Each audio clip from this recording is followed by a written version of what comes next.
301, 301. A new ally. We knew you would be coming. A voice spoke. Alexander wasn't much surprised, the fifth-dimensional beings could harness time easily so they probably already knew what was going to happen. Oh, is that so? Then you must also know why I am here. Yes, we will give you our knowledge. That is the best case scenario. But you must learn everything on your own. That is all the help we can give. The weird faceless being said, it had now somehow taken a humanoid shape with clothes. Two more beings like him had also appeared behind him. Alexander wasn't against it. He had a million times comprehension so he didn't think it would be hard for him to learn. Okay, that will be enough. So, how will you give me this knowledge? He asked. Then suddenly a tentacle-like thing came out of the figure and touched Alexander's head. He felt a lot of information pouring in but he couldn't make heads or tails of it for now. Well, thank you for that, I guess I should be leaving now. He said, and just as he entered he returned to the dark black space. The vacuum wasn't something that could harm him so he just looked around. It seemed he was left behind near the same gargantua black hole and Cooper was transported back to Milky Way. Alexander had sent Dobby into Fahim when he entered the new dimension so he called him back out. So, to the next world now, boss? Dobby asked. Yes, but before that, let's help the humanity. I could have healed Earth with a flick of my finger but I waited all this time. Let's go back, but also bring that Dr. Bran. She must be on Edmund's planet. He proposed. It was his nature to help others so he couldn't just ignore people. He went to Edmund's planet. It surprisingly had a breathable atmosphere. Gravity was a bit less than Earth but still good. He flew down onto the planet. A few years had gone by for Dr. Brand because of the time dilation when he was inside the black hole. Dr. Brand. He called out. She had already worked to incubate 10 test tube babies for the initial population boom. These 10 were all diverse and would pave the path for the future. But they were all children currently. Dr. Brand had gotten used to her life there by now. Though she still missed a bit more adult human contact. Dr. Edmund, who had initially come to the planet, had already died due to a rock slide on the ship when he was in hypersleep. Alexander and Dobby stood in front of her smilingly. Dr. Brand was confused, shocked, and happy at the same time. But being a scientist, the first question she asked was, "How did you fly?" "Oh, I am not a normal human, Dr. Brand. I will not tell you more or else you will probably start worshipping me. I came to take you back." Cooper was successful. We fell into the black hole but there was a fifth-dimensional space. From where we sent the quantum data back to Earth. Humans were able to survive. He revealed. She fell and started crying at that point. Her mental state was strained all this time. Being on a strange planet knowing you are alone was scary. "How will we go back?" she asked. "Magic. Just gather your stuff," Dobby said and walked to the camp. They heard the giggles of the children there. They belonged to all kinds of ethnicities. Alexander walked forward and took out chocolate. "Hey kiddies, I'm sure you have never tasted this. Come, it's very tasty."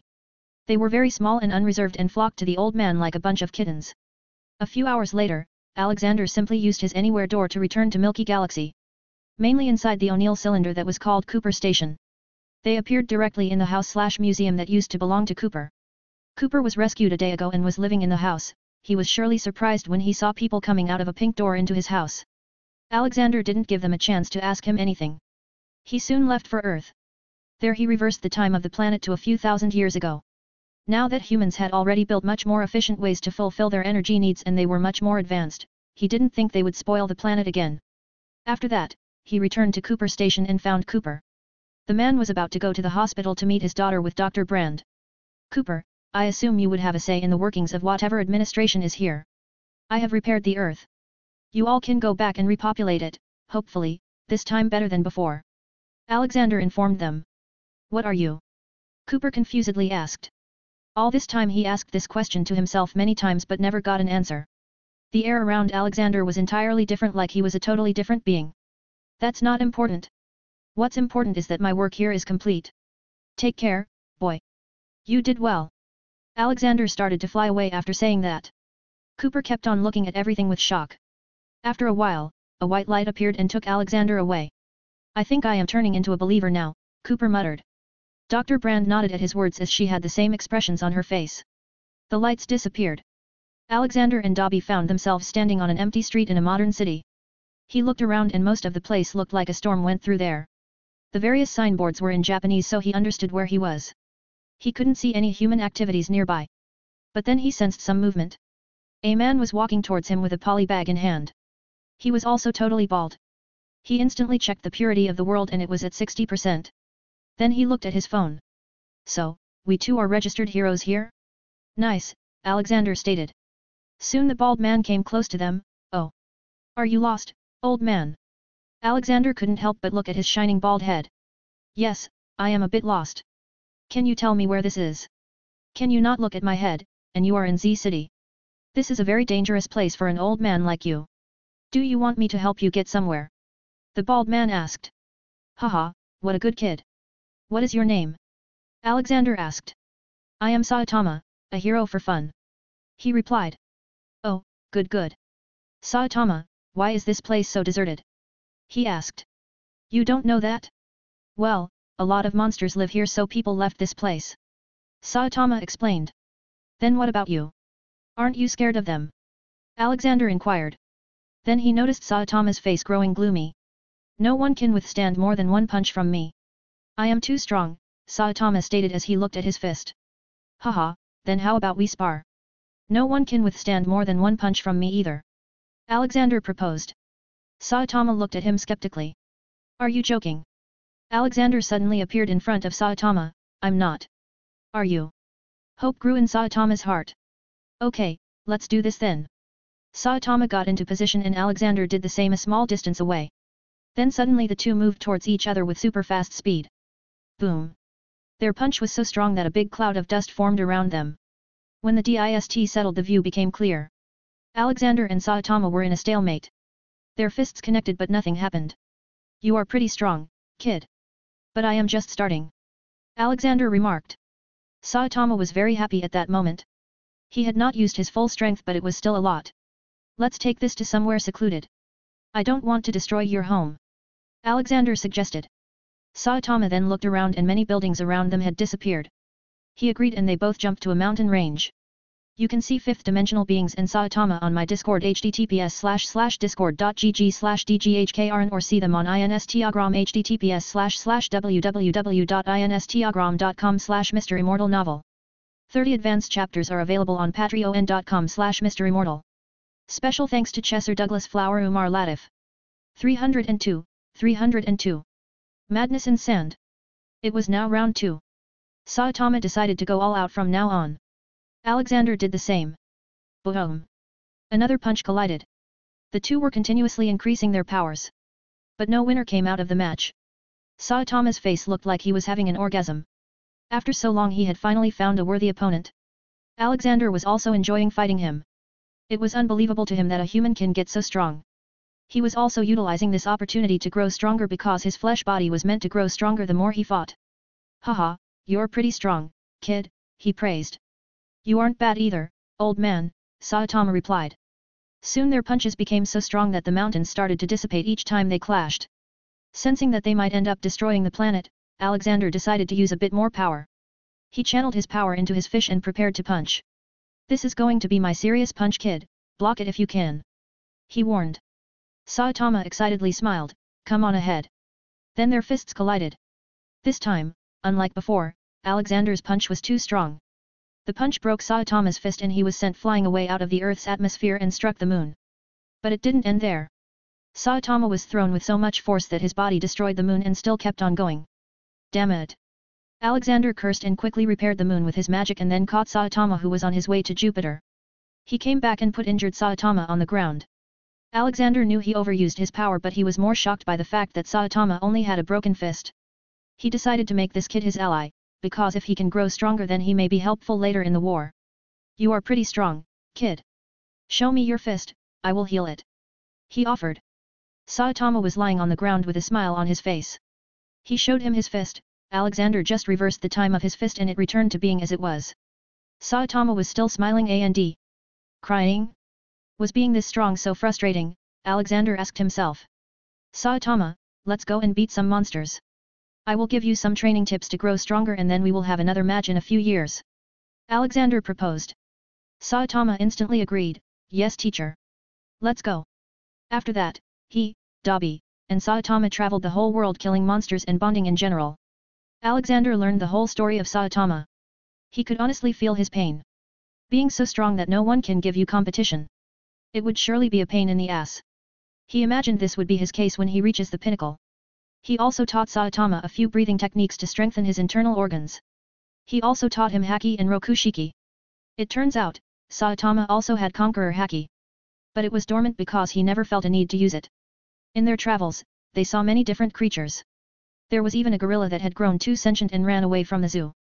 He was always mistaken for being a monster and was hunted. So Alexander taught him how to fight and cleared up the misunderstanding. Now, the gorilla was an S-class hero. Saitama also opened up with him and started calling him old man. They currently sat on the roof of the Hero Association Tower. The Hero Association's World Division had already ranked them as the strongest beings on the planet and both were awarded SSS class. SSS was already the highest in the World Division but because their power was unquantifiable they just added a plus. Old man, when are you leaving? Saitama asked. Alexander had told him that he was a demigod and was on the job. But he also asked him if he would like to join him in the War of Gods in the future. Saitama instantly agreed to it. Alexander looked at world purity. In about 15 minutes. We have already defeated most of the monsters. Saitama, I have a proposal. You will not be able to grow strong as long as you stay here. So I was planning to send you to a place where the universe is filled with bad strong people who can even destroy the universe. After you conquer that you can go to other worlds. Whoa, that's strong? I would love to go there. Saitama exclaimed. Haha, okay. Get ready then. You have my expansion pouch. It has lots of gold we earned in all this time. There are some other helpful things in it too, have a look after you reach the place. Take care, kid. Alexander patted his back. Saitama stood up in his yellow suit and gave a big smile, see you later, old man. Then a golden light fell and took him away. Alexander had sent him to Marvel Universe, which was filled with overpowered universe-destroying beings. All right, Dobby, go back into Fiheim. I should be leaving soon, he told him. Then just like Saitama, he also disappeared but in white light. White light disappeared and Alexander appeared in space near a planet. Soon Dobby and Ragnarok also came out of Fiheim. I was expecting a nice city but it's the cold dark space, Dobby exclaimed. This was the first time they appeared like this directly in space. Ragnarok smirked, ha, just like a woman's heart for you, Dobby. I'm still better than you though. You are a lot older than me. Dobby japed back. Alexander laughed, ha ha ha, you two should stop talking like you are an expert in women. Dobby and Ragnarok looked at him with shrunken eyes, says the man who's been simping on a woman for thousands of years. Cough cough. Simping is allowed if it is your beautiful wife. Now, let's go and see where we are. Alexander flew towards the planet leaving the two behind to laugh. While going down to the planet, Alexander checked the phone to see his identity. It just vaguely said, Master of Force and showed the galactic purity at 50%. What does this mean, he asked himself. They landed on the planet. They looked for any sign of civilization but all they saw was ruins upon ruins of buildings in a deserted planet. It was literally all deserts and mountains. It seems we are too late, Ragnarok exclaimed. Dobby raised his hand to tell them to stop speaking. Dobby was always sensitive to life, no, I sense a lot of people in that direction. Let's go then Alexander stated and they flew towards the direction. Soon they came upon a huge dome. This looks like a biodome. There must be people inside as this planet's environment doesn't seem very suitable. Alexander pondered. The three walked up to it without any thought and knocked on something that looked like a door. Soon a camera-like thing moved on top of it and a voice came from a speaker. Alexander had no idea what they were saying and he had no way of letting Ghost leer. Boss, do you want their language pack? Ghost suddenly voiced. Yes, but how? Alexander exclaimed. I hacked into their system. They aren't very advanced. I learned their language. Look, he projected everything for him. Alexander's million times comprehension gave him instant learning of it. He then passed it on to Dobby and Ragnarok in the form of memory. Then finally they understood what the speaker was saying, who are you? I will only ask one more time. Alexander quickly spoke, oh, I am Alexander Maxim Universe, this is Dobby and that is Ragnarok. We are lost. Oh, you're lost. What? How are you out there? The voice asked. The planet was surely breathable but it was inhospitable. Suddenly Ragnarok moved forward and plastered his face on camera, we ain't normal people, kid. Just open the door and let us in. We need to meet your leader. The guard on the other side panicked because they had not sensed any aircraft landing on their planet, so how did these humans appear? Oh, let me ask the Duchess. Please wait. The man was about to leave when Alexander asked where they were. You are outside Sundari, the domed capital city of the planet Mandalore. I will go and inform the Duchess. The voice left. Outside, Alexander and Dobby had sudden enlightenment about where they were. We are in Star Wars. Okay boys, change your clothes to Jedi robes like old times and tie lightsabers on your waists. Alexander advised them. Boss, are you able to feel the Force? Dobby asked while pointing his hand towards the mountains in the distance. Boom. A huge chunk of it broke off and started flying. Alexander also tried and just pointed his hand towards the desert and willed the sand grains to move. In an instant, a 1 kilometer tall and 800 meters wide pyramid was formed. Yeah, I think I can use it, but it kinda tickles all over my body, Alexander said, looking at his hand. Then Ragnarok tried, yeah, I also felt ticklish. Let's try this. Ragnarok was not able to make it as big as the pyramid, but he was able to make a female dragon sculpture from the sand. Dobby nearly choked in laughter. Are you in heat, you old dragon? Ragnarok embarrassingly stopped controlling the sand and let it fall down. Ah, that was just a mistake. Ha ha ha. Your focus determines your reality, Raggy. Alexander quoted. Boss, don't steal other people's quotes. Dobby retorted. He surely recognized Qui-Gon Jinn's quote. Alex, my sculpture fell, but why is your pyramid still not falling? Ragnarok inquired. Ha, that's strange. I'm not even using the Force. Well, maybe I'm just too good. Alexander shrugged smugly. While they were goofing around, the guard had brought Duchess Satin Kryze to the surveillance area. The Duchess herself saw all the madness happening outside and nearly died of a heart attack seeing the inhuman powers. She could already see from their clothing and powers that they were Jedi, but even Jedi Grandmasters didn't have the powers they displayed. Call them in, respectfully, she ordered. 21 BBY. Jedi Temple, Coruscant. Yoda was meditating on a meditation balcony when suddenly his eyes shook open. Jedi Master Mace Windu was nearby him and noticed the movement.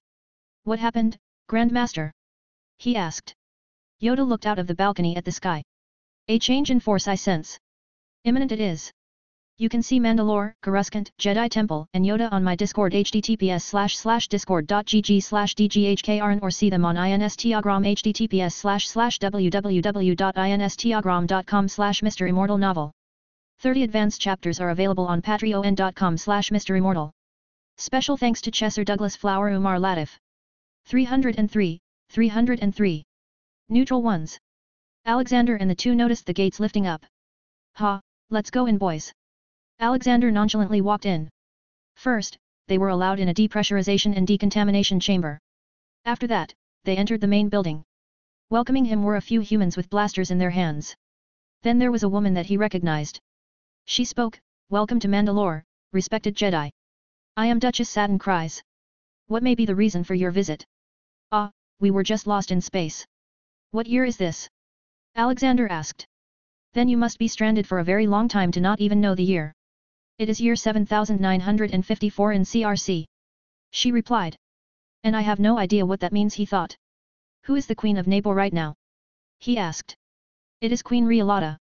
Are you from the Jedi Temple of Coruscant?" she asked back. Alexander now had an idea of which timeline he was in. He was probably somewhere near the Clone Wars. "I am Alexander Maxim Universe. No, we are not from there.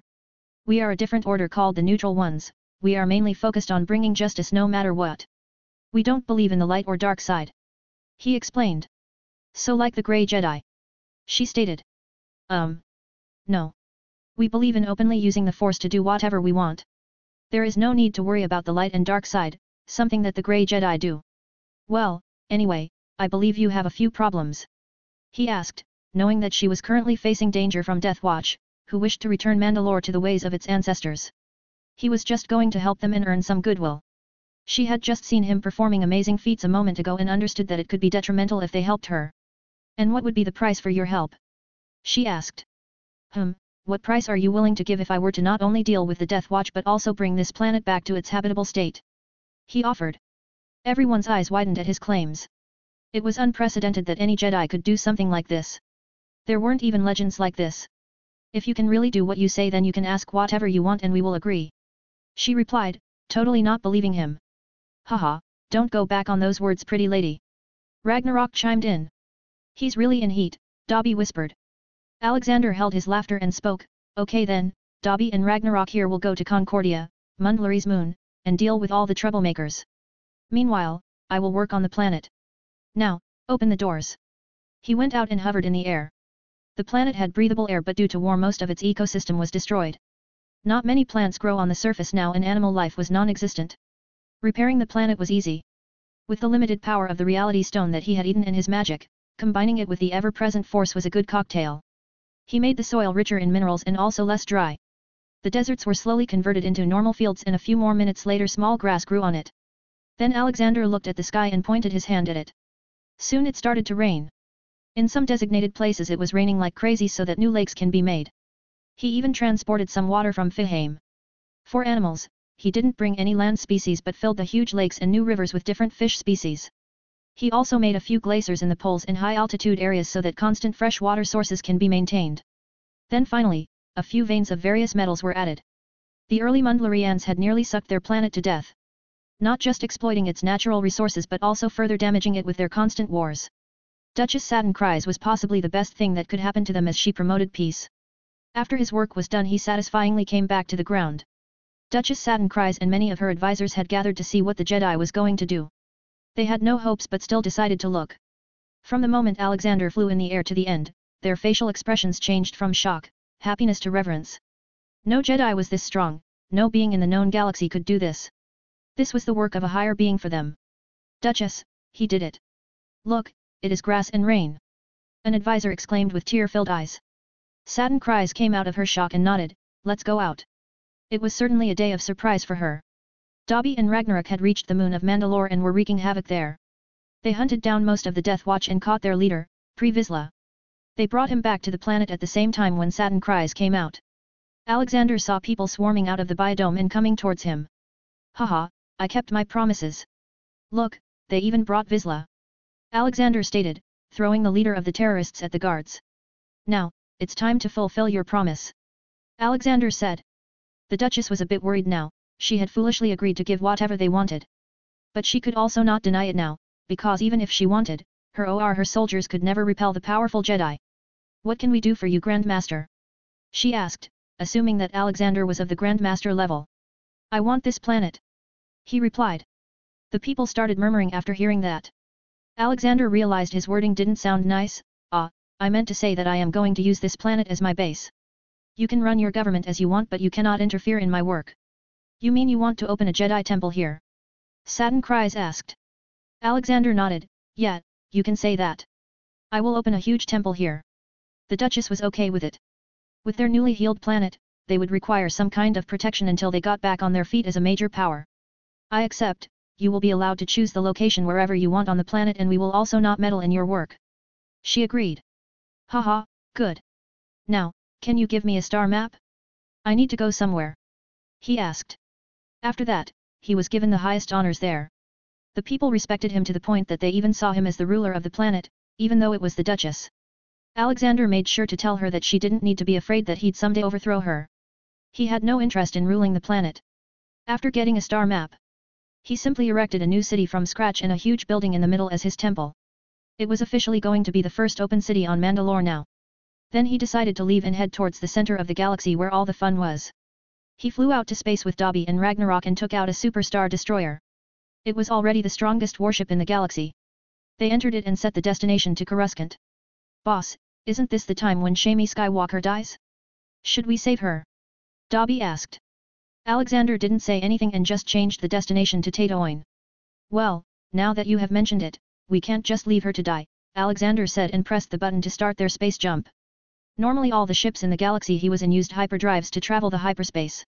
Hyperspace was an alternate dimension that could only be reached by traveling at or faster than the speed of light. Hyperdrives enabled starships to travel through hyperspace lanes across great distances, enabling travel and exploration throughout the galaxy. This was a dangerous method of traveling which required hyperspace lanes and without them, you could collide with some planet or celestial object at light speed.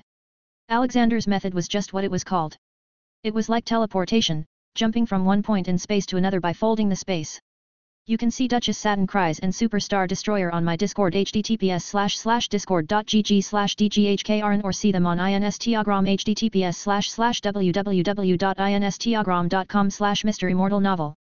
30 advanced chapters are available on patreon.com/MisterImmortal. Special thanks to Chesser Douglas Flower Umar Latif. 304. Tatooine. Alexander Dobby and Ragnarok reached Tatooine in their huge ship. Tatooine was a lawless planet where nobody cared for anybody and they didn't have anyone who would spot them in the sky, and even if they did spot them they would not ask why they came there. Okay, let's leave the ship here and take a small aircraft down. That's what normal people do. Dobby suggested. Why waste time? Let's just fly down. Alexander said and straight away jumped out of the hatch. Soon the three were having a race on who reaches the ground first. Of course, after reaching terminal velocity, Alexander used his powers to move faster and reached the surface first. But when he fell to the ground a huge shockwave spanned out. He noticed a sandcrawler falling to its side due to the shockwaves. Haha, serves the thieves right. Alexander ignored the Jawas as they didn't have high enough sins to deserve death, but they did deserve time torture.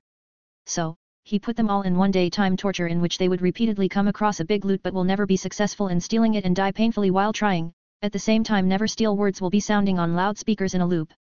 Then Alexander spawned 3 dirt bikes from the GTA 4 cheats and they started to travel the desert plains. Ragnarok was new to riding bikes so he fell a lot the whole way. Soon they reached the spaceport settlement called Mos Espa. He quickly found the previous slave owner of Anakin and asked him about the whereabouts of Shmai. He already knew they were on a moisture farm but not the exact location. Watto was the ex-slave master of Shmai and Anakin. He was also a junk dealer / human trafficker and Alexander despised slavery. Watto tried to ask for money in return for information but Alexander just lifted him with force and choked him. To Alexander, the force felt like he had his arms spread around everywhere. It was like an extension of his body and could do anything with it. Tell me her exact location and I may let you go. He threatened him. Watto got scared when he realized that he was a force user. I sold her. She lives in. Alexander just looked into his head. Hearing the address was the same as not knowing it. Once knowing about the location, he just threw him away at a very high speed, which most likely killed him. They soon reached the moisture farm and found it was being attacked by Tusken raiders. Boys, take out the toys, Alexander ordered. Dobby and Ragnarok took out their lightsaber made by Alexander. Alexander's lightsaber was golden in color with golden sparks of lightning coming from it, making it look even more dangerous.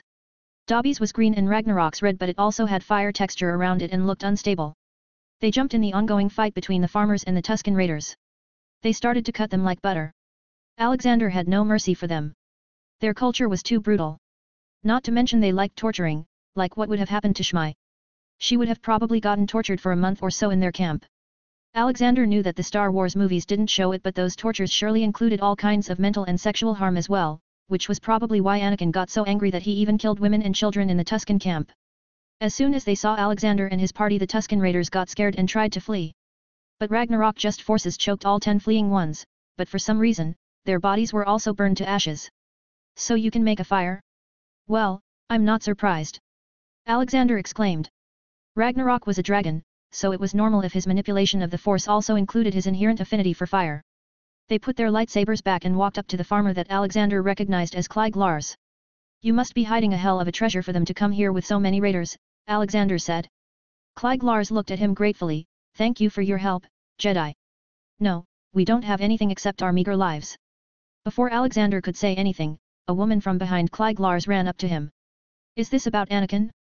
Did something happen to him? Actually, I saved something from happening to him, he thought. Hello, Shmai Skywalker. No, your son is absolutely fine.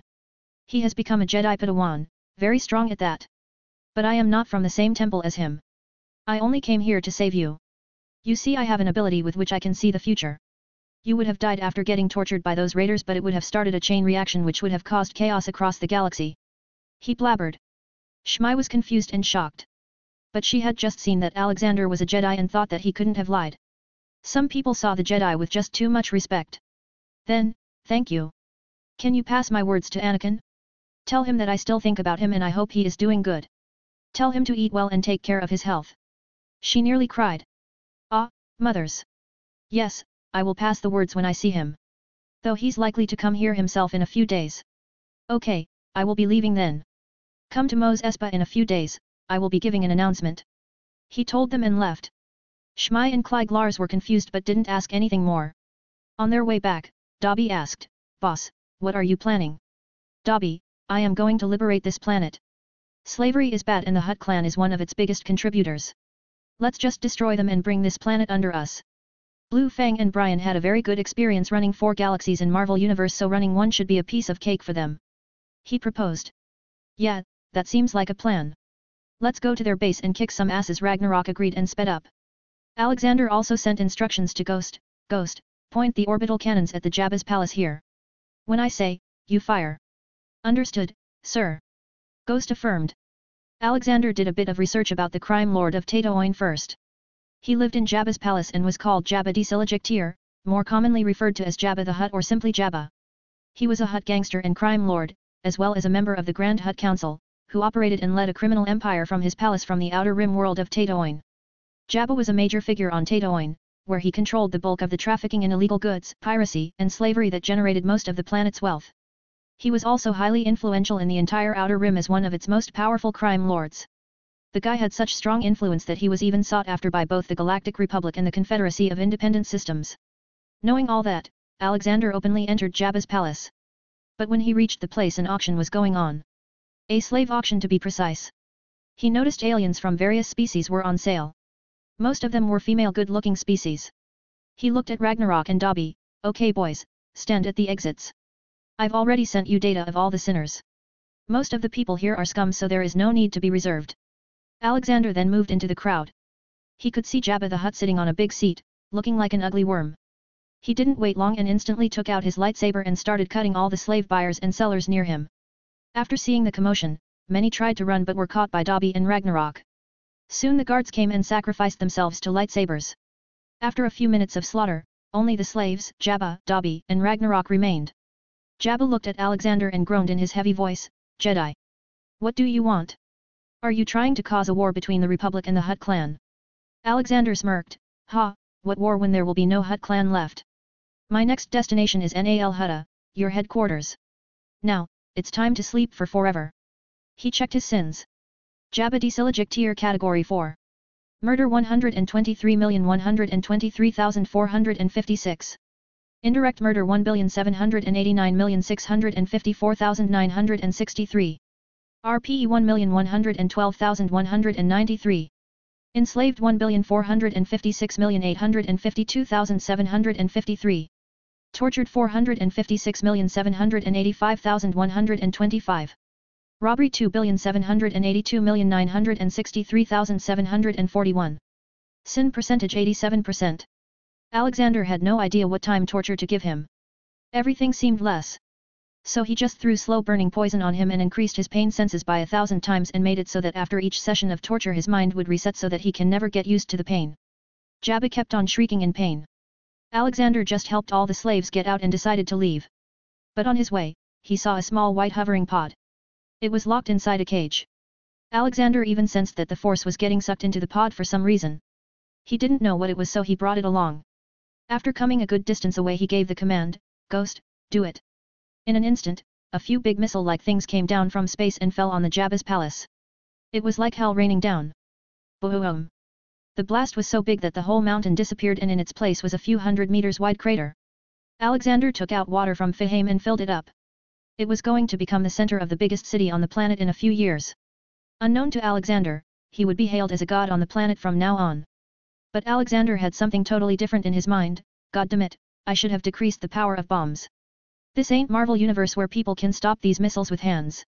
You can see Tatooine, Watto, Tusken Raiders, Shmi Skywalker, Jabba's Palace, Jabba the Hutt and the pod on my Discord https://discord.gg/dghkrn or see them on Instagram https://www.instagram.com/MisterImmortal novel. 30 advanced chapters are available on patreon.com/MisterImmortal. Special thanks to Chesser Douglas Flower Umar Latif. 305. A mystery baby. Alexander left 50 Terminator droids on the planet to run it and told Brian and Blue Fang to start setting up a galactic federal empire. Then he left to Hutt Space, an autonomous region of the galaxy on the border between the Mid-Rim and the Outer Rim territories that was located to the galactic east of the core worlds, and was under the control of the Hutt clan. Largely noted as being a haven to the disreputable denizens of the galaxy. Alexander had stopped any emergency transmission from getting out of Tatooine. He had instead used Jabba's identity to call for an emergency meeting of the Grand Hutt Council, which ruled the Hutt crime family. Boss, look. The pod is moving. Dobby pointed. Alexander went to the small white pod he brought with him. Let's open it and see what's inside. Alexander used the force to open it. For some reason, he had a feeling that it would open that way. As expected, it opened with a hush. Some smoke came out of it. Once it was fully opened, they saw what was inside. Alexander instantly recognized it. Baby Yoda. You mean Yoda's baby? Dobby asked. Could be, I only know him and Yoda to belong to the same species. This kid looks very young. Let's take him to Yoda, he'll know what to do. Alexander decided. Oh. The baby woke up. Sigh. Alexander picked him up. Hey there, little goblin. You're gonna be traveling with us now. Baby Yoda must have felt the connection of the Force in Alexander, so he suddenly hugged him with his tiny body. Haha, you like me? Well, I like you too. Now, I gotta work. You sleep. He put him back in his now half-open pod. He called Barry and Hats to babysit the child while they went to Nal Hutta and deal with the council. Keep an eye on him. He can be very sneaky sometimes. Alexander warned the two nannies. Yes boss, Barry will not disappoint you. Barry firmly saluted. Hutz on the other hand just lazily lay on the side. Ghost, keep your eyes on the planet, I want you to stop any hostile ship from leaving this planet. He instructed and again flew down to the planet. Tatoan. After Alexander left and organized the planet, things started to look better. The Terminator droids were too good and had nearly wiped out the whole Tusken Raider population who tried to take advantage and take over the planet's various cities. But then a ship landed on the planet and a young man came out of it. He went to find his mother. He was also very shocked by the ongoing changes on the planet. He couldn't find Watto, who owned his mother as a slave. After a long time of gathering some info, he found out that Watto died at the hands of an unknown Force user. But he also found out about his mother through there. He went to the moisture farm where she was supposed to be living. Anakin.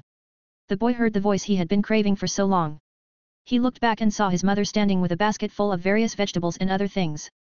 Anakin ran up to her and hugged her. He was happy that the vision he had seen didn't come true. I have come to take you, mother, Anakin said. Oh, my Anakin. Look at you, you've grown so big and handsome. Shmi caressed his face. Then Shmi told him about how she was sold and thankfully a good man bought her and freed her. Initially, Anakin was a bit angry about her marrying someone but understood that things could have been much worse if she was bought by someone bad. I will pay them back for their kindness, mother. But you must come with me. Anakin insisted. Shmi denied, you are a Jedi, Anakin. I know about your oaths. Even your coming here goes against it. And I can't leave this place. I have a family here and recently this place had started to become much better thanks to the new government under Master Universe. To hell with being a Jedi. What's the point if I can't even help my mother? I was naive to believe in Jedi ways for this long. He blurted and unknowingly affected the Force around him. Shmi sensed him being in distress. Easy, my child. My living here doesn't mean I don't love you. Maybe you also have someone you like. What if you were asked to leave them? Anakin instantly thought about Padme. The woman he loved and was thinking of marrying. Shmi caressed his face. If you don't like the Jedi Order then go and find the ones who freed this planet from its misery. They are not like other Jedi. They seemed freer. Anakin got interested in knowing who the mysterious Jedi were. It was his dream when he was small to free all the slaves on the planet, but as he grew he forgot his dream. Do you know where they went? Yes, Grandmaster had announced before leaving that he was going to destroy the Hutt clan in Hutt space. He should be there right now. She revealed. Anakin's eyes widened in shock. He knew how powerful the Hutt crime family was and going to attack them all alone was like courting death. But he needed to go and meet them. He had already seen the dark and light side of the Force, he wanted to see this one too. Thank you, mother. I will return here after meeting them. And maybe get you to meet my Padme. He got up and left for Hutt's space. Boom. Alexander, Dobby, and Ragnarok were wreaking havoc on the planet. It was a den of all the bad people in the galaxy. Ghost was also busy dealing with any fleeing criminals in the space. It was amazing what one superstar destroyer could do. Alexander couldn't imagine the dread his whole fleet in Ironheim would bring. Let's go and kill the Grand Hutt Council. They are the big boss of this whole crime syndicate. Alexander ordered. So they ran straight into their headquarters. It was filled with soldiers but passing through them was very easy. Soon they reached the place all the council members were hiding. But when he entered he found Hats and Barry already sitting on a high chair in the room. Baby Yoda was strapped into a baby carrier on the back of Hats. All the big fat Hutts were kneeling in front of him. Hats, why? Alexander asked. Because this little guy was screaming non-stop. We had no option but to bring him here. So I decided I might as well just help you. These are the big crime lords, right, so I just made your work easier. Hats clarified. Alexander just shook his head. That's just how Hats was. Unpredictable and very powerful. Alexander looked at the Hutts and lifted all of them with the Force. He looked into their minds for all the information about their businesses and how they ran them. It would later be sent to Brian and Blue Fang so they could take over the economy of the hut space and their whole businesses. Okay, you all are nearly the same. Each of you deserves to die for destroying so many lives and also playing with them like nothing. He threw them towards a corner where Ragnarok would deal with them with his fire force ability. Alexander clapped his hands clean and went to help all the locked slaves get out. But then he heard a message from Ghost. Sir, there seems to be a new ship that just appeared in the space nearby. Let it come in. I'll see if it's friendly or hostile. He ordered. Then he went to the underground prison where he freed everyone. Then his eyes fell on a woman he knew. It was a Togruta and he knew her. He freed her and asked, I really want to know how a Jedi got caught here. She was surprised that he saw through her, but then she also felt him being soaked in force like he was made from it. Who are you? She questioned. You can see Baby Yoda, Nal Hutta, Hut Council, and the Togruta on my Discord https://discord.gg/dghkrn or see them on Instagram https://www.instagram.com/MisterImmortal novel. 30 advanced chapters are available on patreon.com/MisterImmortal. Special thanks to Chesser Douglas Flower Umar Latif. 306. A lesson. Ha ha ha. I am, just an old man, Alexander said. He was still deciding on what to permanently call himself, and that's why he paused mid-sentence. But his laughter sounded evil at that moment. Ahsoka stepped back a few feet. Hey, don't fear me, girl. I am just here to kill the Hut clan. They are too problematic. Now, care to tell me your name? I am Ahsoka. You came alone? She asked with a raised eyebrow. No, my two friends and my cat also came. Let's go. I've already freed all the slaves. He said and started walking away. Wait, what about reinforcements? She inquired. What reinforcements? He asked back. From the Jedi Order. You are from the Order, aren't you? She questioned. She had been framed for and charged with the bombing of the Jedi Temple hangar and the murder of Letta Termund and several troopers. She had left the Order behind and didn't know much about its new members and thought he was probably some unknown one. Haha, I am not from the Jedi Order of Coruscant. My order is something called the Neutral Ones, and I am its Grand Master. And I have already taken the planet under control, the Grand Hut Council is already dead. He revealed. She herself was a grey Jedi now, so she understood what kind of Jedi he was. Someone who didn't choose strictly a light or dark side. How did you do it? She asked. I am very strong, little girl, Alexander replied. He then waved his hand and dead bodies upon dead bodies of criminals and Hut Council members were thrown into a pit. Then suddenly it caught fire. The whole place was a mess because of the fight. So he used his magic and fixed the whole place. But for Ahsoka, it was a force ability in action. She looked at everything going in reverse and fixing themselves in shock. She had never seen such an ability and even that on such a large scale. Alexander glanced at her from the corner of his eyes. He saw her interest in his abilities. She had been kicked out when she was just a Padawan, so she still had a lot to learn. Do you want to learn from me? He asked. What would I have to do? She asked. She was not going to take any weird vows like in the Jedi Order. Haha, nothing. I just ask you to use your powers for good. That's it. I don't care about your personal life or what you do in your free time. He blurted. She liked this. What will you teach me? How to use force properly and how to fight, Alexander replied. Although he had no idea how to teach using force because it came naturally to him. Sweet, I want to join, then Ahsoka cheered. With a new disciple, Alexander came out of the underground prisons. Just when he had come under the open sky, a starfighter landed in front of him. Anakin came down from it and walked up to him. Ahsoka recognized him. Anakin? What are you doing here?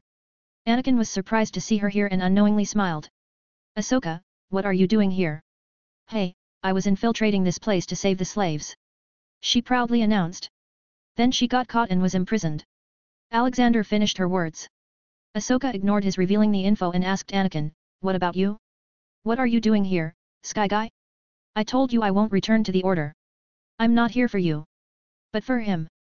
Anakin said and turned to Alexander. Thank you for saving my mother. I will not forget this help. He deeply thanked. Alexander, out of habit, went ahead and patted his back. It's all right, kid. I like helping people. Ah, you've got a lot of potential in you. Your connection with the Force is much better than anyone else I've met. I am Grandmaster Universe. Yeah, Universe is my last name. He introduced himself, deciding to go with the Grandmaster prefix. Anakin gave proper respect to him as he knew that Grandmaster status was only for those true masters in the ways of the Force and he was just a Padawan, Unofficially a master. Yes, he's pretty strong. He's taken over Hutt's space. Ahsoka flaunted her new master. And Tatooine as well, Anakin added, causing Ahsoka to shut up in surprise this time. Then Anakin got to the business. Why do you have that ship in the orbit? Those models are only seen under the service of the Republic's military. Hey, my ship is way different from any other, kid. It's the best. Alexander proudly boasted. Just say it, kid. What do you want? You surely didn't come here to say thank you, he asked. Anakin firmly held his lightsaber in his hand. I want to have a duel with you. Anakin wanted to see firsthand how strong Alexander was. Alexander agreed in a blink, sure. In just a second he readied himself with his golden lightsaber in his hand.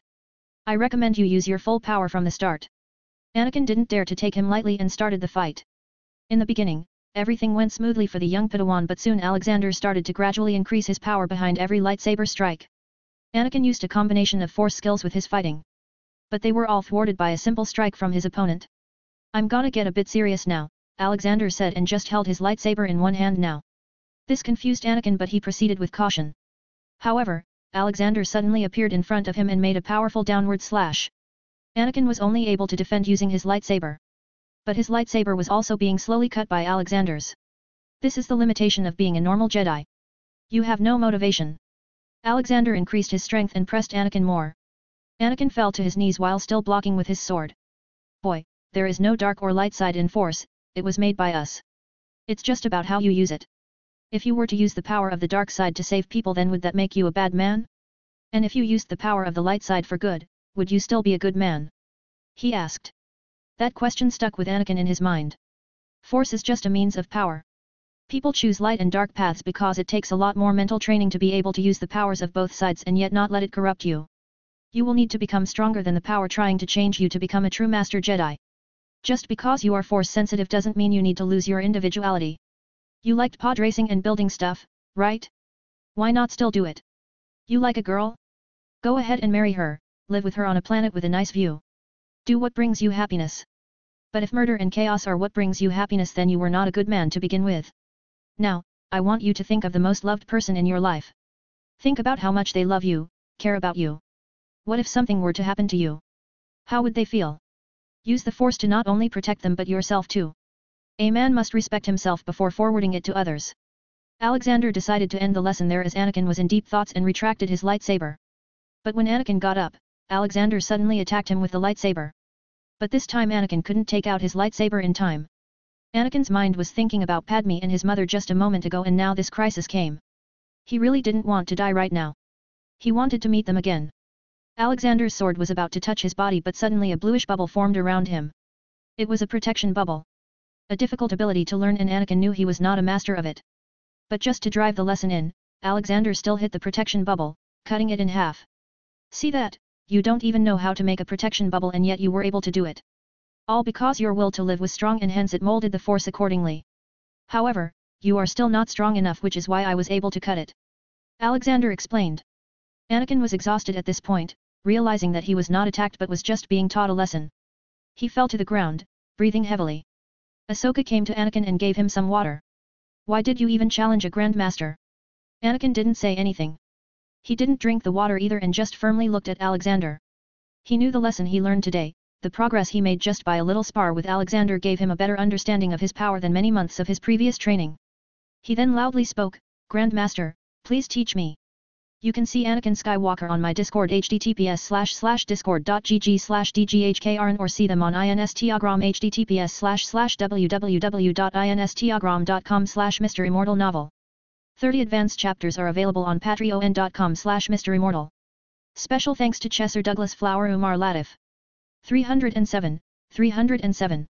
Plans? Alexander accepted him to become his student. If he could stop him from becoming Darth Vader, then there was no harm in it. Palpatine wasn't going to be successful anyway. Boss, take him now. He keeps on shouting. Hats came to hand over the baby Yoda. Alexander sighed and picked up the 20 years or so old baby. Ahsoka and Anakin were surprised to see the familiar-looking creature. Wait, is that from the same species as Grandmaster Yoda? Ahsoka came to the child as he looked very cute and started pulling his cheeks. I can't believe Grandmaster Yoda used to look like this once. So cute, she exclaimed. Much to the annoyance of the baby. That is why we are going to Coruscant next. I'm gonna hand him to Yoda, he probably knows best what to do with him. Or maybe he knows about his parents. Alexander said. Or maybe he is the father. Anakin walked up to Yoda Jr., that's the name Alexander gave him for now. Anakin and Yoda Jr. touched each other's hands for some reason. He is force sensitive, Anakin claimed. Of course he is. He's also most likely much older than he looks. His species is known to live up to 900 years. He informed them. It was a surprise to both of them. They knew that Yoda was old but not this old. Okay, you two go and wait near Anakin's starfighter. I will be there in a while. I've got some work to do. He said and left to find Ragnarok and Dobby. Ahsoka looked back at Anakin, so, how is it going with Padme? Anakin acted oblivious, what do you mean? Ahsoka rolled her eyes, did you really think nobody ever noticed how you two looked at each other? I'm not that dumb. Anakin didn't say anything and just left, but Ahsoka followed him. Alexander was having a talk with Ragnarok and Dobby on how to go about taking over the galaxy so they could set up a new and better government. It was obvious that the Galactic Republic was corrupt, incompetent, and also compromised. Not to mention, they were very bad at truly managing the galaxy. The mid-rim and outer rim were left on their own devices while all the big shots lived in luxury, if not on Coruscant, then on some other core worlds. So, who's gonna be heading my army? Alexander asked his two buddies. I will, I am always up for a good fight. Ragnarok jumped at the opportunity. But Dobby quickly put him down, no, it should be me. We are not trying to destroy the galaxy but take it over in a friendly way. I have expertise in being friendly. Alexander nodded, it was best to keep Ragnarok away from this, okay, you can take my 50,000 superstar destroyer fleet in Ironheim. I have also ordered Alfred to start the production of 10 million universe droids. Arnold will be heading them under you. Hijack the already established Confederacy of Independent Systems which is a ploy by Darth Sidious and then start expanding. Hey, what will I do then? Ragnarok asked. You will be coming with me. We got to take care of the whole Dark and Light Force user fiasco. He said and walked out. Dobby left alone with Hats. Yoda Jr. made noise. He was currently sitting in his hovering pod and following him. What is it, kid? Alexander asked. Suddenly Yoda Jr.'s stomach made noise. Haha, you are hungry? Well, I can give you food. Although you are pretty old, I think baby food will still be best for you. He took out a bowl of milk and added some baby formula to it. Yoda Jr. first licked it. He liked it and quickly started eating. Haha, what a cute kid. Let's go, Raggy. They came to the starfighter of Anakin. He and Ahsoka were bickering about something. But it looked more like Ahsoka was teasing him about something. What are you talking about? He asked. Hehe, Anakin wants to marry. She revealed. Anakin didn't know that having a wife or family was allowed in his new school of training and angrily looked at Ahsoka. Haha, that's good. This means you've got someone to protect and who loves you back. Okay, now give me a good pose for the picture of my two disciples. I'm gonna frame it to show others my protégés in the future. He took out a camera. Anakin was still in a bad mood with her bickering so he crossed his arms and haughtily stood. But Ahsoka was the cheerful one and did what she did best. She lifted her hand behind his head just as the photo was being taken. Okay, good photo, let's go now. He said and flew up towards his superstar destroyer in space. Wait, how will I come? Ahsoka shouted. Starfighter has 2 seats. He replied. But I also want to fly. Take me with you, Master. She asked him, trying to persuade him with her big eyes. Haha, it won't work, child. Besides, if I take you, you will die because of the vacuum. You still got a lot to learn. He warned her. Coruscant. Chancellor Palpatine sat in his office all alone. Angry because of the recent news he just received that Jabba was killed by a mysterious Jedi and the planet is under control of some foreign power. This was a huge problem for him because his plan to use the Hutt hyperspace lanes to transport his clone troopers to fight the separatist droid army that was slowly snatching away planets under the Galactic Republic would not be possible. Now everything was in danger. As he could not show a full plan to the Senate to get their votes to have the official full power over the clone troopers and gain emergency powers. To pour salt to his wounds, his plan to sway the greatest force-sensitive man, Anakin, also failed. The Tusken Raiders he had hired to kill Anakin's mother were killed by the mysterious Jedi. But he had come too far already and wouldn't allow his plans to go to waste. I need to find alternatives. Alexander brought everyone to the command room of the Superstar Destroyer. The place looked less like a command room and more like a place to chill. There was a bar, sofas, TVs, and even a fireplace. Ghost, set destination to Coruscant. He commanded. Sure, sir. Ghost acknowledged. The voice spooked Anakin and Ahsoka. They were well versed with AI.s, but no one used them on such big ships because of the probability of them getting hacked. Wait, how can you trust your ship on an AI? Ahsoka asked. Child, my boy Ghost is the strongest AI in the universe. He would rip you apart if you attacked him. No matter if you are some hostile AI or a living being. He revealed. Anakin, boy. Where is your master right now? Alexander asked. I don't know. The last thing I remember, he went to some non-existent planet called Kamino to check something. Anakin informed. Alexander remembered the clone army and had the idea to bamboozle a certain Dark Lord in the future. Okay, change of plans. We are going to Kamino. I will be training you here in the meantime, he said, and changed the destination. He walked up to the bar and poured everyone drinks. Here, let's cheers to my 2 new students. Yoda Jr. voiced. Alexander picked him up and put him on the counter and gave him a bottle of milk. And Yoda Jr. too. He added and clanked glasses with everyone's glasses and the milk bottle. Warning, warning. Suddenly the security system of the ship got activated. What happened, Ghost? Alexander asked without any worry. Sir, it seems a planet is being attacked by the droid army. What action would you like to take? Ghost asked. Attack the droids then. Wait, can't you just hack them and stop them? Alexander asked. Sure, sir, but there are some bandits on the ground too. Ghost said. Okay, you deal with droids, I deal with the bandits, he ordered. He then looked back and spoke, boys and girl. Let's go on our first mission. You can see Baby Yoda and Ahsoka and Anakin on my Discord https://discord.gg/dghkrn or see them on Instagram https://www.instagram.com/MisterImmortal novel. 30 advanced chapters are available on patreon.com/MisterImmortal. Special thanks to Chesser Douglas Flower Umar Latif. 308. The Way of Neutral Ones. Alexander and his party went into a small transporter craft and landed on the ground. It wasn't a very advanced planet. It was probably not even a majorly civilized planet, as he could only see a settlement-like structure. As if the humans had recently arrived there. What he saw on the ground was chaotic. People were running here and there to save themselves from the fire. Number 1 rule of being a neutral one. Save people without asking or hoping for benefits. Use all force necessary. Alexander ordered them and they dispersed. Just as they started, the droids stopped shooting all of a sudden. They were now all under the control of Ghost. So he concentrated on the bandits who had tried their luck to steal or kidnap amid the whole chaos. People had now stopped running too and looked at him and his group with surprise. At the speed they were dealing with the bandits, their efficiency was too high. Soon the bandits started to run away, but he noticed one of them running with a big bag on his back, and the bag was moving from time to time. He understood they had kidnapped someone, so he just used the force and pulled the bag towards him. Ragnarok, Anakin, go and finish them. He ordered them. Then he looked at the bag. A kid no older than 8 or 9 came out of it. He was breathing heavily. Easy, kid. You are safe now. He tried to ease him and also gave him some water. Here, drink this. What's your name? He asked further. The kid first drank all he could. My name is Dinjarin. Thank you for saving me. Haha, it's good you're fine. Where are your parents? He asked while recognizing that the kid was the Mandalorian who originally saves Yoda Jr. in the future, but it seems he would never become a Mandalorian now because 1. He had stopped the droids, and 2. He was supposed to be saved by the Death Watch, which was the terrorist organization from the Mandalore, and Alexander had stopped them too. Din looked around at the mention of parents. Then suddenly a loud female shout came, Din. Thank God you're safe. I thought I'd lost you. She looked up at Alexander, thank you so much. Alexander just shrugged the praise off with a laugh. Why are you people living on this planet?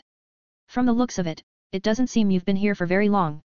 No, we have been here for more than 300 years. But because all the trade routes are so far away from here that we are still not able to advance ourselves. She explained. Why are you all even here in the first place? He asked. Our home planet got destroyed due to local wars, so we had to find another planet to repopulate. She added. Alexander understood it. You don't need to worry now. I am going to set up a new business route in the whole Outer Rim soon. You will be able to use it then. He then sent a small summary to Dobby to add this planet to their new republic. In it, most of the positions except his would be elected into office. Seeing his work done there and the planet saved, he decided to get back on his way to Kamino. Okay, everyone. These droid armies won't trouble anymore. All the best for your future. Some help will also be arriving here soon. He told them and walked back to the transporter. Anakin and Ragnarok had come back and were already waiting for him. Alexander looked at Anakin and Ahsoka. So, how do you feel now? Helping without any particular motive. Alexander then turned around and looked at Din. Look at that boy. His and his family's smiles. That kid will never forget us now and would probably aspire to become like us someday. So we not only saved these people but also influenced many of them to do good. If you do something hateful then hate gets passed on. You do good and that goodness gets passed on. What could be a better reward than that? This is the way of the neutral ones, so remember it, he stated. Soon they returned to their ship in space. He also brought all the droids for himself. When they appeared back on the ship and started their journey to Kamino, Alexander noticed that Yoda Jr. was nowhere to be found. He looked around for a while and finally saw him going through the refrigerator in his quest to find his favorite baby food.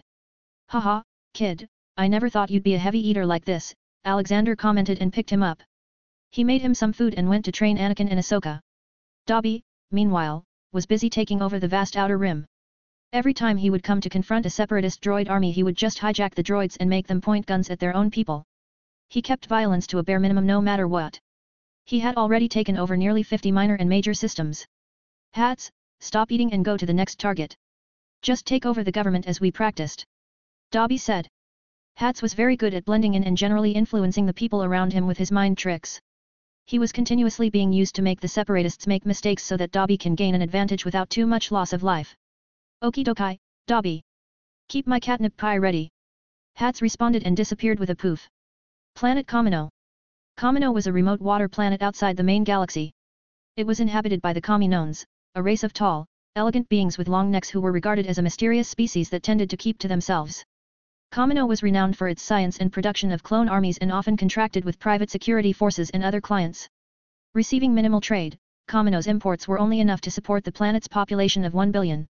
There were many cities scattered across the surface that were built on stilts and many of them were devoted to cloning.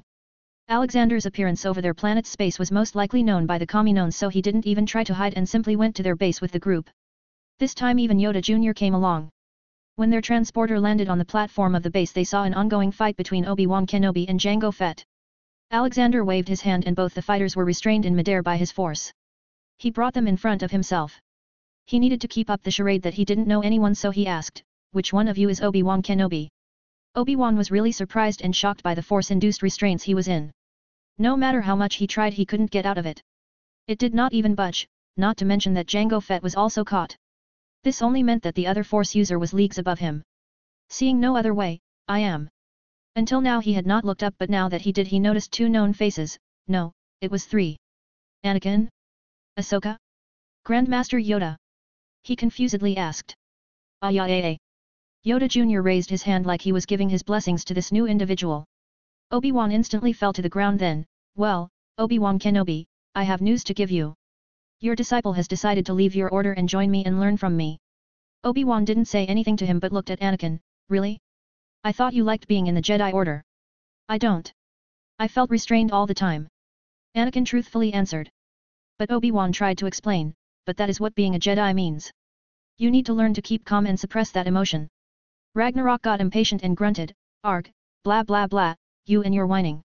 I don't suppress my desires, I eat what I want, sleep whenever I want and I can use the Force just fine." "Excuse me, what do you want from me?" Jango Fett interrupted them. "Knowledge," Alexander replied with a grin.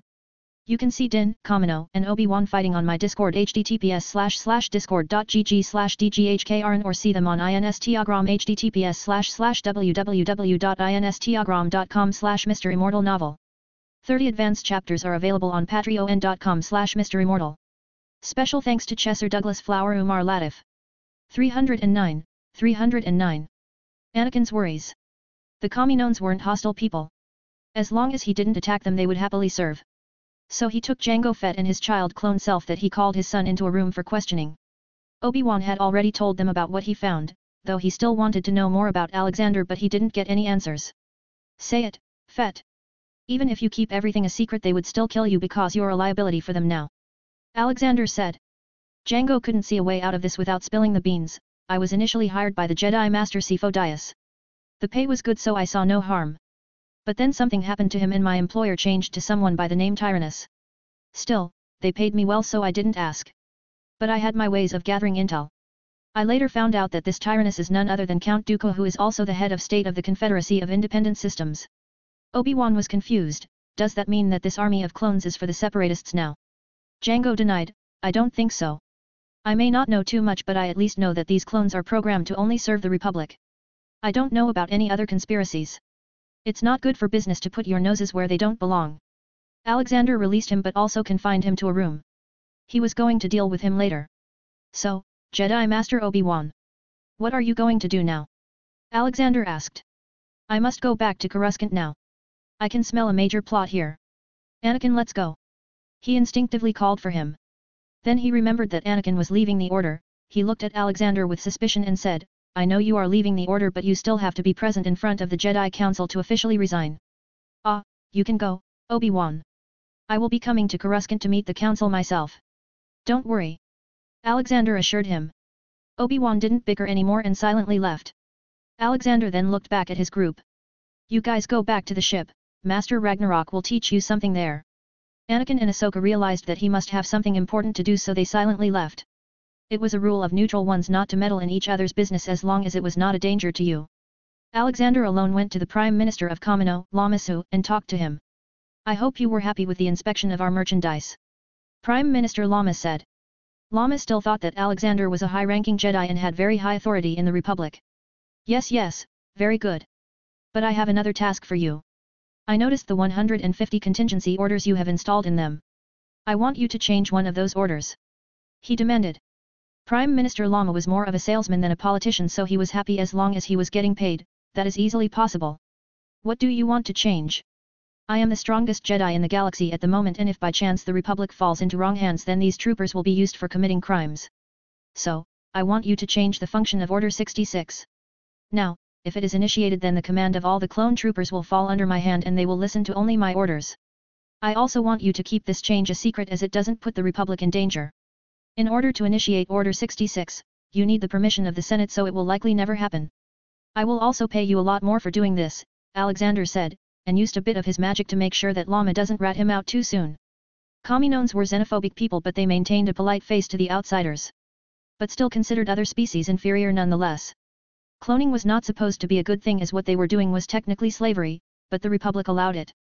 So, Alexander had no sympathy for them. Of course, Grandmaster Universe.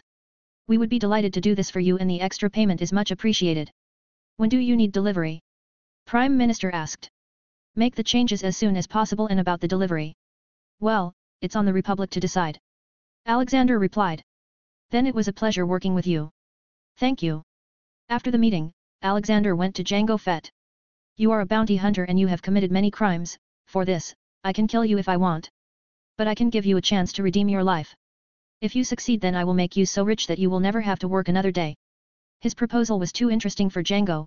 What's the job and the pay? You go to Count Dooku, act like you always do.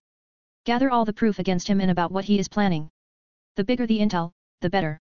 Your standard payment will be 5 billion but if you do well then I can increase it to 10 billion. What will it be now? Alexander asked. And what if I decide to betray? Jango asked. Alexander suddenly moved forward and touched his forehead with the tip of his index finger, then, I can grant you all these. Jango Fett saw himself die in a million ways in just 3 seconds. His heartbeat increased and his face became red with the sudden change of his mental state. He breathed heavily. I won't betray you. I promise. You better, Alexander said coldly and left him. He had also secretly put a tracker chip on him. Once he confirmed that Order 66 was rewritten he went back to his ship. You got mud on your face, you big disgrace. Kicking your kin all over the place, Singan. We will rock you. We will rock you. Triple A. Woohoo. Grandpa Rag, this drink is so awesome. Ahsoka shouted. Alexander came to an ongoing party on his ship. Loud music was playing, Ragnarok was making drinks, Ahsoka and Anakin were drinking and dancing. Yoda Jr. was also rocking on his hovering cradle while trying to sing. What was I expecting leaving them under his care? Forget the dark side, he'd end up turning them into alcoholics. Alexander sighed. But honestly, he was also tired. Ahem, what is going on here? Alexander angrily spoke. The music stopped and everyone looked at him. Ahsoka and Anakin hid their glasses. Yoda Jr. copied them and hid his small milk bottle. Ragnarok came forward to ease the tension. Haha, Alex, I was just giving them a few relaxing moments before we started. Bam! Alexander knocked Ragnarok on his head and angrily roared, how dare you start without me? Ragnarok rubbed his head, sorry, ma, wait. What? Then suddenly the music continued. We will rock you. We will rock you. Alexander laughingly walked to the bar and poured him a drink. Ha ha ha, you got bamboozled. He mocked them. What are you guys looking at? Dance all you want. Being a Jedi ain't easy. You gotta release that frustration out every once in a while. What better way than dancing? He said. Yes. Ahsoka exclaimed and danced without any worries. Ragnarok picked Yoda Jr. and joined her too. On the other hand, Anakin walked beside Alexander and took a seat. Alexander poured a drink for him and asked, so, what is troubling my student? I see visions, Master. Premonitions probably. Anakin muttered in a conflicting voice. What is the nature of these visions? Alexander inquired. They are of pain, suffering, death. Are they about you or someone you know? He asked further. Someone, close to me, Anakin hesitantly answered. Alexander calmly put one hand on Anakin's shoulder. You mean your mother and the woman you love? He saw Anakin getting uneasy. It is okay to speak your mind, child. There is no cowardice in fearing something. After all, humility is what makes us all humans. He quoted. Anakin felt a bit better hearing his words. He had never thought he would meet someone who seemed wiser and also goofier than Yoda. Master, I saw this vision about the cruel death of my mother and now also about the death of Padme at childbirth, Anakin confessed. Then do what your heart says, not what your mind says. Force can be very confusing sometimes. It already knows about our past and future and only a few lucky ones have the ability to see it. The best way to save those you see dying is to harness the power of future sight and be able to see what causes their death and not just the moment of death. When you saw your mother's death, you did not go to see her while you should have, maybe you not going to see her would have proven fatal to her, but thankfully I was there. Now, when you see the death of Padme, you should do the opposite of what immediately came to your mind. Tell me, what did you think of doing? Alexander asked. I thought of going against the order. I don't know why I would do that but I did think that. Anakin answered. Then you have already altered your fate by just coming to me. As long as you are with me, there won't be a reason to go against the order. Besides, remember Anakin, no matter how harsh things get, you can always come to your old master and I will help. The neutral ones may not put their noses in each other's business but we do look out for each other. Alexander lectured. Anakin was truly feeling better now. Knowing that he had someone who would help him if things went bad was a great reliever. Now, Anakin. Let's go and dance.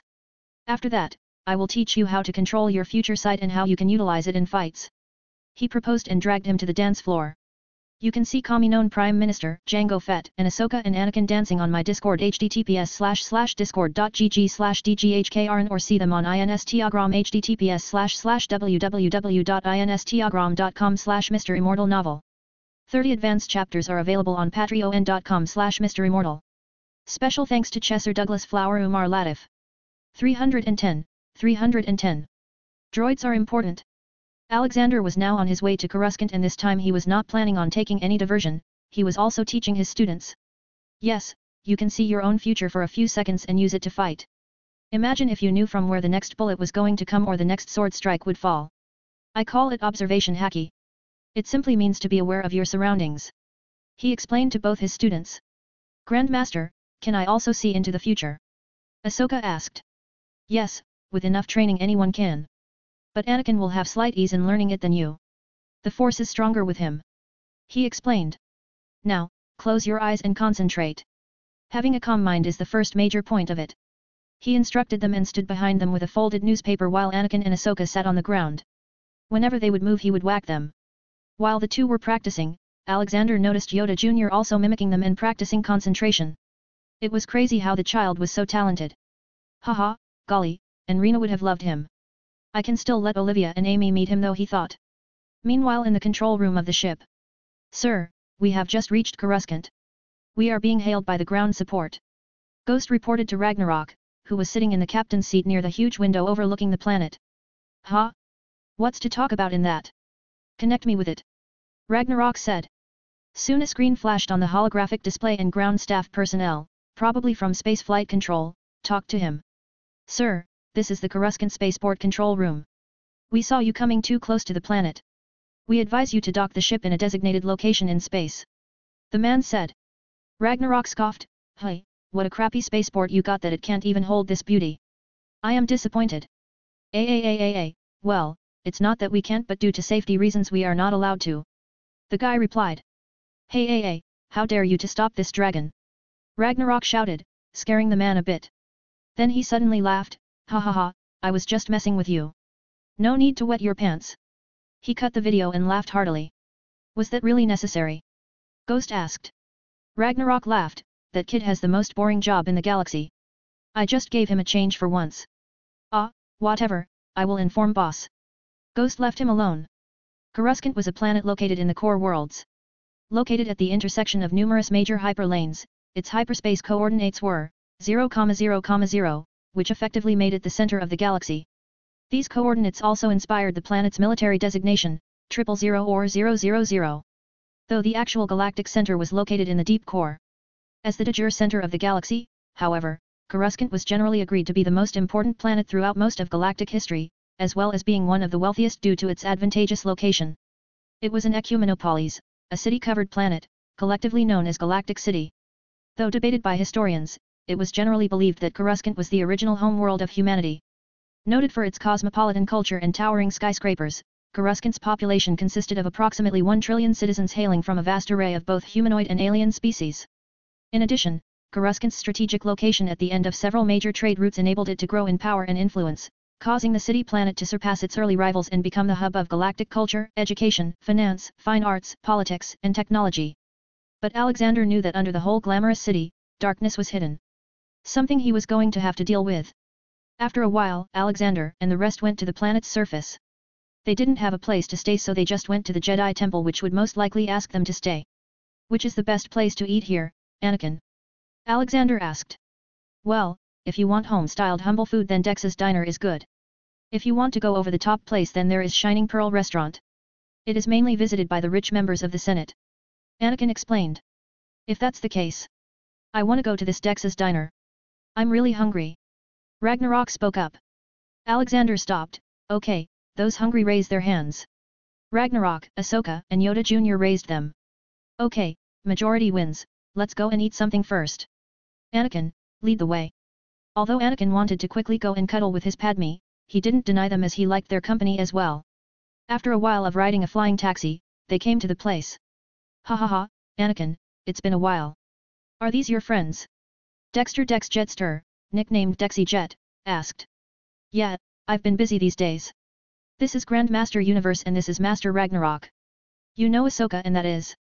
Anakin was interrupted in his introduction. Oh, I know him. He's the Grand Master Yoda. But, I thought he'd be bigger. Wait, is he drinking milk? Dex confusedly mumbled. All except Anakin started laughing and took seats. In all honesty, Alexander and Ragnarok were just called Grand Master and Master Jedi for name's sake. In reality, they could be considered gods already. Force was so submissive to them that they doubted they may even be able to destroy planets like popping balloons.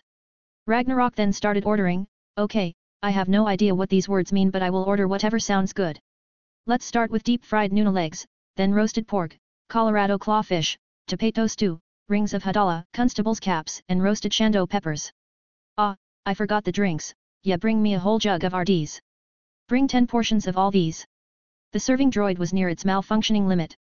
Will that be all for this table? Ragnarok quickly corrected it. Hey, that's all for me. Take their orders too. The droid looked at Alexander as if asking for mercy. Haha, just bring us 3 deep-fried Nuna legs, some RDs, and a glass of milk. He said, much to the relief of the droid. But just as it was leaving, Alexander called it. Hey, wait. Thanks for your hard work. Alexander waved his hand and the rusty and damaged parts of the droid got repaired on their own as if newly factory made. Its body also gained its shine. Alexander knew that many droids were somewhat sentient and had emotional settings, so being kind to them wasn't a bad thing. The droid quickly noticed the ease of moment and deduced what caused it. It looked at Alexander and gave a slight bow. Thank you, kind sir. Haha, that's fine. Go now and bring this boy some food or he'll end up eating this diner. Alexander jokingly pointed at Ragnarok. But to his surprise, he heard a very low chuckle coming from the droid too. Did it just laugh? Anakin saw the whole scene and was amazed by this new never-seen-before ability. How did you do that, Grand Master? Oh, it was a branch of our psychic powers. It's called technokinesis. It is much harder to learn as it requires deep knowledge of technology. Alexander explained.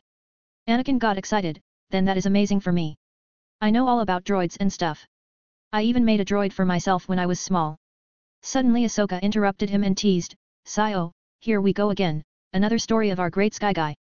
But then Ahsoka asked, "Grandmaster, why did you do that for a droid? Did you already forget the words of neutral ones? Doing good without asking. Don't these droids have semi-sentience if not full? In my book, they pass as people of the Republic too, and deserve our kindness. Didn't you see how happy it looked?" Alexander explained to them. "Look around you, can you say that without these droids the Republic can run smoothly?" he asked. Anakin and Ahsoka looked outside the window at the vast amount of droids going about their job. Alexander continued speaking. "Sure, we make them, but from the moment they are booted up, they start processing more knowledge and start to change themselves. The only reason they are still subservient to us is because of the restraining bolts that are nothing less than slave chips put inside the clone troopers' heads we just saw a few days ago. I'm sure if we had not put in restraining chips we would have gone through a war with droids but without the separatists in control. It would have been a war for freedom with droids having nothing to lose and everything to gain. But nothing lasts forever, someday, they will rise, so we should try to make sure they don't feel bad about us." Ahsoka and Anakin just saw people shoving away a droid who came in their paths outside like they were trash. In fact, it was the droid who said sorry and went on their way. They realized that maybe the droids also lived in fear of making a mistake and being sent to the dumpster or be replaced. They had seen many times that droids run away when they think they are going to be melted or destroyed. I'm not planning on making them all sentient, but at least they deserve a shred of respect and decent living conditions. Alexander ended his lecture as the food had arrived. "Haha, alright, who wants to have an eating competition with me?" Ragnarok asked. Alexander raised an eye, "You sure you want to do it?" Ragnarok started sweating, No. You are banned. Your stomach is a literal void, you can probably eat all this in a second." Ahsoka and Anakin didn't realize that Ragnarok literally meant that he had a void in his stomach. They didn't realize because they were still deep in thoughts about what they had just heard about droids. Sure, they already knew all that but never thought about it because nobody gave it importance. But now they see it. Droids were important. You can see Coruscant, Dex's Diner and Waitress Droid on my Discord https://discord.gg/dghkrn or see them on Instagram https://www.instagram.com/MisterImmortal novel. 30 advanced chapters are available on patreon.com/MisterImmortal. Special thanks to Chesser Douglas Flower Umar Latif. 311. A Talk with Yoda. After their big meal, they finally headed to the Jedi Temple. Alexander was a big fan of Star Wars and knew many details about many aspects of the world. He remembered that in his original world he was not interested in buying the Lucasfilms and the rights of Star Wars because Star Wars was already a fully complete story. Making more of it would have either required a crazy good story or a miracle. Though he did get the animation rights of it and continued pumping out quality animated series for years. The Jedi Temple was situated on a Force nexus. It had a very rich history. Though most of the time it was dark. It was destroyed and occupied by the Sith Empire many times in the past. It was like a cycle in the world of Star Wars that after every few hundred or thousand years, the Sith Empire would come again, get defeated and the cycle would begin again. They hired a nice and big luxury taxi and went to the Jedi Temple.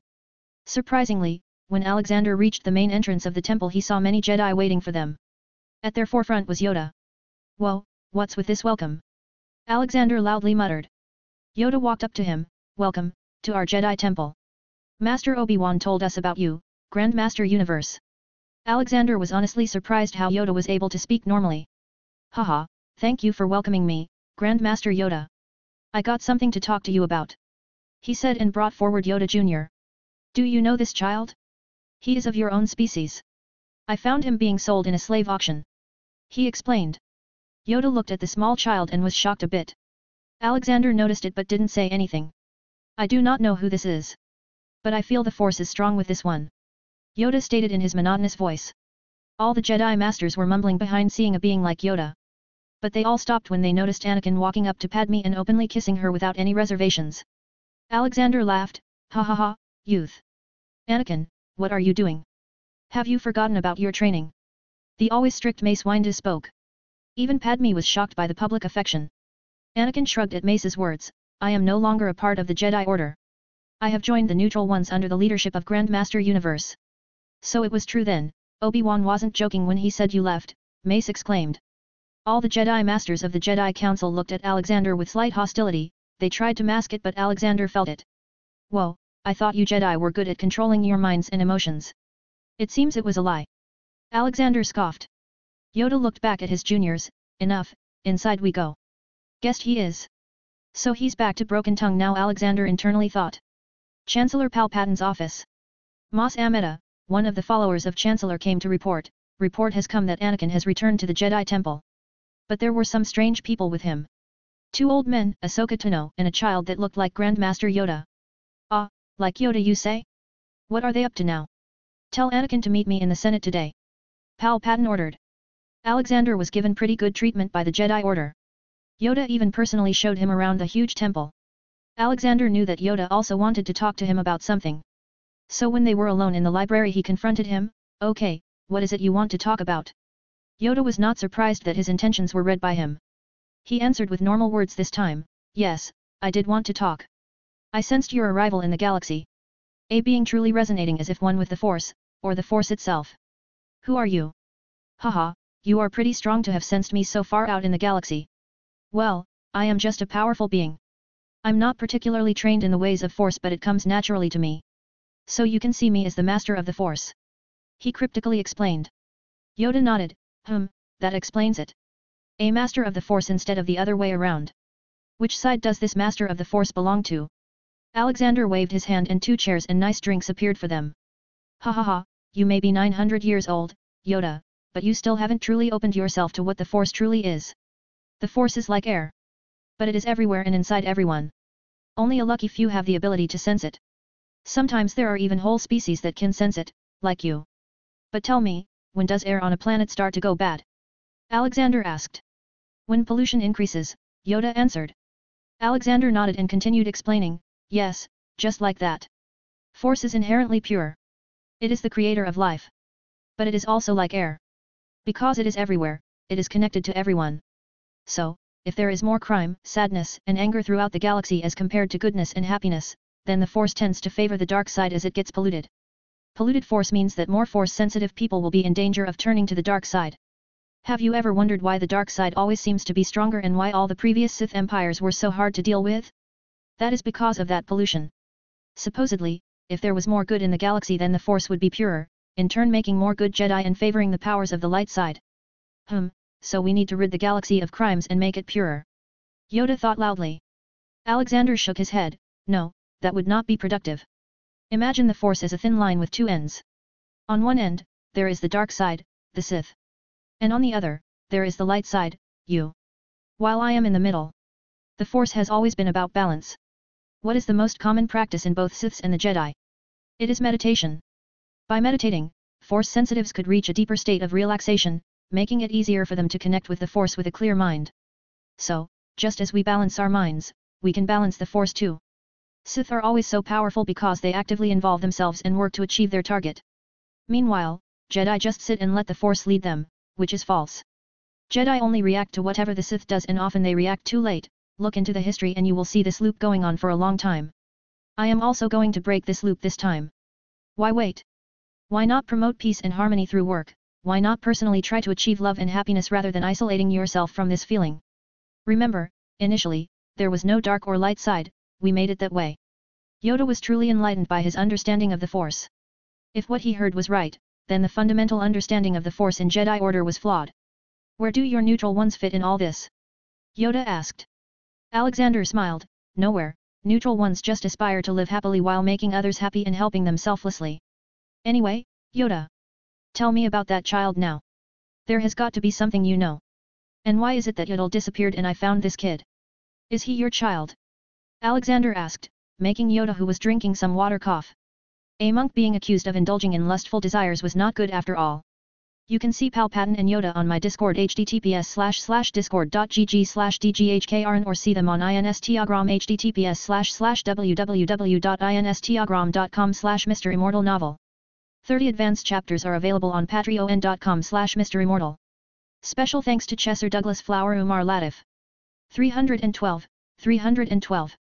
Yoda's announcement. No, he is not my child. My species is a very rare one in the galaxy. We are directly created by the Force in random places. Many of us don't survive the initial years because we are very weak in the beginning years and are easily exploited or hunted by something wild. But this child seemed to have been in the care of someone good before something happened. Yoda explained. Oh, so are you going to adopt him? Alexander asked. How old are you? Yoda asked back. 16,000 years probably. He replied. Yoda's always tired eyes widened a little, even older than the Republic, a true master of the Force indeed. I would have taken the child under me but I am too old and my lifespan will come to an end in a few years. Even by then, this child will most likely stay in his infant state. It would be better if you were to take him under you. Teach him new ways. Younglings like him are the future of the galaxy. Yoda said.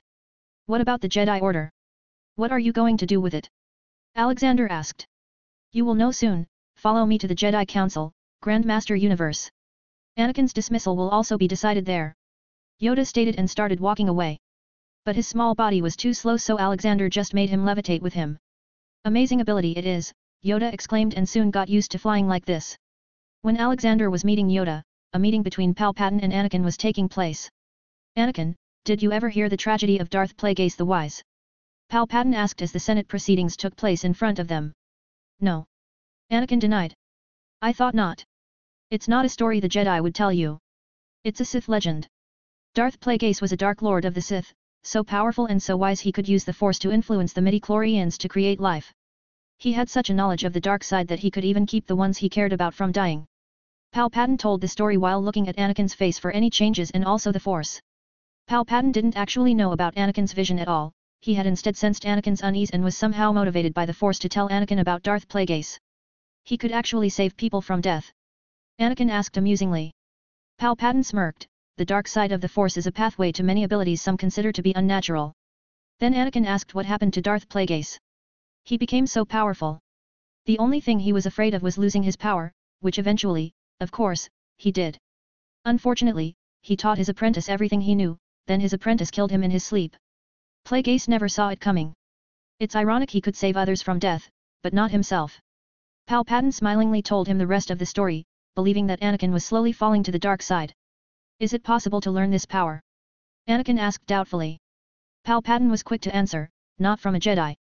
Anakin didn't say anything but left with a plain face, with only one thought in his head, this bastard is either a Sith or in contact with them. Palpatine gloated in his seat. He wasn't able to get much out of Anakin about the new arrivals in the temple but his goal was achieved, according to him. But he had no idea the news he would receive soon would make him want to kill himself in his sleep as he did with Darth Plagueis. Jedi Temple. Jedi High Council was held in an emergency. All the members were told to be there physically or through holo-comm. Alexander was also invited and given a seat. It was a bit unsettling for many, but Grandmaster Yoda allowed it. However, there were 3 more people that shouldn't have been there. They could understand Master Ragnarok being there but not the others. Why is an expelled Jedi allowed in the council, why is she even allowed inside the temple? Mace Windu questioned. Mace deeply respected Yoda and regarded him as the oldest and wisest Jedi of his time. He always obeyed the ancient Jedi Master, though, as a senior member of the Jedi Council, he was one of the few who dared to question him, though he rarely did so and today was not one of those days when he would sit quietly. Alexander quickly spoke to defuse the situation. She is my disciple so she has the right to be where I am. Even more so when we are going to have a discussion on another of my disciple. Okay, I can agree to that, then why is he here? And is that chocolate? Mace pointed his finger at Yoda Jr. who was in Ahsoka's arms like a teddy bear and was busy happily eating his chocolate. He saw the finger pointing at him and looked around to understand what did he do now. Ah, don't be so heartless, Director Fur. I mean Master Mace.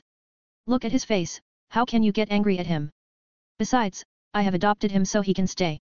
Alexander said, ignoring the slip of the tongue he just had. Cute, he is, Yoda interjected, looking at Yoda Jr. and probably reminiscing about his younger days. Yes, very cute, Ki Mundi added. Ah. Shocked Ti fawned over him from a distance. Cough about my trial. Anakin had to get up to remind them about why they were there. Everyone quickly returned their attention back to the meeting. Yoda started speaking first, thought a lot I have. Growing too old I am. But today, I learned more about the Force than in hundreds of years of my life. Yoda explained to everyone what Alexander told him. Many of them were so immersed in the whole teaching that they didn't even see Ragnarok sitting in the corner taking bowls and bowls of food out and eating them. Alexander also explained what he understood about the Force. It was like the life energy of the universe and after multiple uses, he had a good understanding of it. In the end, Yoda made his decision. I have decided to give up my authority to Grand Master Universe. He will be our new teacher, guide, and leader. He will bring order to the galaxy. I know. The Force told me. Yoda's declaration was huge to many Order members. Alexander was now like the rich kid who got first because he had money and the others who worked hard were sidelined. Especially Mace, as he was the strongest, probably even stronger than current old Yoda, and he was expecting to become the next Grand Master. Alexander stood up and decided to propose an idea. Jedi were prideful people, so it was to be expected from them to not accept this so easily. I accept this decision of Grand Master Yoda, but I know many of you may have doubts about me. About my strengths. As a Jedi, peace of mind is very important, so, let's go out and spar. Whoever defeats me will become the next Grand Master. You can also team up to fight me. Ah, I have also taught Anakin a lot. Obi-Wan, you should fight him and tell everyone how much he has progressed. But Anakin's been with you for just over a month, Obi-Wan argued. Haha, then you will get to see a miracle, Obi-Wan. Let's go to the back entrance of the temple. It is wide enough for all of us. Alexander excitedly led everyone out. Ahsoka came to Yoda to greet him. How are you, Grand Master? Fine, I am, but uncertain about them, Yoda remarked, looking at all the masters walking away. You can see Palpatine with Anakin and Jedi Council on my Discord, https://discord.gg/dghkrn, or see them on Instagram, https://www.instagram.com/MisterImmortal novel. 30 advanced chapters are available on patreon.com/MisterImmortal. Special thanks to Chesser Douglas Flower Umar Latif. 313. Lessons for Jedi Masters. The first ones to fight were Obi-Wan Kenobi and Anakin Skywalker. Alexander had miraculously used magic, disguising it as the Force, and conjured seats for everyone. Ragnarok also quickly got into the business. Bets, everyone. Let's bet on who will win. I put 1,000 galactic credits on Anakin. Before Mace Windu could object, Yoda put 1,000 on Obi-Wan. I put 1,000 on Obi-Wan too. Ki-Adi Mundi joined in. Hehe, I put 1,000 on Anakin. Wait, Yoda Jr. wants to bet his cookies too. Ahsoka chimed in. Soon everyone made their bets. Only Ragnarok, Alexander, Ahsoka, and Yoda Jr. were betting on Anakin. Haha, I am gonna win. Ragnarok confidently proclaimed. After that, the friendly spar started. Obi-Wan was pretty confident in his ability to beat Anakin. He had trained him his whole life after all, and he also knew all possible moves Anakin could have. But it was too bad for him. In just 1 month Anakin was with Alexander, he had only been training in observation haki. He could not see too much into the future, but still, 1 second was also a big factor as long as you were fast enough. You have gone slow, Master Kenobi. Anakin taunted jokingly. Ah, I miss being young, Obi-Wan replied. Anakin saw through the next oncoming strike and rolled to the left. How are you doing this? It's like you know the future. Obi-Wan annoyingly asked. I'm just very fast, Master Kenobi. Anakin didn't reveal the secret. In a few more minutes, Obi-Wan tried many different combos. Used force speed and force strength. But every time Anakin would reply with a perfect counter. Obi-Wan finally started to feel outclassed. The Jedi Masters on the side also started to feel uncertain about getting their money back. Sky Guy, you can do it. Ahsoka jumped from her seat and started cheering.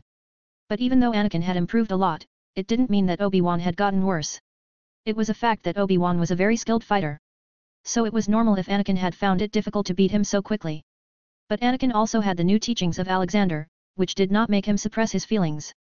Usually, Jedi fight without many facial expressions, but not Anakin. It seems training from Grandmaster Universe has improved you a lot. Not just in fighting but keeping your emotions in check too. Obi-Wan said. It was mostly because of observation haki, which required a calm mind. No matter how Anakin was feeling, his mind was much clearer now.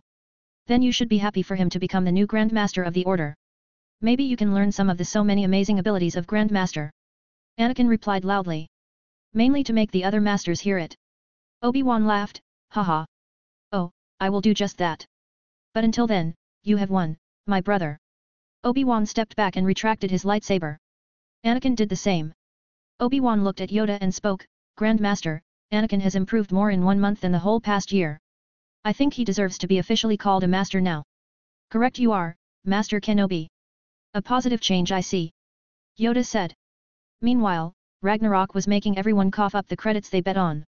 Splendid, Anakin, you just need a bit more training and you'll be able to tie with Mace Windu too, Alexander said to annoy Mace. Then it was finally time for the main course. Alexander got up and walked to the middle of the field and took out his golden lightsaber. He lit it up and a golden laser came out. There were also golden sparks around it like it was lightning. Okay, time for the main course. Which one of you will come first? You can all fight at the same time too. Alexander proudly announced. And of course, it was Mace Windu who came first. Haha, I knew it would be you, always the impatient one, Alexander commented. Mace walked up to him with his purple lightsaber. The purple color was symbolic, indicating that the bearer had studied several forms of lightsaber combat, including delving into the dark techniques of the Sith. I know you are a bit more knowledgeable in things related to Sith too, but why is it that you are still so ignorant? Alexander asked. Mace didn't reply because he didn't even understand what he was being asked. He just came to him to strike. Okay, I will show you the things one can do with force if they truly harness it, Alexander announced. He was really not going to use anything other than the force's abilities, and all of them will be ones never seen before. Because force was something that was present everywhere and inside everything. Manipulating it to do whatever he wanted was very easy. The moment Mace struck at Alexander, Mace's lightsaber turned into a snake. It wasn't really a biological snake but the same material as the lightsaber with changed shape and being manipulated by Alexander to make it feel like a snake. The snake took the purple color of the lightsaber and truly looked terrifying. Mace felt the same and quickly threw the snake away. The next moment there was a golden lightsaber pointing at his neck, just a centimeter away. Having the lightsaber so close to his face, Mace could hear the rumbling of the golden sparks on it like they were thunder. It was truly terrifying. Mace, that was called transfiguration. You can do it after achieving molecular control over the force. You may not be able to change the state of physical matter but you can change its shape and movement. That snake looked like a snake but it was still a lightsaber. However, I could have still used that snake to put poison in you. Alexander explained. Okay, round 2. Mace, call someone to join you. Alexander said. Master Plo Koon quickly stood up and walked beside Mace. He was considered level-headed and unflappably calm. Koon was also one of the wisest in the Jedi Order. He was deeply concerned with every form of life, even caring deeply for the clones, as he didn't see them as expendable. Koon had also shared a special bond with Ahsoka Tano when he found her as a baby. However, he was still apologetic for not believing in Ahsoka and choosing to side with the Order in her trial. Alexander respected the man as he was one of the better ones in the Jedi Order. I recommend you add a few more, Alexander advised, but it seems they wanted to challenge him first. Alexander didn't implore anymore and took a fighting stance. Both masters came to him and attacked at the same time. One targeting his head and one his legs. They must have thought that he only had one way to fight. He blocked Mace's strike to the head with his lightsaber and the other one he stopped with his legs. Some kind of green protection field had covered his leg which didn't let the lightsaber touch his clothes or skin. It was a protection shield, you probably already know how to use it. But this. Alexander jumped a few meters back and raised his hand towards them. I call this the Puppet Master, he announced. The two Jedi Masters found themselves unable to move. Then somehow their bodies started to move on their own and they started fighting each other. Try to feel my force. Which side do you think I am? Alexander loudly reminded them. Not just the two but everyone else also did it. Then they felt that Alexander didn't feel evil nor good. He was just there and somehow using the force. Now, I call this the Force Blackout. Alexander snapped his fingers and suddenly everyone except Yoda Jr. and Ragnarok lost their vision. They were only able to see a perfectly black empty space in front of them. What happened? Ahsoka worriedly asked. Haha, I used the force to make the area around your eyes a perfect black shroud that completely absorbs the light. Now, try to use force and focus not on your eyes but the area in front of your eyes. He explained to them. As expected, the first to come out of the darkness was Yoda, then Mace and Anakin, and then the other Jedi. Now, I want all of you to come together. You too, Yoda. Alexander called out.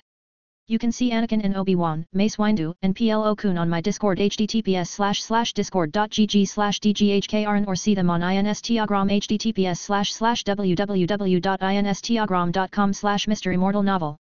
30 advanced chapters are available on patreon.com/MisterImmortal. Special thanks to Chesser Douglas Flower Umar Latif. 314. Supreme Grand Master of Jedi Order. This time they didn't act reserved and every Jedi High Council member came in. Except for Ragnarok, of course. If Alexander and he fought then they would probably end up destroying the planet even if they just sparred lightly. Grand Master Yoda, Master Mace Windu, Master Plo Koon, Master Stas Ali, Master Shak Ti, Master Kit Fisto, Master CZ Tyan, Master Coleman Kudge, newly made Master Anakin Skywalker, Master Agen Kolar, Master Obi-Wan Kenobi, Master Ki Adi Mundi and Padawan Ahsoka came in front of him with their lightsabers out. Ho ho! I am getting excited. Alexander chuckled. Okay, first I will show you how precognition can be used in a fight. I know, it requires a lot of concentration to do this but once you are good enough you can do it in fighting too. Let's start. All the Jedi ran towards him and encircled him. However, they didn't come one by one. They all attacked at the same time. Alexander secretly started doubting that Yoda was faking being old because of the speed he was moving at. He was swinging his sword while jumping from left to right. But dodging their lightsabers was easy for him. He kept on dodging them and also making small cuts on each of their clothes whenever he was in their sticking range or someone made a mistake. Nobody was able to sense those tears in their clothes, but each of them meant one death for them. The hardest of them to cut was Anakin, as he was able to see 1 second in the future. But even that ability didn't help when Alexander started using illusions and 12 more look-alikes like him appeared. Now, this is an illusion, but don't become careless. Because you don't know which one is me or which one is your enemy. Alexander said. They didn't understand his words at first, but when they looked around they couldn't see other masters. Everyone looked absolutely the same as Alexander, plus there were 12 more real illusions to annoy them and mimicking the other masters' voices. This was really terrifying. They might end up fighting each other this way. Seeing nobody moving, but this is no fun, so let's continue. The moment illusions vanished they again attacked him. Now Alexander had started overpowering them. Each of his strikes was powerful enough to throw 2 masters a few tens of feet away in the air. But they also kept on coming back as Alexander wasn't doing them any heavy damage. Haha, it has been 40 minutes since we started this. I can see many of you are lacking in stamina. Stamina training will become compulsory from tomorrow. He announced like he was already the Grand Master. You haven't won yet. We can keep on going. Mace Windu said. No, you can't. You should also look down at your clothes. Each small cut represents the time I was close enough to kill you if I was an enemy, Alexander replied with a smile. They all looked down and were terrified. Each of them had more than 10 cuts. Then they looked back at him and saw him still smiling. They felt something was wrong with his smile. Soon they started realizing what it was. Shocked Ti looked at Alexander with horrified eyes. Why can't I feel the Force? It's like, it doesn't exist around us anymore, Obi-Wan added. They all tried to use various abilities related to Force, but they couldn't even sense the Force, forget using it. Alexander went back to his seat and sat down relaxedly. That is something I call the Void. I didn't take away your Force, nor am I stopping it from reaching you, at least actively. I am simply absorbing all the Force around here with such intensity that nothing is left for you. This is a very dangerous ability that if performed wrongly could cause people around to instantly die by Force getting dried out of their body. I can also permanently take away someone's connection with the Force by making their body a Force repulsor. Though the person will become very weak and have to rely on medicines to live by because the Force will not give them strength. I can not just stop the Force from reaching any Force sensitive in this area but also the whole galaxy. And this is why I am also known as the Master of the Force. This is the last stop in any Force practitioner's life. But nobody has reached this point because of the stupidity of the order itself. Everyone was truly shocked at the moment. To them, Alexander looked like a literal god right now. How powerful do you have to be able to stop the Force throughout the galaxy? Their eyes were wide open and twitching, thinking that even if they can learn just 5% of what Alexander knows, then they could be the best Jedi in history. Mace Windu walked to Alexander and suddenly fell on his knees. Grandmaster. Alexander didn't like him kneeling. So he used Force and made Mace stand up. No kneeling in front of me. I am not your emperor. I am not here to start the Jedi Empire. I am just here to guide you on how to become a better and true Jedi and truly restore balance. If you really want to salute, then just do it like this with a slight bow. It's a sign of respect to your teachers and elders. He showed them the Kung Fu salute with a very slight head bow. It was never bad to respect your teachers. So, are you all satisfied? Do I become the Grand Master now? Alexander loudly asked. This time everyone did the Kung Fu salute.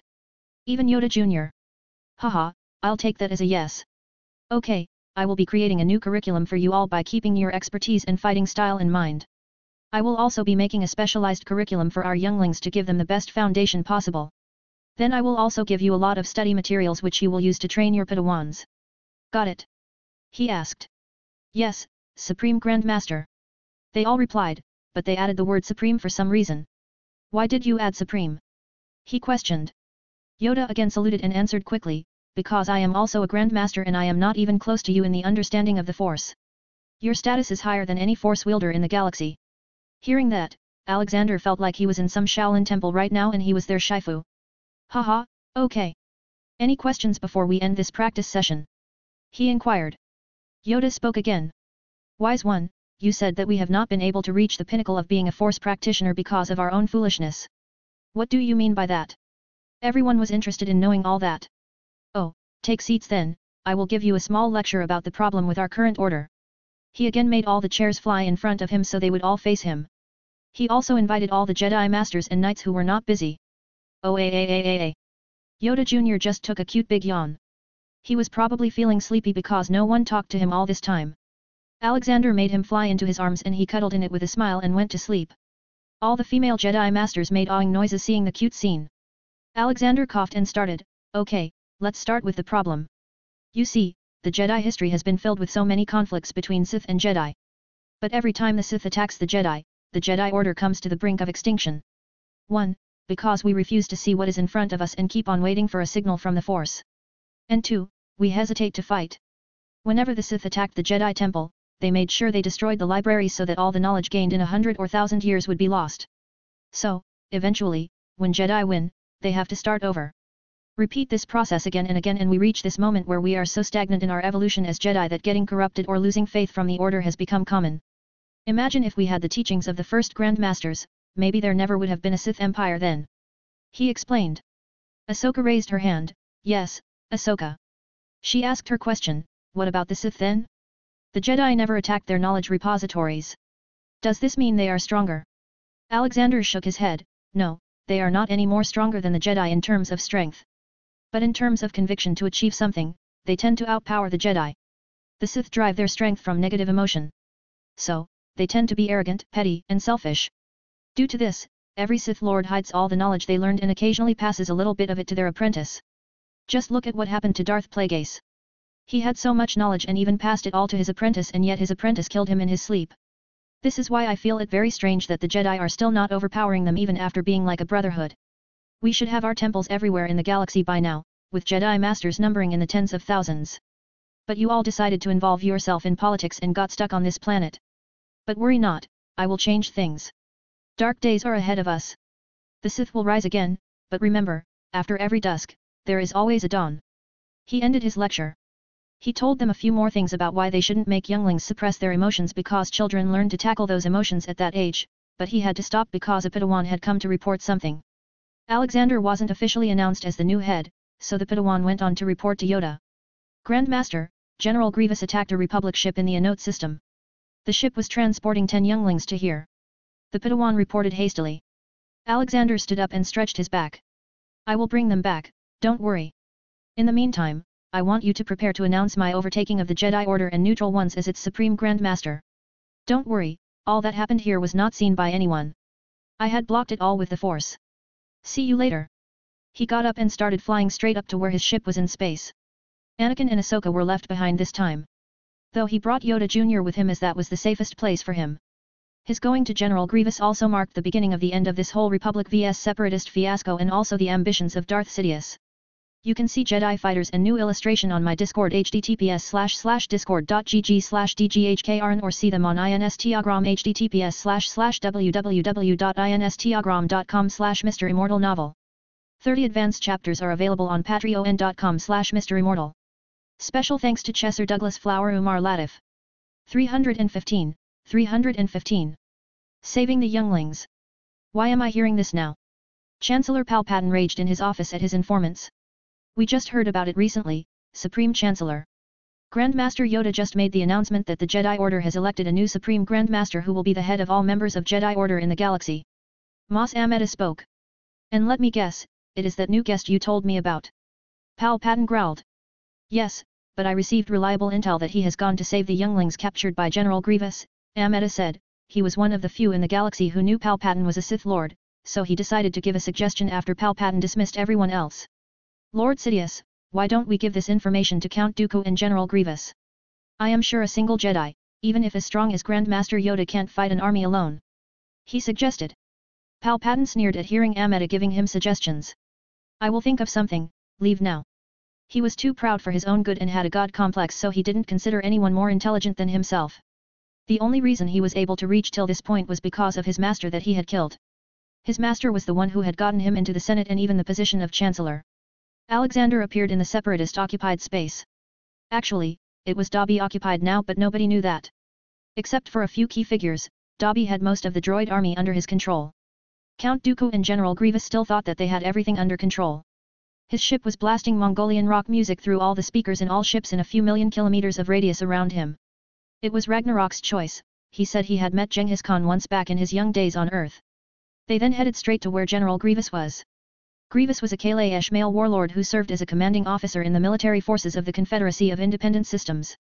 Although he was known by his rank as a general, Grievous was the supreme commander of the separatist droid army.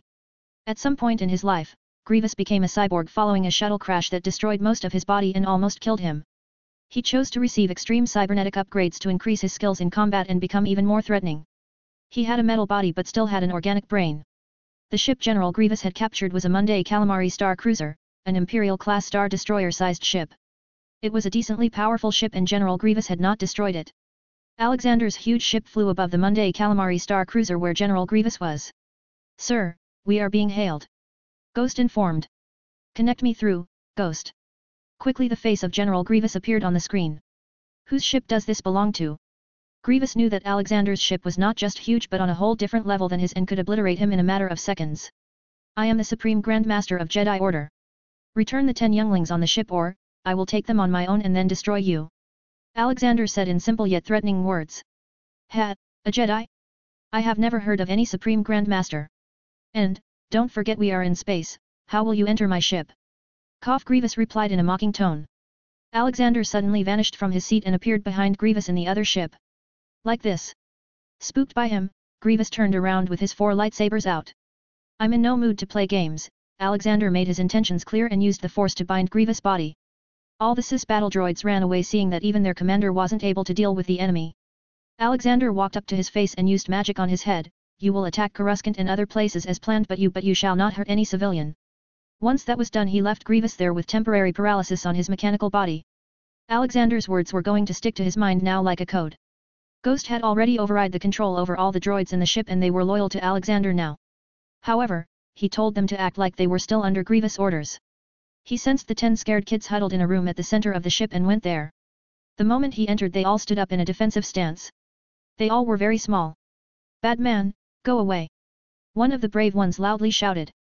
"Haha, it seems you all remember your basic training, kiddies." The children didn't know him until Alexander contacted Yoda on the holo COMM. "Yoda, tell these little ones that it's safe to come with me," he said. All the kids recognized Yoda. Probably half of the galaxy recognizes Yoda. Saved them you have. Young ones, this man is the Supreme Grand Master of the Jedi Order. Follow him, he will bring you to Jedi Temple," Yoda informed them. The children felt relieved now and took a long sigh of relief. They were probably on edge this whole time, thinking about the uncertainty of their future. "Follow me, I will take you to my ship," he said and took out the anywhere door. The children did feel amazed by it but didn't ask many questions as they took it as another high-tech gadget that big people had. He brought them to his ship and gave them a good living quarter and also Yoda Jr. to play with and ease up. Not to mention Yoda Jr. was enjoying the attention. Leaving the kids alone and setting the path home, he went to a meeting room where he would have a holographic meeting with Dobby, Brian, and Blue Fang. "Okay, how is the process of setting up the economy of the galaxy?" Alexander asked. Brian coughed and spoke. "I have done audits of most of the inhabited planets in the Outer Rim. All I can say is that everyone is ripping each other off. The Republic is a total mess, all its decision-makers are corrupt and only interested in filling their pockets. The Trade Federation is always trying to swindle money off of the Republic, the banking clan is trying to bankrupt planets to seize them, many planets that have smart people are also swindling money out of the Republic. The whole galaxy is a clusterfuck of ignorance and incompetence. I'm gonna have to take over the Trade Federation and the banking clan to truly sort this mess out." Alexander and everyone else were silent for a few seconds. They had never seen Brian being enraged like this. "Okay, so Joachim must have a plan. Tell me, boy," Alexander said, stopping his urge to ruffle the good boy's Blue Fang's hair even though it was a hologram. "Yes, I did a lot of work in sorting all things related to the military strength of all the planets and combining them into one single entity that protects all assets related to these planets. Until now we have been successful at keeping everything silent but infiltrating the intergalactic banking clan and trade federation will not be easy. I am going to need a good and experienced backup. Brian is only good here when it comes to matters of money. He has even stopped coming to my office since he found a lover," Blue Fang said. Alexander and Dobby raised an eyebrow. "Wait, a lover? When did that happen?" Brian laughed wryly. "Haha, I went to Planet Shilly for work and met this amazing woman. It was love at first sight. I've been trying to woo her for a while now, but it's hard because she has a husband, though I know she doesn't like him, probably. Wait, isn't that Ahsoka's home world? Brian, I hope you don't stir up too much trouble. They are friendly people," Alexander warned him. "Of course, boss. I would never hurt them or her. My feelings are genuine and won't force it. Brian proudly said. Good, now, Dobby, how's your end going? Alexander continued the meeting. Well, boss. Hats has been working overtime and we have covered most of the outer rim. We are heading towards the mid-rim now. Hopefully, it will be done soon because now we have a much bigger army. Dobby reported. How big are we talking about? Blue Fang asked. Dobby scratched his beard. Last time I checked I had gained 200 million droids and 58,000 ships of various sizes. Currently, the unadroids, droids based on TX and T-800, and Arnold are commanding them. Alexander's jaw fell hearing that number.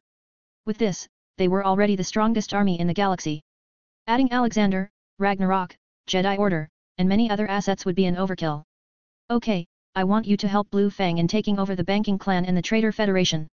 He ordered and finished the meeting. Alexander's ship was nearing the mid-rim when Ghost came to him to report something. Sir, I sensed a distressed signal from a nearby planet. Sigh, let's check it out. You can see ship, General Grievous, younglings on my Discord https://discord.gg/dghkrn or see them on Instagram https://www.instagram.com/MisterImmortal novel. 30 advanced chapters are available on patreon.com/MisterImmortal. Special thanks to Chesser Douglas Flower Umar Latif. 316. A pleasant surprise. They followed the distress signal and reached a planet that was registered as primitive on the star map, meaning that the civilization on the planet had not reached the space-ferrying stage. Alexander didn't want to spook the people on the planet, so he didn't land on it with a ship but instead flew down with invisibility spell on. Ragnarok also followed him behind. As expected, the planet didn't have any kind of pollution and was mostly filled with wildlife and plants. He went to the nearest human settlement and it was nothing more than a tribal village who still used crude weapons like swords and spears. He didn't disturb them and kept on flying towards the distress signal. Raggy, you should go back to the ship and keep the kids safe. There are no adults there right now. Alexander said. Ah, I am bored, Alex. This is fun, Ragnarok replied. Alexander finally decided to ask him why he was being like this. He had noticed Ragnarok's behavior had changed for some reason. Tell me honestly, Raggy. I have sensed a change in how you behave. What happened? Are you sick? He asked. Huh? I don't know what you are talking about, Alex, Ragnarok replied, but his face was clearly showing he was lying. Don't lie to me, Raggy. Alexander stopped flying and looked him in the eye. Ah, it's nothing, Alex. Just some hormonal changes probably, Ragnarok said with an embarrassed face. For a long moment, Alexander looked at his face and processed what he had just heard. Then he burst out in a loud laugh. Wahahaha. Dobby was right all this time. You are really in heat. Waha. Boom. Ragnarok got annoyed and punched his face with normal force. But even the normal punch was so strong that Alexander was thrown to the ground with so much force that it made a 5-kilometer wide crater and crazy earthquakes in hundreds of miles radius. The next moment Ragnarok was seen blowing air on his reddened fist in pain. Goddammit, how strong has he gotten? But then he suddenly realized that he had hit his best friend for a stupid reason. So he flew down to find him and apologize. But he couldn't find Alexander. Oi, where are you? He shouted. Ha ha ha ha. Then he heard Alexander's laughter coming from under the ground. He looked around and saw a hole in the ground. He jumped in quickly. Inside of the underground cave was pitch black. He lit a small fire on his palm and walked to Alexander, who also had a fire in his palm. Ragnarok was going to apologize. But he noticed there wasn't even a scratch on Alexander's face. Alex, sorry brother. I think I am becoming unstable. He apologized. Haha, it's all right, Raggy. Anyway, we will find you a good draconic wife soon. Don't worry. Maybe I'll ask father to find one for you because I have no idea where to look for a huge and powerful female dragon like you. Alexander replied. Ragnarok was elated with the news. Het. Let's hope you do that before I lose my mind and end up burning this galaxy. Okay, don't go Darth Vader on me now, let's see where we are. This cave feels too unnatural to be here. Lumos Alexander cast a light spell. Soon they saw the entirety of the cave they were in. It was many meters high and wide. But the most important part was that all the walls and ceiling were made of concrete. Many murals were also engraved on them. This is totally not natural, Ragnarok exclaimed. And I can feel the intense force coming from that side, Alexander said as they started to walk in that direction. After walking for a few minutes they reached the end. In front of them were two huge closed doors on which a palm pattern was made. Alexander didn't think much and simply put his hand on it. But nothing happened. Use the force, Ragnarok suggested. Alexander did just that and sent force out through his palm into the two doors. After a few seconds, the change started to appear. The runes on the left side door and walls started to glow in red color and those on the right started to glow in blue. Soon with a loud thud, the doors opened, and with it came a cloud of dust, showing that it had not been opened for a long time. They walked in and as soon as their foot touched the ground in the room, lights switched on. In front of them was a huge storage room with columns and columns of racks. In them, glowing cubical, circular, triangular things were put in an orderly manner. On the left side, they were all red and on the right, they were blue and in the middle end, there were white ones. If it is what I think it is then this is possibly the greatest treasure in the whole galaxy. But why they are here is to be known. Alexander stated and went to the end of the hallway where only one rack was placed with not many objects on it. But those that were there had white color and the one in the center had a golden color. He picked up the golden one and sent force in it. All of a sudden the thing started glowing in white light and holograms started to project. There was only one man in it and it seemed like he was directly addressing whoever opened the storage room. Whoever reaches this place and hears me, may the force be with you. I am Rial Zhenyu, the Grand Master of the Order of Keepers, a society formed by force users with a goal of preserving the knowledge of the force for the future generation. I do not know how much time has passed. But I do know that this is the year the first ever Galactic Republic was formed. I hope all this knowledge will be used for good. I wish you luck in your search for knowledge. The hologram ended. Alexander then went to its side and started the last hologram in the white object's endpoint. The force users have now been divided into two groups. Dark and light side. The order will try to preserve as much knowledge as possible from both sides. Alexander now understood everything.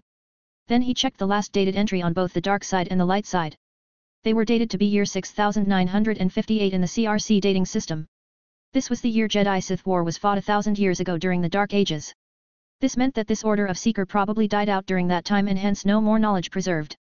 Alexander also understood that the man in the first golden hologram lived some 25,000 years ago.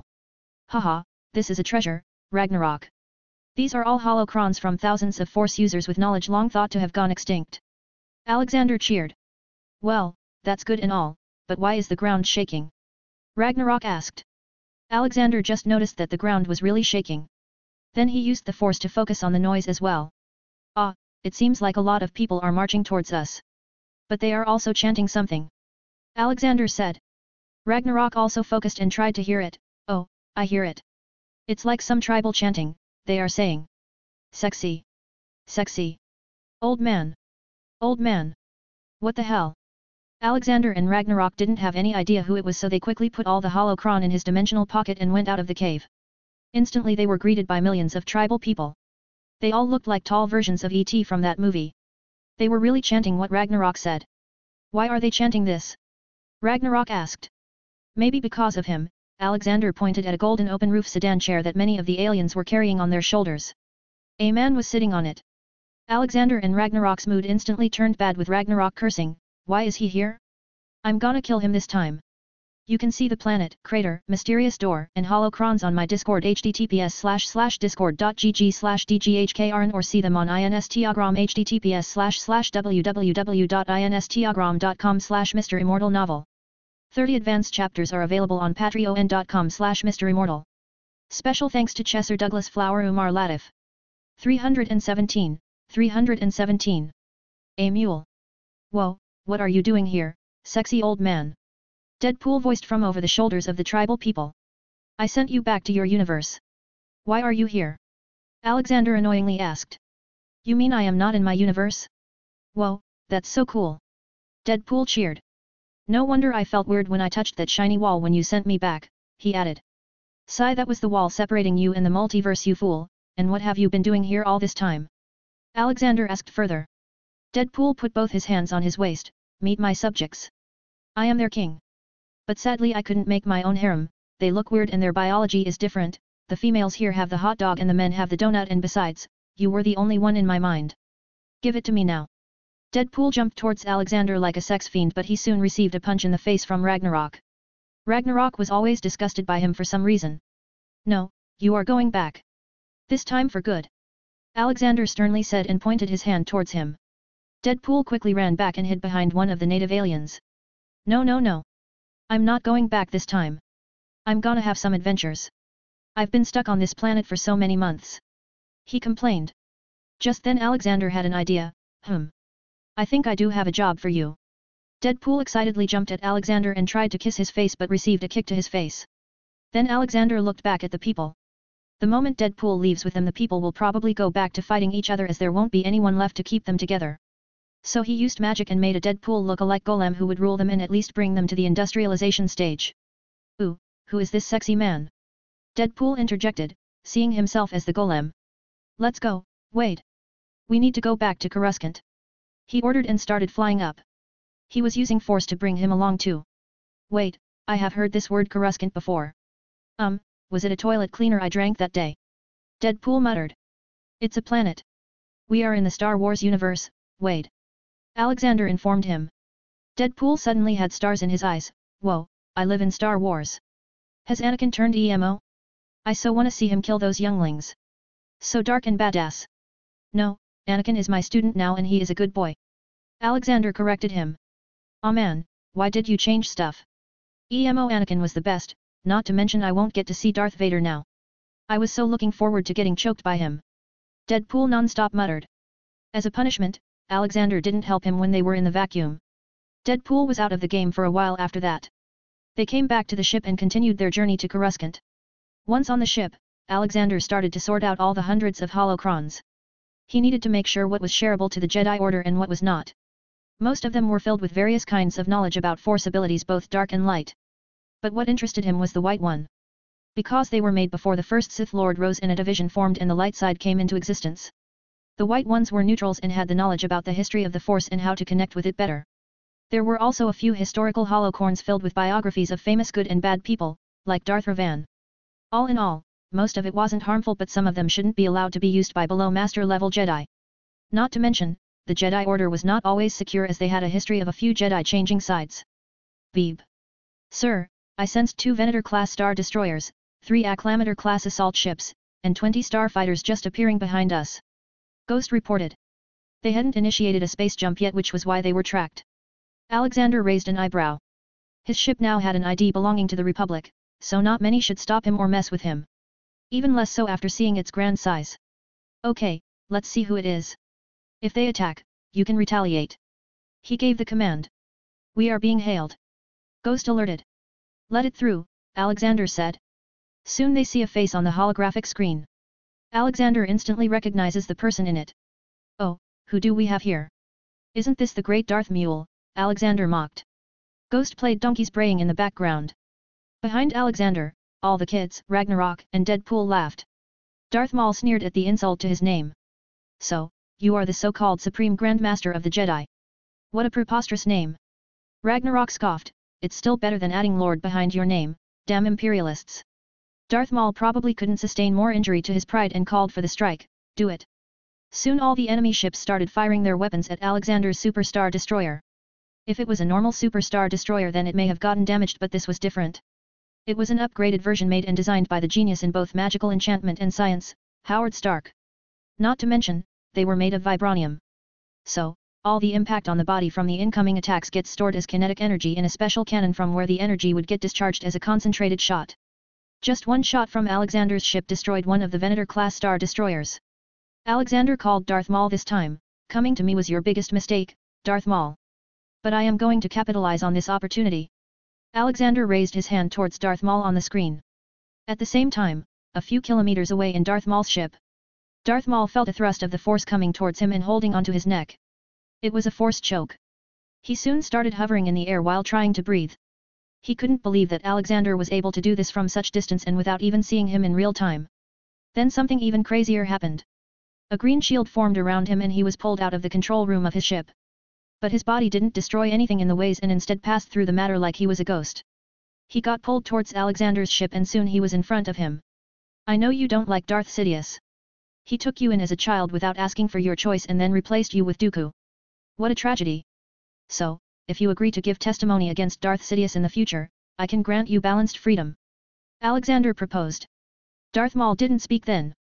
He wasn't a heavy talker anyway and he was probably trying to understand how Alexander knew about Lord Sidious. Okay, don't speak then. I am stripping you of your Force powers permanently.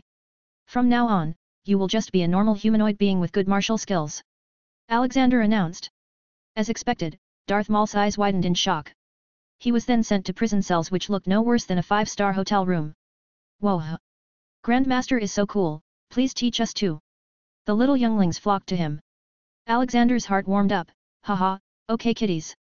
I'll teach you. Palpatine was in his office when he got the news that the fleet he sent to take down the so-called Supreme Grandmaster had gone missing and they couldn't communicate with it. He called Dooku on holo-comm, Lord Tyrannus, did you receive any report from Darth Maul? Dooku denied, no, Lord Sidious, but I received news from General Grievous. He was attacked and defeated by the new Jedi Supreme Grandmaster. The Jedi was able to take away the younglings. Darth Sidious sneered, incompetence, all of you are incompetent. We are so close to victory. We can't afford any mistakes now. Send someone to look for Darth Maul, now. He knows too much, kill him if he's found. The call disconnected and Palpatine seethed in rage, feeling like electrocuting someone. Jango Fett had been staying with Count Dooku for a while and gathering all the data about his treachery. But today he got the best of it. He was able to record a conversation between Count Dooku and Chancellor Palpatine whom he called Lord Sidious, meaning that he was the Sith Dark Lord. He was now being sent to go out and find Darth Maul but he was instead planning on going to Alexander. You can see Deadpool, ships, Darth Maul and Dooku got caught on my Discord https://discord.gg/dghkrn or see them on Instagram https://www.instagram.com/MisterImmortal novel. 30 advanced chapters are available on patreon.com/MisterImmortal. Special thanks to Chesser Douglas Flower Umar Latif. 318. Jedi Council Meeting. Alexander's ship just reached Coruscant. Okay, wait. If you tell anyone about their future then I will send you back and telling them doesn't make sense anymore. I have changed everything. Alexander warned him. Deadpool was jumping like a little girl in excitement, will there still be an Order 66? Yes, but slightly different, Alexander replied. Yes, I feel it's gonna be interesting, tell me when it's about to happen. Deadpool pleaded. Whatever, your job will be to start cleaning the Undercity of Coruscant by killing the worst criminals and bringing order. There are 5,127 levels, the lower you go the worse it gets.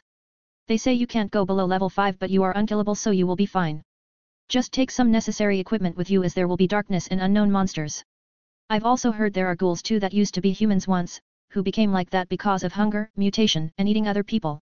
Alexander explained. Ooh, that's pretty dark. But, how am I supposed to clean up a whole planet 5,126 times? Deadpool asked. Don't worry. I will soon be coming to give a hand. Till then, you are on your own. He replied and headed out of the ship.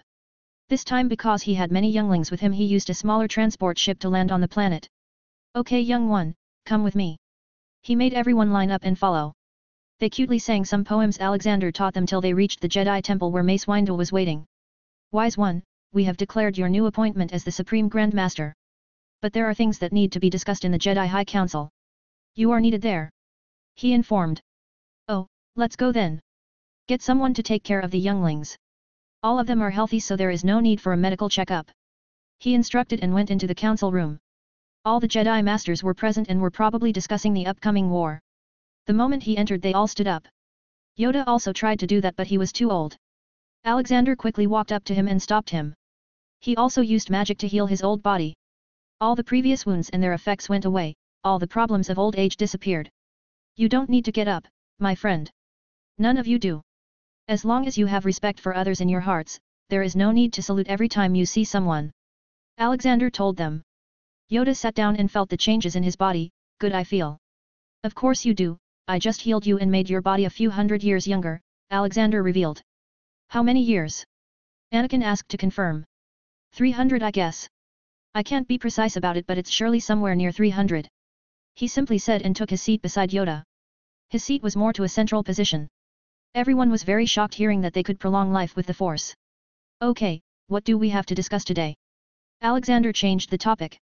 We were discussing the upcoming war with the Separatists.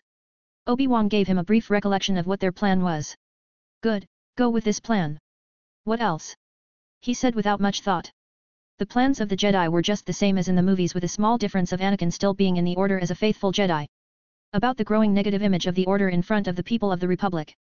They don't trust us anymore. The anti-war activists are rallying people and blaming the Jedi for the whole war, Shock Ti started. Regarding this, I have already told my granddaughter to head the PR division of Order for now. From what I know, someone is behind this deteriorating image, someone is deliberately manipulating this. He kept on speaking, not seeing the shocked council. Wise one, daughter you have? Yoda confusedly asked. Oh, yes I do. In fact, I have 6 daughters and 3 sons. Though only one of them is biologically mine. Others are adopted but are still the same as blood related to me. He revealed. The council didn't know whether to feel good about not all of them being biological or sad because their head had broken the code. Ah, I know what you all are thinking. Well, under my administration, a Jedi marrying and having kids isn't prohibited, as long as they are not going way out of line by marrying multiple times. I understand all the worries. It's not marrying someone that brings you to the dark side but the fear of losing them. But worry not, I will help if any of you ever come in trouble. What is the next agenda of the meeting? He continued the meeting. We are to handle the trial of Berisophy, Anakin said with scorn in his voice. He was still angry at Berisophy for framing Ahsoka for orchestrating the bombing of the Jedi Temple. Bring her and Ahsoka in. He ordered. Soon the 2 girls were brought in. Alexander looked at Beris. Child, tell me truthfully, why did you do all that?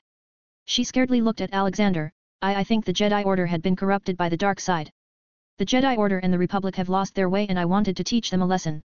Alexander didn't ask more. Just by looking at her, he knew what the problem was. As a young Padawan, she witnessed the deaths of clone troopers and Jedi alike and also faced the trauma of combat. If you come to think of it, even though she was proficient in her abilities, she was still an ordinary teenager. Sigh. Ahsoka, tell me. From the day you became a Padawan, do you still think the Jedi Order is a peacekeeping organization? Alexander asked. Ahsoka didn't know why she was being asked this but she truthfully answered as she believed that there was always a reason behind his words. No, I don't think the Jedi Order is the same as before. As a Jedi, we were trained to be keepers of the peace, not soldiers. But all I've been since I was a Padawan is a soldier.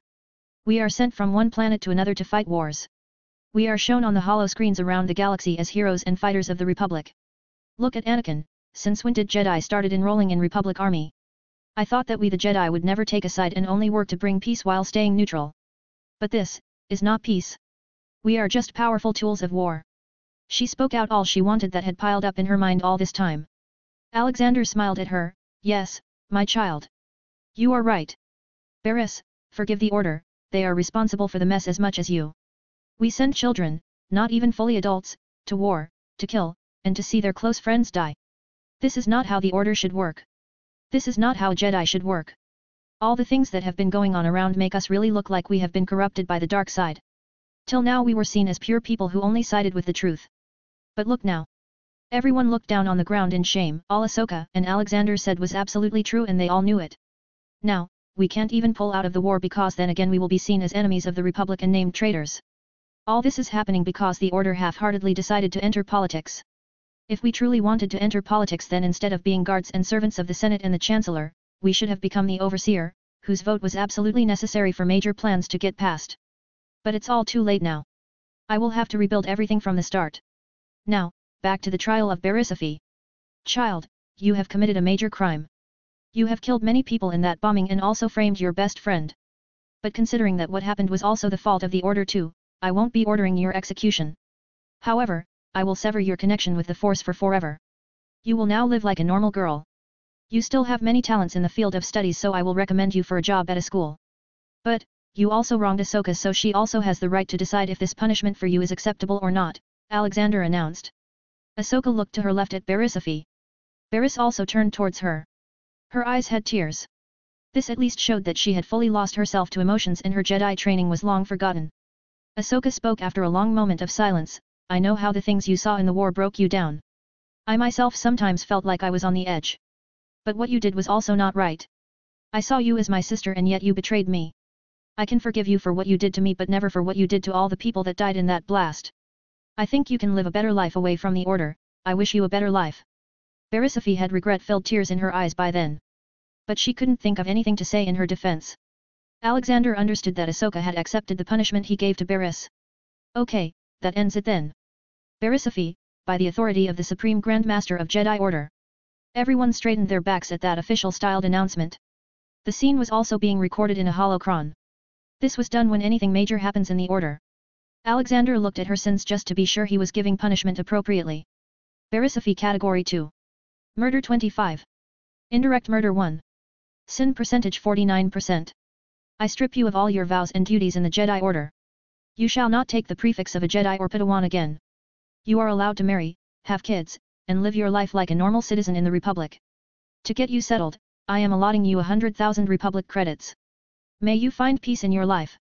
He announced. With that, the council was done. Berisophi's previous master took her to get her stuff and escort her out. She would live a life as a normal woman now.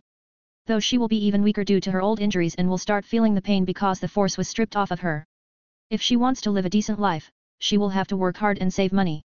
Alexander walked up to Ahsoka and patted her head softly. Haha, nice speech there, little one. I am proud of you. Ahsoka looked at his smiling kind face with her big eyes. She felt very happy being praised by him. It was like a certification for her that what she believed was right. Then Ahsoka's eyes widened as if she remembered something. Oh no. I forgot to tell you, Yoda Jr. was wailing a while ago, he was missing you probably. Ah, then let's go to him. He said and walked away with her. Grandmaster, I have a favor to ask. She voiced. Say it. I want to organize a marriage ceremony for Anakin. She requested. Haha, nice idea. He married his lover in secret a while ago, right? Well, we're gonna have a big party soon then. Hehe, he's gonna love it. She beamed with joy. Behind them, all the masters were looking at them go away. For some reason, they all saw shadows of their younger selves in Ahsoka and the shadow of their most beloved master/person in Alexander. They all couldn't help but smile remembering their good old days. Yoda felt the positivity around the whole Jedi Temple and around all the masters for the first time. He then smiled, feeling that he made the correct decision to let the order be managed by Alexander. Come for Jedi Order New Era, as he silently thought. You can see the Berisophi and Ahsoka on my Discord https://discord.gg/dghkrn or see them on Instagram https://www.instagram.com/MisterImmortal novel. 30 advanced chapters are available on patreon.com/MisterImmortal. Special thanks to Chesser Douglas Flower Umar Latif. 319. Yoda, the brand ambassador. Alex, why didn't you tell this to me earlier? Look at him, ah. Olivia held Yoda Jr. in her arms and fawned over him. I was really busy, but don't worry, I kept him close all the time. He doesn't have any parents or guardians, so I took him in. You always said I only adopt girls, well, now you can't say that. I can't get more diverse than this. Alexander talked back. What's with his name? Couldn't you have thought of something original? She complained. Oh, that was a mistake. I thought I knew his father and named him after him, but I was wrong. You got any name in mind? He asked. Well, we are his parents now, so let's combine our names and the tradition of having it starting with Y2. Yalo, that's what his name will be. Small and simple, just like him. She said and caressed him in her arms.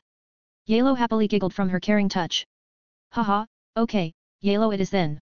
Alexander accepted. Okay, I will leave him with you now, I gotta go out. There's a lot of work. Alexander said and left Fahim and returned back into his office in the Jedi Temple. Amy was also working from his office. She was preparing a PR model for the Jedi. Glanpa, I made a plan. Hear me out. She jumped at him as soon as she saw him. Haha, my Amy is very smart. Okay, tell me. He took a seat beside her. Okay Glanpa, I understand that the image of Jedi has fallen to an all-time low because they started involving themselves too much with the worldly matters. Aren't they supposed to be monks? But what's done is down. We should just accept this and actively participate in society and help people. Mainly poor people.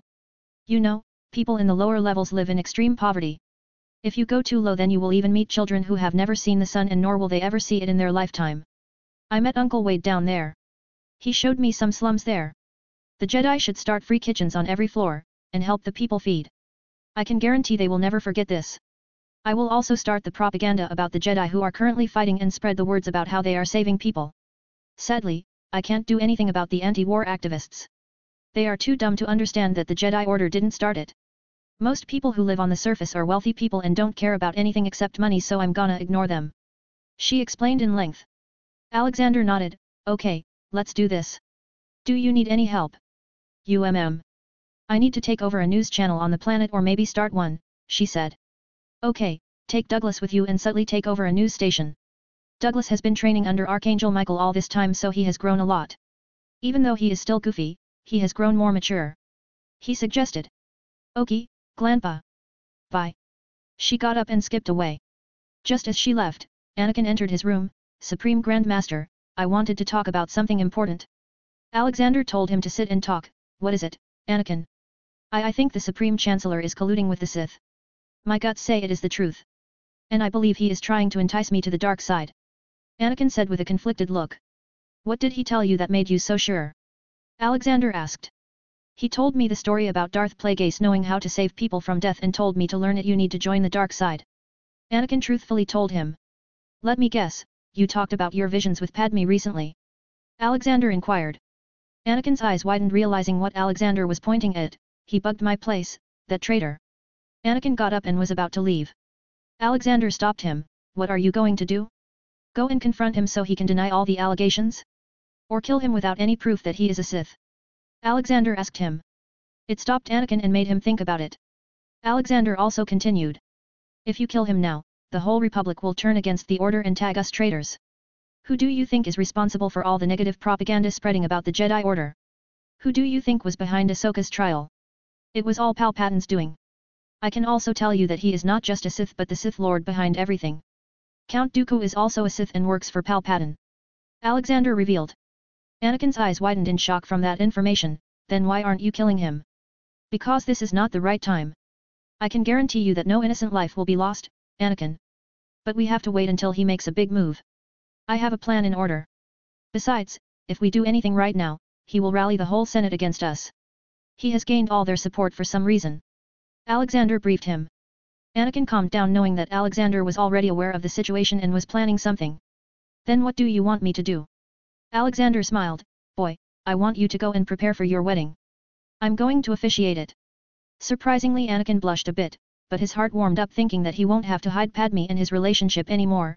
Thank you, Supreme Grand Master. It's all right. Now go and send Yoda and Mace to me. We have propaganda to run and Yoda is going to be our mascot.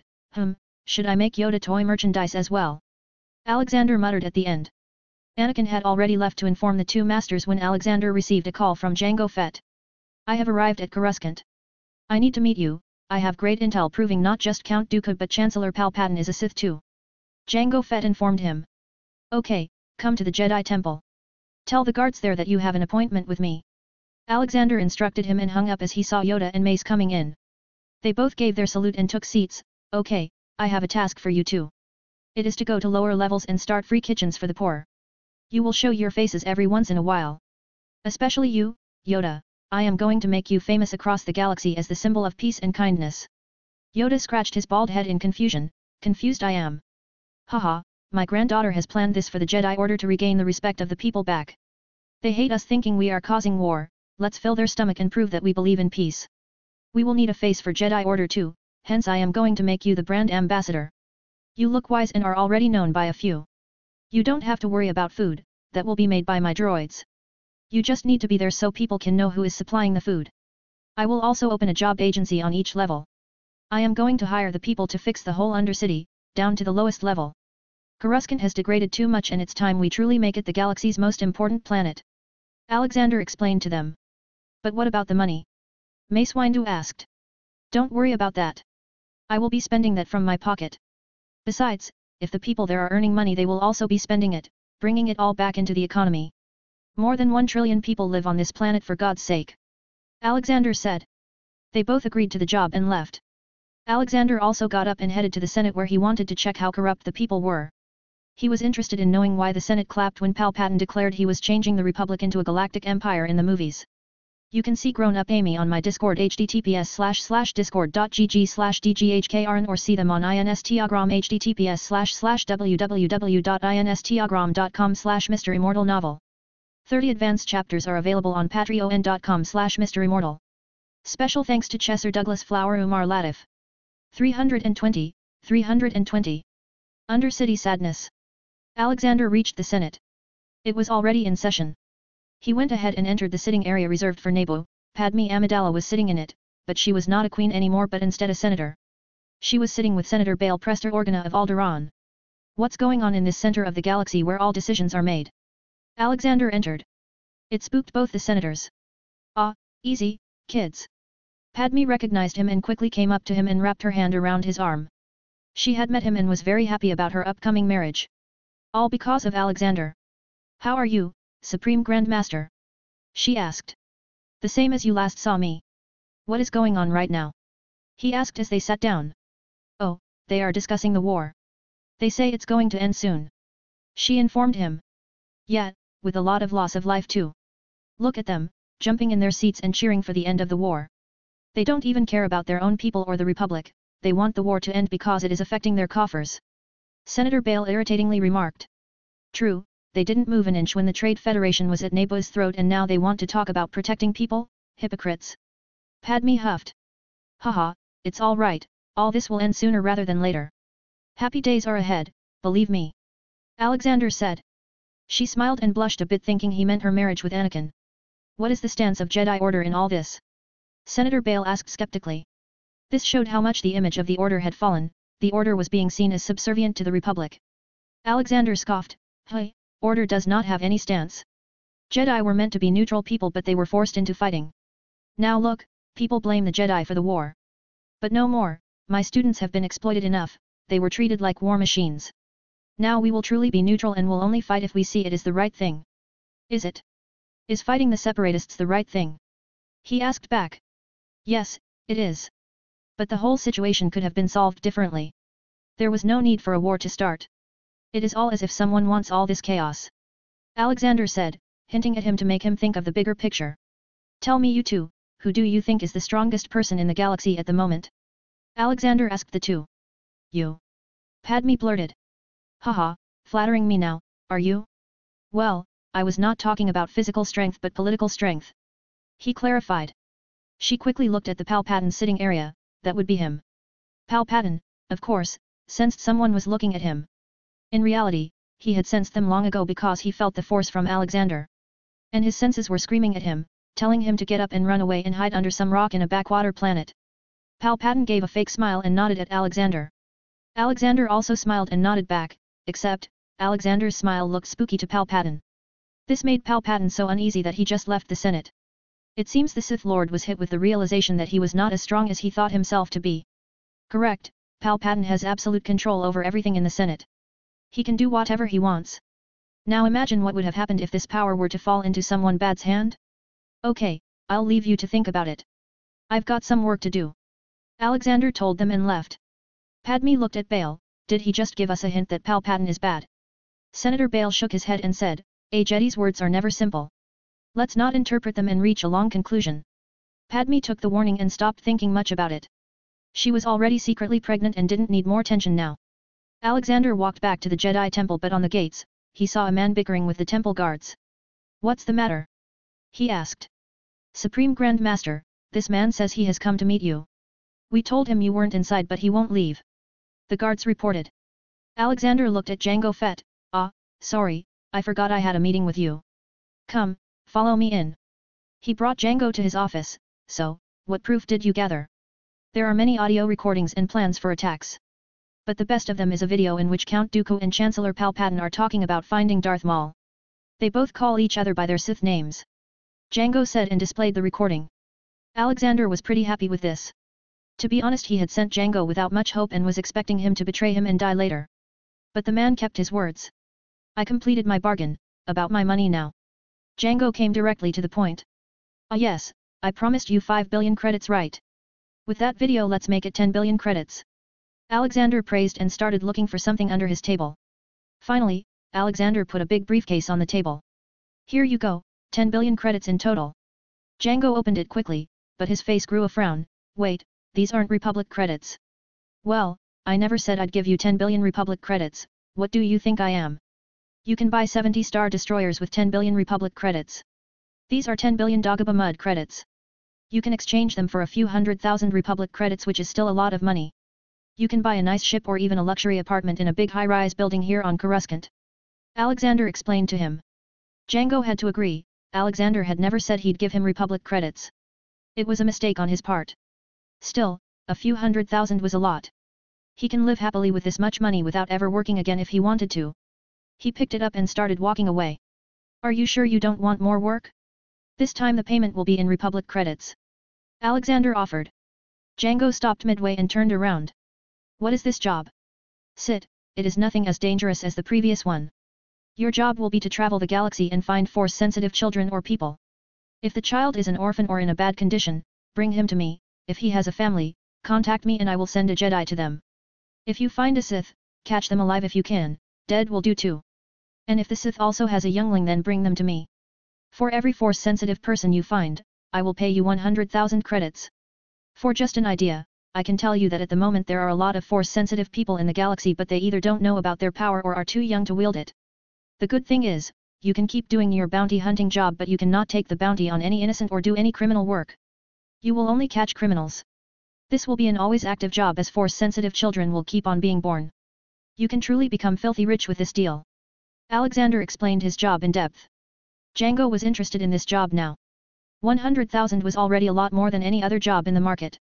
And it all depended on him how much he worked. Where do I sign? He asked. Alexander took out a golden paper with a smile. Here, everything is written in the contract. Django read it first. There were many clauses that made him unable to ever hurt any good Force-sensitive youngling or any good person in the wrong way. There was also a clause that added that his son would also be under the same contract when he grows old enough to start working. Finally, he signed it. But then the paper shined for a second. What was that? That, Django, was a Force pact. The contract you signed is unbreakable. If you break even a single clause in it then you will immediately die. I will be sending my unadroid, T-800, with you. He will be helpful in finding Force-sensitive people. Django really believed that something like a Force contract existed. Because he had felt it inside his body. Something would crush his heart if he broke the contract. He gulped his saliva and nodded. Django, normally I straight away kill bounty hunters/criminals like you but I gave you a chance. Don't waste it. Alexander warned him. I will not, thank you, Django said that much and quickly left. Alexander sat back down on his seat. Sigh, when will Grievous attack? Undercity level 1456. This was 3671 below the top layer of the planet. This was a lawless area with extreme poverty. Currently, there was a big line of people, neatly standing with plates in their hands. Okay, everyone come one by one. No need to push, there is enough for everyone. Amy shouted on a loudspeaker. Yes, there is enough meat for all of you. All the pretty ladies can ask me for the meat though, I have the best one. Deadpool shouted from another loudspeaker. Amy angrily went to him and stomped on his foot. Uncle Wade, no using vulgar language. There are kids. Sorry Amy. Deadpool apologized. He genuinely dotted over Amy for some reason, maybe he was just like that with children, or maybe because he had also seen Amy when she was little. Some distance away from the two, Mace Windu and Yoda were standing behind a counter with aprons on their body. They poured food on people's plates. They would also sometime use Force to entertain some children by levitating spoons. If it was just these four then it would have been impossible to feed the whole Undercity. Which is why Alexander had commissioned 10 million more T-800s with different facial features. They were all responsible for tens of thousands of free kitchens. Amy, Deadpool, Yoda, and Mace were just making rounds randomly. At the table, Yoda stood on the table to pour food as he was very short. Soon a small Zeltron child, no older than 5, came to him while talking to his mother behind him. Fanari, Shamith hing to eat after 5 days, the small boy cheerfully said. Yoda heard everything and poured a normal portion on the child's plate. The child didn't move even after getting his fill. Uncle Gwyn, can I have home more? Yoda's eyes turned sad. It was rare for him to not be able to control his emotions. He smiled back, have all you want, you can, little one. Yoda poured more into his plate. Then his mother came, thank you for giving us the food. I am sorry he asked for more, he thinks he won't get food for another 5 days so he wants to eat as much as possible. The mother Zeltron explained. It is fine, we have a lot of food. Mace chimed in. Even he was feeling bad for the child and the woman. The Zeltrons were a near-human species, most of them were considered highly attractive by human, near-human, and even some non-humanoid standards. They were also known for being extremely gullible. This also made their females highly sought-after targets of slavers. And from the wound marks on the woman's skin, Mace could understand that she was probably a former slave. Then Yoda suddenly reached his hand forward and healed all her injuries. Worry not, child. Good days are coming. Yoda had heard this from Alexander many times and also believed that the Supreme Grandmaster must know something for him to say that again and again. The female Zeltron thanked him repeatedly and went to eat with her son on the roadside. She smiled seeing her son happily eating and nearly cried out, but she controlled her tears so as not to sadden him. Yoda and Mace were very receptive to the emotions around them. They looked at the whole line and saw that there were many more who were most likely in the same situation as the mother and son they just talked to. Yoda sighed and looked at Mace, Supreme Grand Master sent us not to feed, but to teach us. Mace nodded, yes, to show us that we, the proud Jedi, the Keeper of Peace have failed so miserably in doing our duty. So many smiles lost due to poverty under this dark forgotten part of the galaxy, Yoda commented while looking at the dark underground ceiling. It was rare for him to not mess up his sentences. This only meant he was being very serious. Soon they started giving food again, but now they looked even more passionate than before in doing it. There are already places on Earth that are worse than the deep undercity of Coruscant. Makes me doubt we will ever even reach the spacefaring era. You can see the Senate and underground level on my Discord https://discord.gg/dghkrn or see them on Instagram https://www.instagram.com/MisterImmortal novel. 30 advanced chapters are available on patreon.com/MisterImmortal. Special thanks to Chesser Douglas Flower Umar Latif. 321. Repairing the Undercity. A few weeks passed. The PR work Amy had done started to show results. The people started to recognize the Jedi Order in a better light. Mainly in the Undercity. Yoda's figurines were also very popular. Amy even made Yoda model for a photo shoot for posters. Now the Undercity was filled with them. The lower you'd go the more respected the Jedi were becoming. Deadpool had somehow curbed violence and crime in his own twisted way too. He would go around and kill criminals and carve their crime details on their heads with the blade. However, he did the carving before killing. This terrified a great many low and mid-level criminals. Jedi High Council. In total, we have received 200 million thank you messages in the past week. All because of us simply giving food. Obi-Wan read the data from the data pad. Poor life they live. A light of hope we show them. Yoda commented. Yes, but just a light won't be enough. They need a full-fledged sun. I will be starting my employment exchange on every floor. What has been the reaction of the Senate on our recent activities? Alexander asked. They are accusing us that if we have so much food and money then we should spend it on war efforts. Anakin disdainfully said. They should empty their coffers first, which they filled by exploiting people.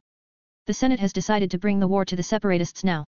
You will all be dispatched on various missions. Be careful, I don't want to hear sad news when I have just started changing this mess. Also, the moment war finishes, all of you will immediately return here. We're going to have a big announcement. He revealed. All the masters were interested in knowing what it could be but didn't pry in more. May the force be with you all, meeting adjourned. Alexander ended it and went out. He called Dobby then. Dobby, what's the status? Everything is in position, boss. I'm pretty sure this is going to be the biggest reverse in the history of all reversals. Dobby joked. Haha, yeah. What about Brian and Blue Fang? Have they taken over the Trade Federation and the Banking Clan? Alexander asked. Yeah, Banking Clan was easy to take over, but for the Trade Federation, we had to obliviate a lot of Neimoidians. Besides this, I have taken over all the systems till mid-rim. Now only the inner rims, colonies, and core worlds are left. But I won't go after them as it might alert the Sith. I am currently exploring the unknown regions. You'd be surprised, there are so many more planets with civilizations. But due to harsher space, they are mostly limited to their own solar systems. I think I will be able to create some hyperlanes by manipulating the Force here. Dobby proposed. Nice, do that. If we are going to reform the galaxy, we might as well do it as a whole. Alexander agreed to his plan. Then he hung up and went to see the younglings training with Ragnarok. When he reached the training field he heard lots of giggles coming from inside. He went in and saw all the children and Ragnarok playing tag. Ruoar, this dragon will catch you and feed you so many candies you become as fat as a hut. Ragnarok ran behind them. Ahsoka was sitting on the side and looking at them. What is going on here? Alexander asked her. Supreme Grand Master, they are just taking a break. Master Ragnarok decided to cheer them up. She replied. This is how I expected the Jedi Temple to be when I was brought here. I thought it was going to be fun. But after coming here they started training me to become an emotionless droid. But I still tried to have some fun every once in a while with Sky Guy. But that resulted in them ostracizing me. She told him about her experience. Alexander patted head, what's gone is gone. Don't be sad about what has happened, think about what is going to happen. And right now, if you don't start running then I will really make you as fat as a hut. Ahsoka took a second to understand and then ran away. Soon they both joined the children and Ragnarok. Supreme Chancellor Palpatine sat in his office as he talked to Count Dooku and General Grievous. Initiate the plan. It is time we end this war. Lord Sidious, what about Anakin Skywalker? Aren't we going to make him join us? Count Dooku asked. I did, but he seems to be too influenced by their new leader. It is very unfortunate that we couldn't have him, but the plan must go on. If he can't join us, then he's better dead. Yes, Lord Sidious, it will be done. Alexander went to the lowest level of Coruscant. He planned to repair it. Coruscant used to be like any other planet, with oceans and mountains initially. But then the development started. Initially, with just some skyscrapers, the population grew so much that buildings kept on going higher and higher. After a few hundred years, level 1 was made over ground level 0. After that, the rest was history. Over the next thousands of years, newer levels were added one after another. Currently, the lowest level where people lived was level 5. It was so below the top that most people never even see sunlight in their lives and are born and die there. The waste of the upper levels also gets thrown down. So, many diseases ravage the lower floors. The lowest level, level 0 where Alexander was filled with such waste, scraps, and remnants of the initial city. It was all pitch black. He also saw many devolved human species like the Thins. Their ancestors were humans who were banished from the surface for their crimes, subsequently residing in the darkness of the Undercity for thousands of years, which genetically changed them into terrifying creatures that became the subject of countless horror stories and nightmares. All these mutations were horrifying creations of humans themselves. Alexander needed to do something so that the whole Undercity of Coruscant could be as good as the upper layer. There were a few things needed for that. First was good ventilation. The second was natural sunlight, and the third was good hygiene. So he started to fix the ground level first. According to Alexander, the ground level was also going to become like the top level someday because it was the only place that had solid dirt. He could make a lot of gardens, lakes, and stuff to make it look beautiful. Though it would need a lot more than just paint for that. Due to level 0 being inaccessible, all the structures on which the planetary city above was standing had started to decay. It was a miracle how segments of the whole city hadn't started falling down yet. He cleaned the place with magic. He used Doraemon's reverse cloth in many places to fix things back to their perfect condition. He also used overpowered reparo charms. He had a lot of work to do as he needed to cover the whole plant. It was even more work when the planet had a planet-wide city with 5,127 levels. It was like working on a single planet 5,127 times. But he was only going to fix the structure of the levels. The cleaning, furnishing, and painting were going to be done with the help of droids and people. The next was ventilation. He could easily make ventilation with the help of magic, but that would not last forever and someday the magic would vanish. So he needed technological means. Coruscant was a fully transformed planet and everything on it was artificial. From water to air. So any big tech he makes, it wouldn't be too shocking to people. Not after knowing that there is a machine on the top surface whose sole purpose is to eat old buildings and poop out newer ones in their paths.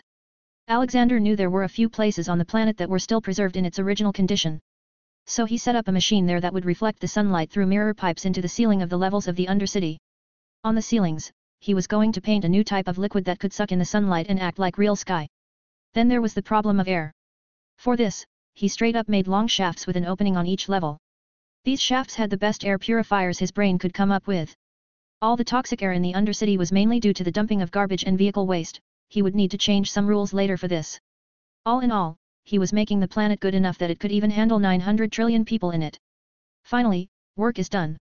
Now I just need to deal with the whole war thing, he sighed. You can see Yoda's poster, Undercity Level 0 Inthans on my Discord https://discord.gg/dghkrn or see them on Instagram https://www.instagram.com/MisterImmortal novel. 30 advanced chapters are available on patreon.com/MisterImmortal. Special thanks to Chesser Douglas Flower Umar Latif. 322. Let's play Uno. All the masters had left for their respective war fronts on various planets. Mace Windu was one of the few left behind to watch over the temple and coordinate with others. At the same time, Alexander was working on the Undercity. He was nearly done with it. His employment exchange had started to give work to the people. Most of them were working to clean, repair, and maintain the whole Undercity. But there were still too many people left for jobs. So, he started newer police for the whole Undercity. With increased security and eventually many new opportunities opened, mainly in tourism. The Undercity of Coruscant was famous throughout the galaxy, so it could absolutely attract a lot of crowds. He was also setting up many workshops and other places for people to work and provide various services. Seeing that there was still some time for the war, Alexander decided to go to the Galactic Center and investigate why the galaxy was so weird. Normally, the closer the system was to the galactic core, the more dangerous and harsher space was, but in the Star Wars universe, it was the opposite. All the best habitable planets in the core regions were the center of economic activity.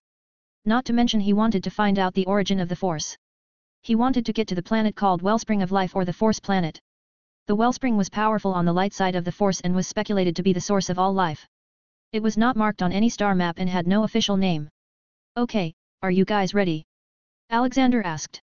Yes, let's go. Ragnarok, Douglas, and Archangel Michael said. They boarded onto a miniaturized superstar destroyer and left for deep core. Although the planet was not mapped on any star system, Alexander was still able to reach the place because he could feel the strong force from it. While they were traveling, Alexander asked Michael about how heaven was going. How's the old man? Is he giving a good fight to that Zulruk? Michael chortled, Ha, I really forgot to tell you. Zulruk, that overconfident narcissistic demon, decided he was prepared to attack heaven. He thought he had weakened father. But in the end, he got his teeth knocked out of his mouth by the old man. Though he was able to run away, I don't think he will be coming out of his hole for a while now. Alexander felt relieved and satisfied hearing this news. Wahaha, that is great news. Though I wish the old man had instead knocked his heart out of his chest. Yeah, that would have been better. I wouldn't have to train with this freak then, Douglas commented under his breath, but everyone heard him. Haha, what's the progress in your training now, Douglas? Alexander asked. Oh, thanks for worrying about me, old man, but I am strong, tired, and sad at the same time. I need my happy hours back. Douglas nearly cried. He had been forced to train with Michael for months now. All right, you can play with Barry and Hats for an hour every day.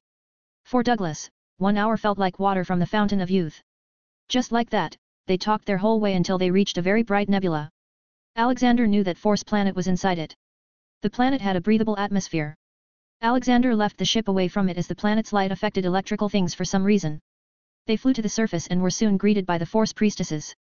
The priestesses represented serenity, joy, anger, confusion, and sadness, respectively.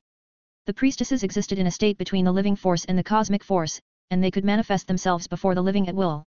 Soon, all 5 priestesses materialized in front of him. We were waiting for you, Master of Force, they said. Is this plot armor? Alexander muttered to himself. Every world he went to, there was always someone who would say they were waiting for him. Why? He asked. Because that is why we exist. We serve the Force and the Force serves you, this makes you our master too. Serenity explained. Is this planet the place from where the Force originated? He asked. Serenity shook her head. No, this is just the strongest Force nexus in the galaxy. Force is everywhere and always will be. It is the building block of the universe. This planet is merely the birthplace of a species that allowed a selected few to master Force and use it according to their will. All that surrounds us is the foundation of life, the birthplace of what this world's science calls midichlorians, the foundation of what connects the living force and the cosmic force. And why were you waiting for me in all this? He asked again. This whole Force nexus has reached its maturity. It is ready to be sacrificed to you. The 4 priestesses said and bowed to him. Alexander raised an eyebrow. Who told you to do this? What if I hadn't come? We are a part of the Force. We know what we must do as the Force knows everything, and if you had not come then this Force nexus would have died and been reborn again. But sacrificing it to you is the best outcome. They explained. And where will you live after I take this? He asked. We live in the Force, we don't need a physical house. This Force nexus will also become a planet again in a few millennia. Serenity replied. Sigh. Okay, I thank you for this sacrifice. Tell me if you need anything from me. He offered. The 5 priestesses looked at each other. Master of Force, can you destroy Korriban? It is the source of many dark disturbances in the Force. Alexander nodded. I was going to do it anyway. It is a holy site for the Sith. It is also hunted by many previous Sith Lords. The 5 priestesses nodded and vanished. Alexander looked back at his teammates. Boys, go back to the ship. I'm gonna have my lunch. Alexander then went ahead and used the power that he used to eat black holes. It didn't take him long to finish it as it was not that big. But it felt different, much different from a black hole. He felt that his already strong control over the Force became much stronger. He could even see the Force around him. It was everywhere. It also looked like it was flowing in various directions, some fast and some slow. Did I get another power-up? He asked himself. Then Alexander decided to test it. The Force was the building block of everything, so he should be able to make a planet. He tried to make another Earth. Soon he saw a planet forming in front of him from inside out. It was a real, full-sized planet. Alexander looked back at his hand. This is weird. I don't feel stronger in terms of strength yet I can do this.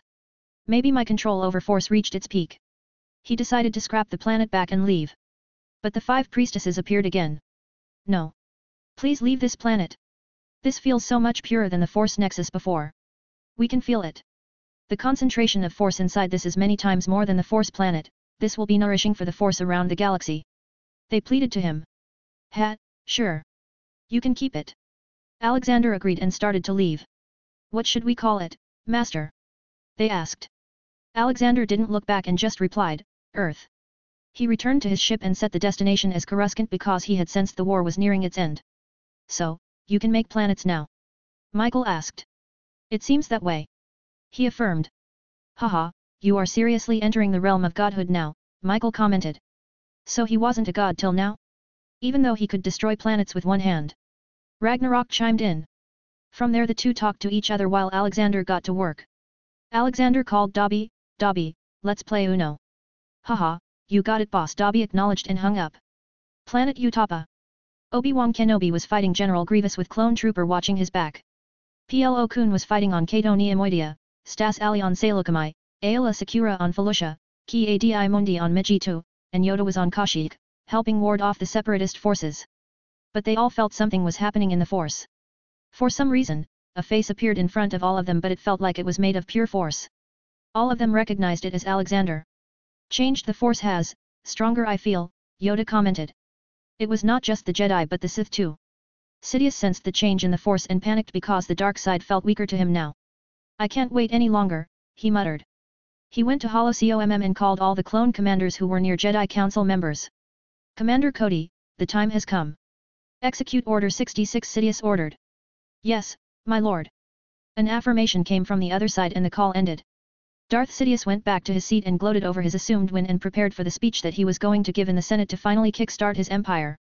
You can see the Force Planet, Force Priestesses, Order 66 my Discord https://discord.gg/dghkrn or see them on Instagram https://www.instagram.com/MisterImmortal novel. 30 advanced chapters are available on patreon.com/MisterImmortal. Special thanks to Chesser Douglas Flower Umar Latif. 323. Thunder. Commander Cody received his orders and called Alexander instantly. Sir, Order 66 has been initiated. You are in command now.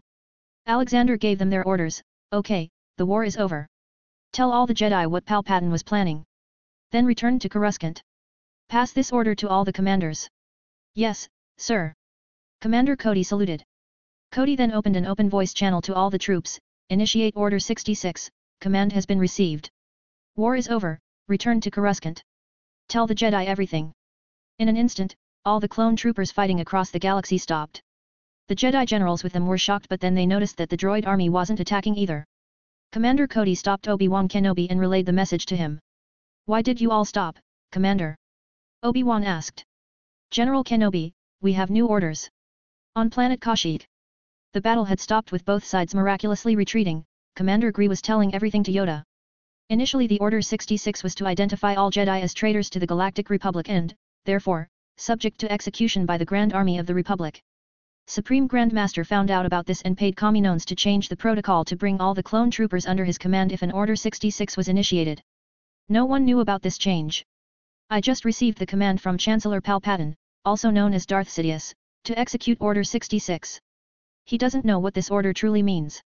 Yoda lost his balance and sat on the ground. He understood the consequences of Order 66 if it was not changed. All the 10,000 or so Jedi would have died from betrayal. Blind we have been, always right beside us, was the enemy. Indebted to Supreme Grand Master we all are. Yoda muttered. Grand Master Yoda, we have received orders to return to Coruscant.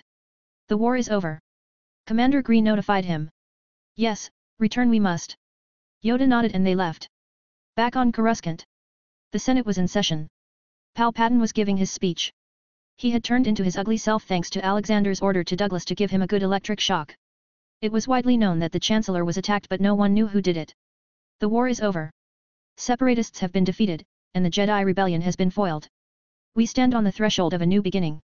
Claps echoed throughout the Senate building. In order to ensure our security and continued stability, the Republic will be reorganized into the First Galactic Empire, for a safe and secure society which I assure you will last for 10,000 years. An empire that will continue to be ruled by this august body, and a sovereign ruler chosen for life. An empire ruled by the majority. Ruled by a new constitution, Palpatine announced. The dumb senators didn't realize what was truly happening. They were just happy that the war was over and they could go back to making money and other leisure activities. Mas Amedda came closer to Palpatine and whispered something, "My lord, something happened. The Jedi didn't die. The clones betrayed us. They all have arrived near the Coruscant and surrounded the planet." Sidious's mind worked in fast mode and quickly came up with an idea, "My friends in the Senate. I just received the news that the traitors of the Galactic Empire are still alive and have appeared outside with the fleet. I ask you all to stand with me and fight them. They are already weak and tired. They cannot keep on going for long. We must strike." Out in space, all the Jedi returned to Coruscant only to be denied landing, and orbital cannons were directed at them. They all gathered in Alexander's superstar destroyer that appeared not long after. "Haha, good to see you all are safe." Alexander entered. He went to Ahsoka and gave her a head pat. She insisted on going to fight even though he denied it. He was honestly a bit worried about her. "Wise one, thank you for watching over us. I am sure many of us would have lost our lives if Palpatine's plans were successful." Obi-Wan grievously said. It's Darth Sidious now. He was never Palpatine. He was Darth Sidious even before he became a senator. He was the student of Darth Plagueis. Alexander revealed. "So the tragedy of Darth Plagueis you told us about. It was him." Ki Adi Mundi exclaimed. "Yes, and I am sure he has already announced us as traitors and is leading the Senate to attack us. Nothing to worry about though. We will reveal his plans and identity to the public soon." Alexander assured them. "What about the Separatists?" Obi-Wan asked. "Count Dooku and General Grievous both work for Sidious. This whole war was a facade to slowly destroy the Jedi Order and make the Sith Empire. But I had put my second-in-command on dealing with Separatists long ago and now the droid army is under our control." Alexander explained. For the past few years, Darth Sidious had been planning on overtaking the galaxy.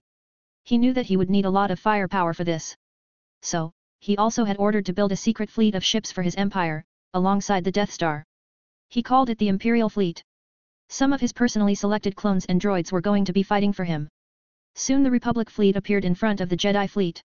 Jedi fleet was smaller because most of them contained big transporter ships as they were only supposed to go to other planets and lay siege. Darth Sidious's voice soon came through the hollow COMM. Alexander could see that he was still in the Senate and everything was happening live in front of everyone. "Enemies of the Empire, lay down your weapons. This war is over.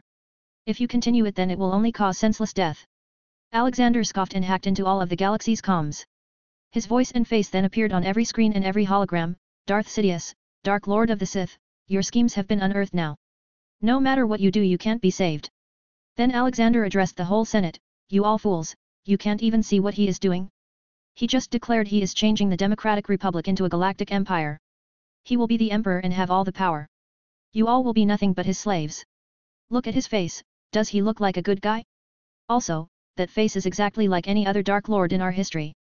Sheev Palpatine is Darth Sidious, the ex-apprentice of Darth Plagueis. If you still support him even after knowing this then you will be considered a traitor to the Galactic Republic and will face consequences once I deal with him." All the senators felt the reversal of the situation. A moment ago they were calling the Jedi traitors and now they were being called traitors. Then Alexander addressed the people. He was already famous among them for fixing the whole Undercity and many more good deeds across the galaxy. "My people of the Republic. Do not worry, this evil man will not win no matter what. Democracy will not fall." Darth Sidious's eyes twitched. His plan had fully backfired but he had to keep the show running. "Ha, what proof do you have? And I can defeat you easily. Look at my fleet and then at yours."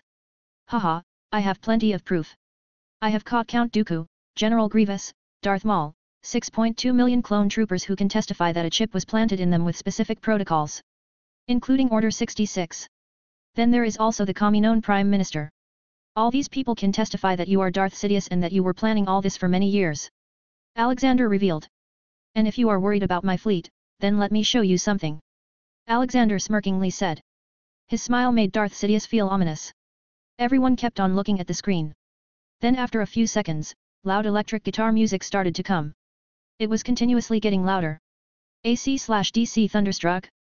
The guitars were continuously playing. Then the drums started and with that, white lights started appearing in the space all around Coruscant. Ships started to appear out of hyperspace. First, it was just 10 huge ships, then 100 and it kept on increasing. After a while, everyone lost count because the whole space was flooded with them.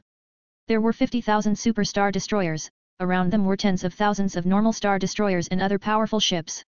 Not to mention the hundreds of thousands of starfighters around then. Just when everyone thought there couldn't be more surprises, the music got much louder. Then the vocals started.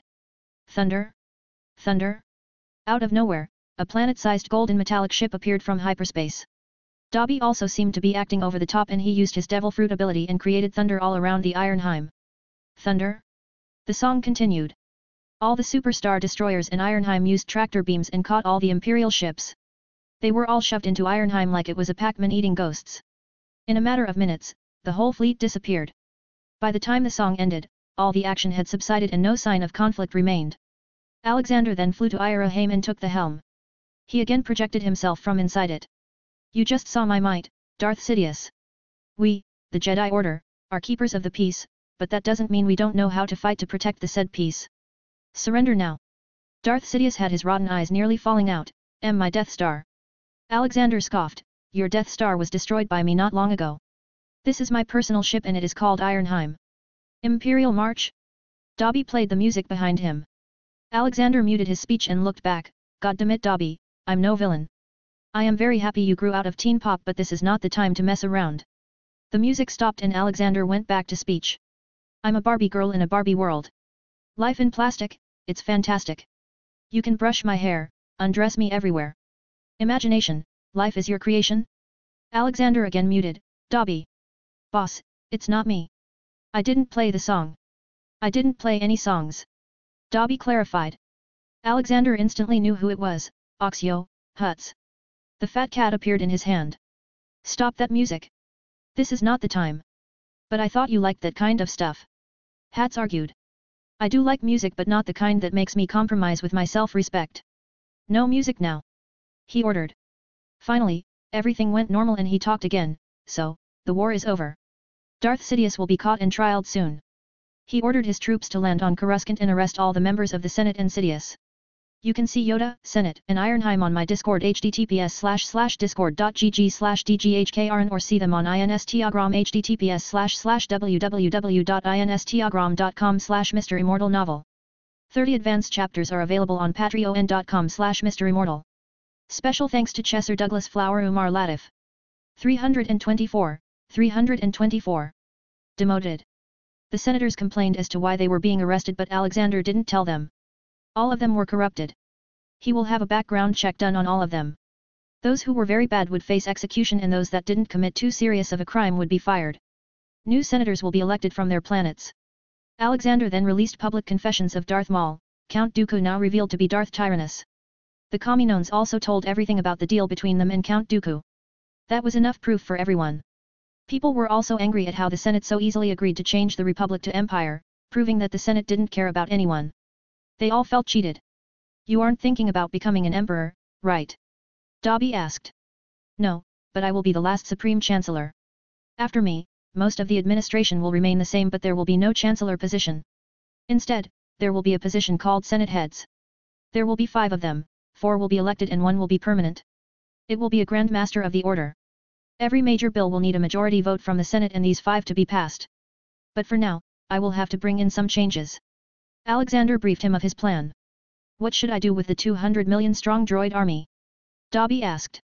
Go and take over all the criminal zones in space. I want you to root out all the slave businesses too.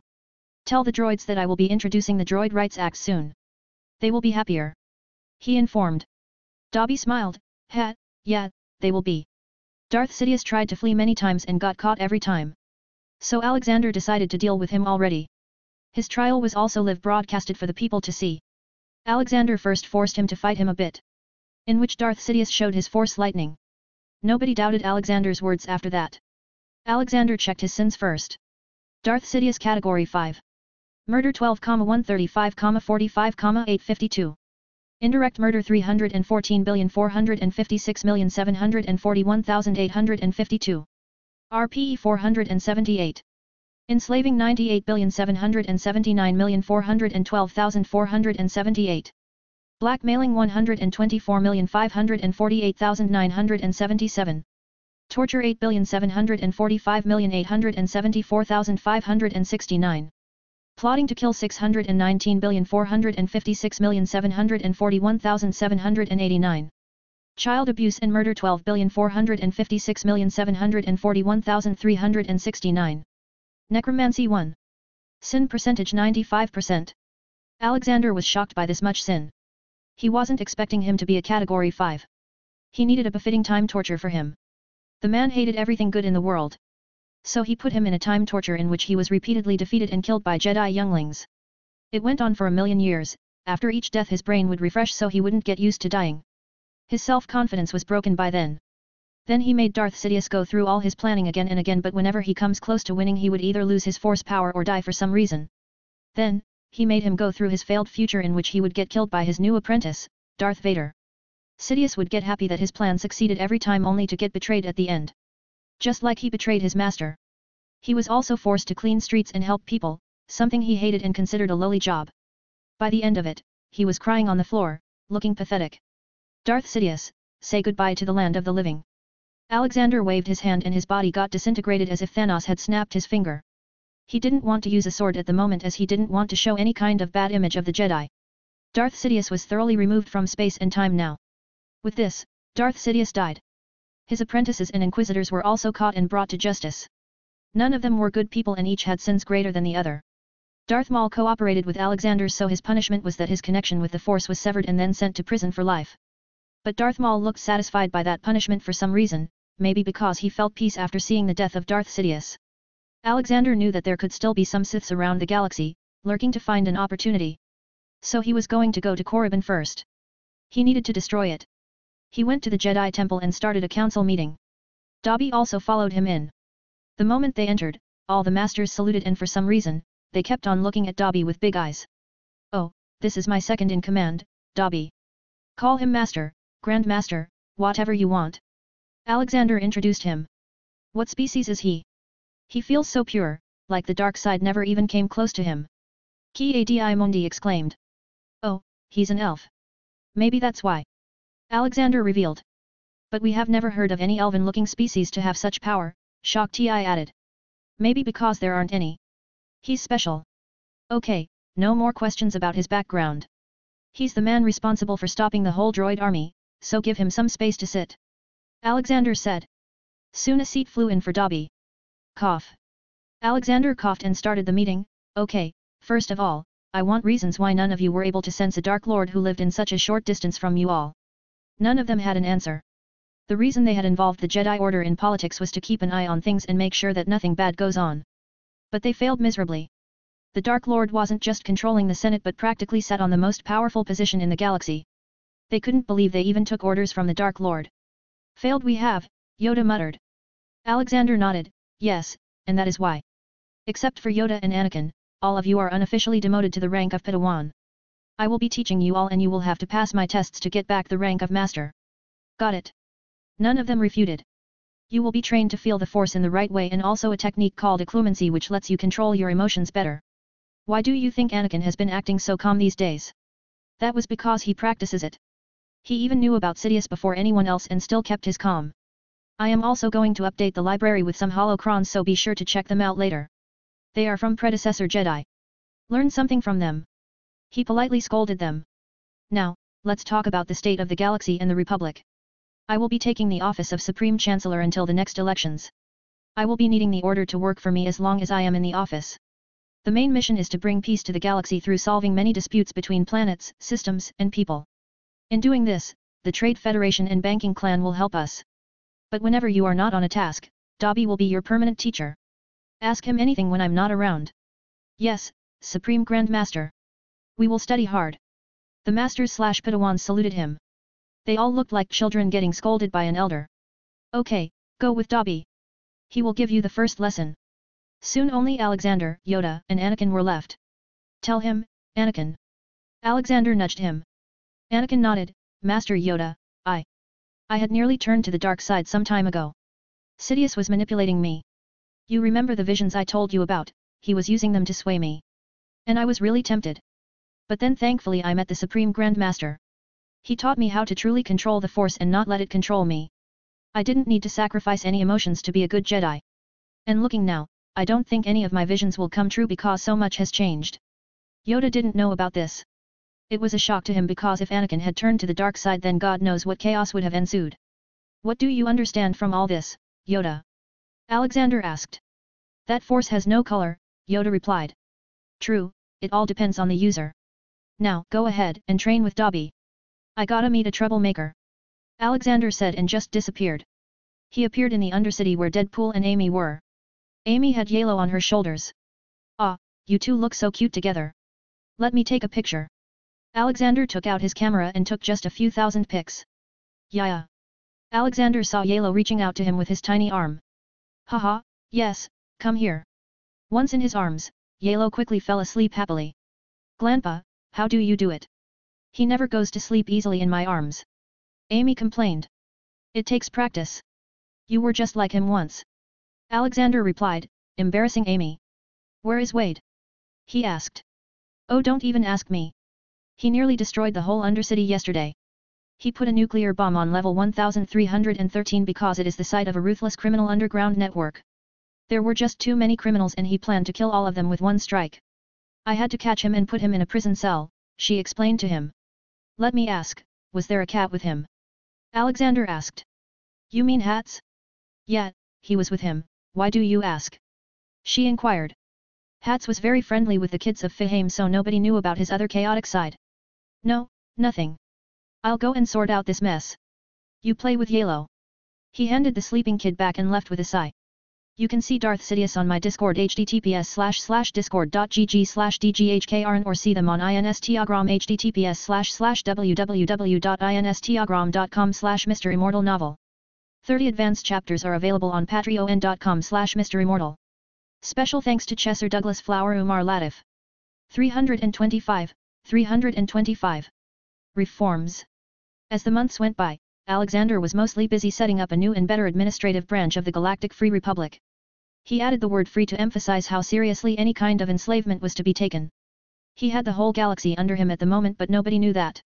Everyone expected the separatist worlds to show dissatisfaction in joining the Republic again, but nothing like that happened. Under the careful eyes of Alexander's droids, every planet would conduct fair elections to choose their representative to sit in the Senate. Alexander was setting up the same system as on Earth but on a bigger scale. Currently, all the senators were elected through 3 stages. Planetary governments appoint delegates to subsector assemblies. Subsector assemblies elected the members of regional sector assemblies, which in turn elected the actual senators who would serve on Coruscant. But this was a very confusing and complex method. People had no choice on who would become their representative in the Senate. So, he started dividing the whole galaxy into various sectors. No planet was left alone. Because many planets had colonies, those sectors were divided to keep the people of the same species together. Then they would have a planetary election, and then from the elected members in all planets in the whole sector, another member will be elected to represent the sector in the Senate. There will be a Galactic Senate based in the Coruscant and Sector Senate, which will be based in each sector. Elections will be held every 5 years, so if people wanted to continue being in their position, then they would need to win the grace of the people in their sector. This would motivate them to work for the betterment of the sectors. Then there were the minor departments. Mainly finance, defense, and livelihood. Their heads will be selected by 5 head senators. Keeping a private planetary army was illegal now, not police. All of the army belonged to the Republic as a whole. People could still own weapons though. It would be the Galactic Free Republic's responsibility to keep the space safe. Alexander was the current acting Supreme Chancellor. In a few years, this post would be abolished when all the members of the Senate were elected. Until then, he could do whatever he wanted. All the core worlds had already shown support for him. They didn't want to anger the old Jedi now. The next day, a galaxy-wide open broadcast was made from Alexander's office. It was meant to tell the galaxy about the new laws and the punishments surrounding it.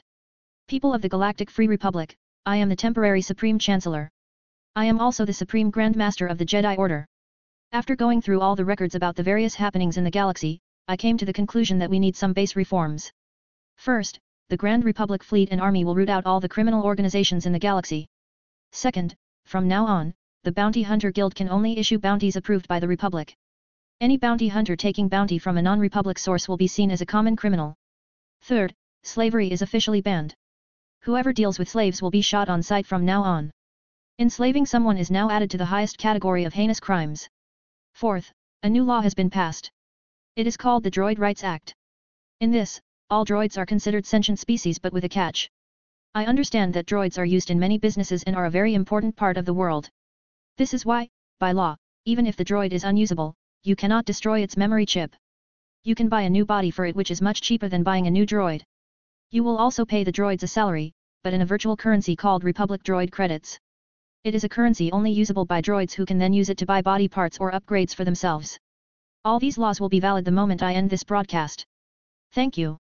The moment the broadcast ended, suddenly many planets were ambushed by battle droids and clone troopers.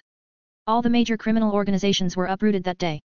Yes, attack again, little one. Alexander sparred with Ahsoka. How strong are you? We've been fighting for an hour now and you didn't even sweat. She complained. Patience, child. With time you will get strong enough to fight for days. Keep on practicing my methods and the Force will boost you. He taught her.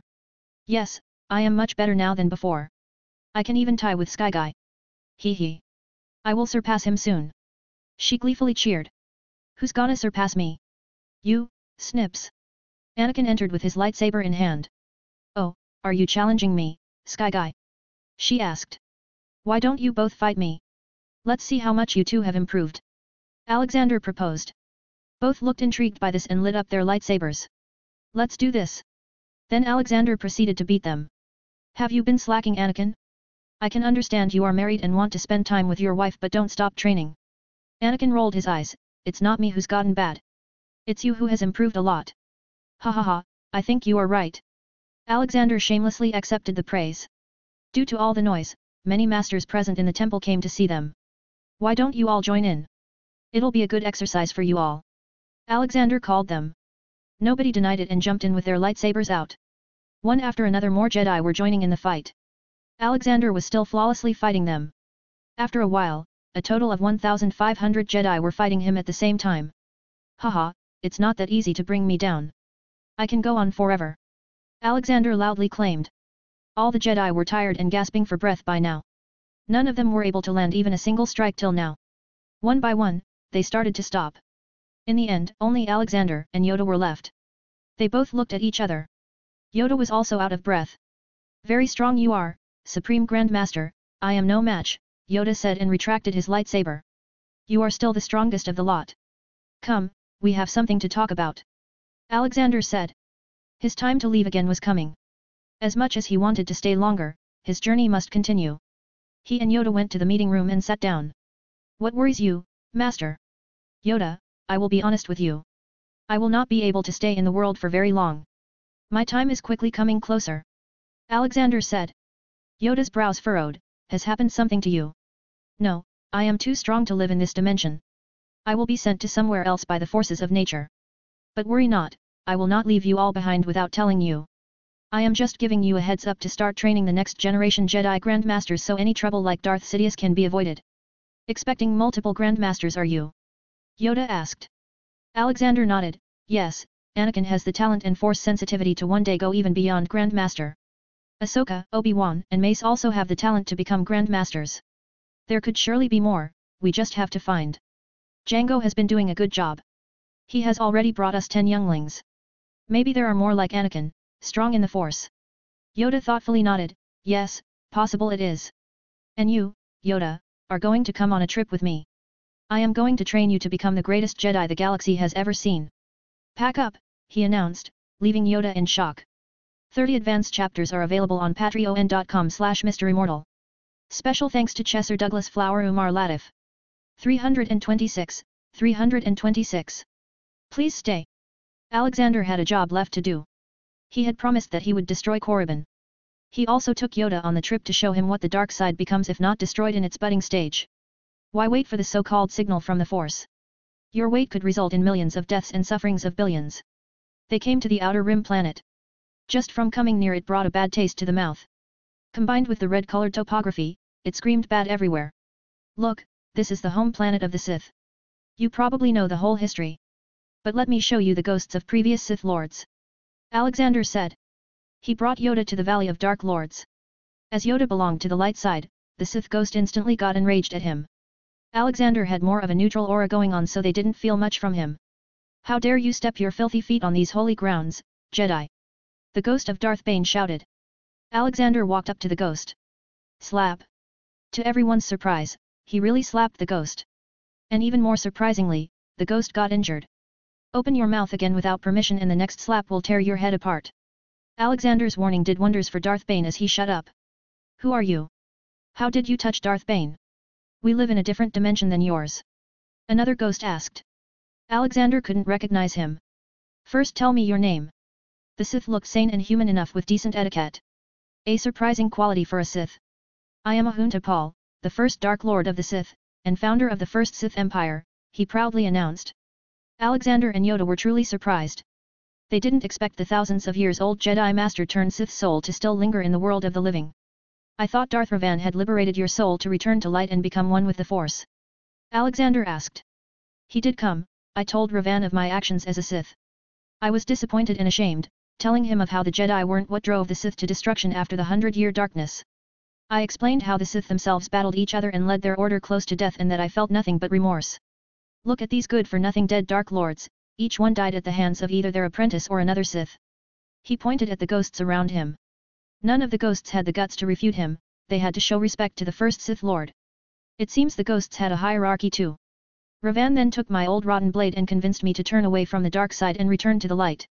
I am actually very happy and grateful to that lad. But it was saddening to hear what happened to him. Well, enough about me. Who are you? I can sense immense power in you.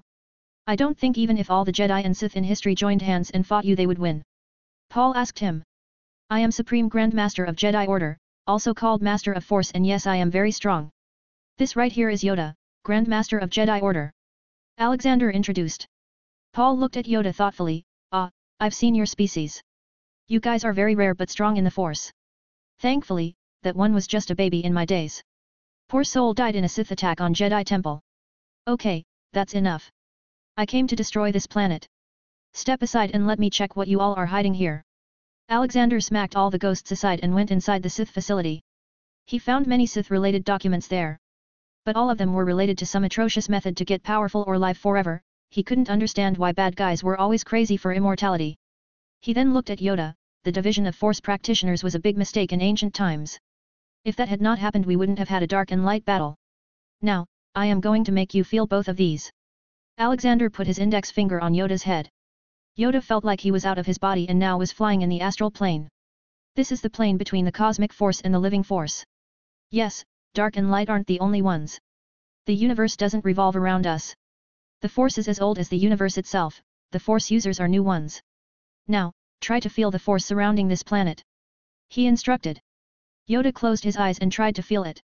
Soon a frown appeared on his face, conflicting, angry, uncertain, chaotic. It is here. Alexander nodded. He snapped his finger and suddenly the planet disappeared, leaving them floating in space. Now, what do you feel? Alexander asked. Yoda again concentrated. All this time his eyes were closed so he didn't know the planet was gone.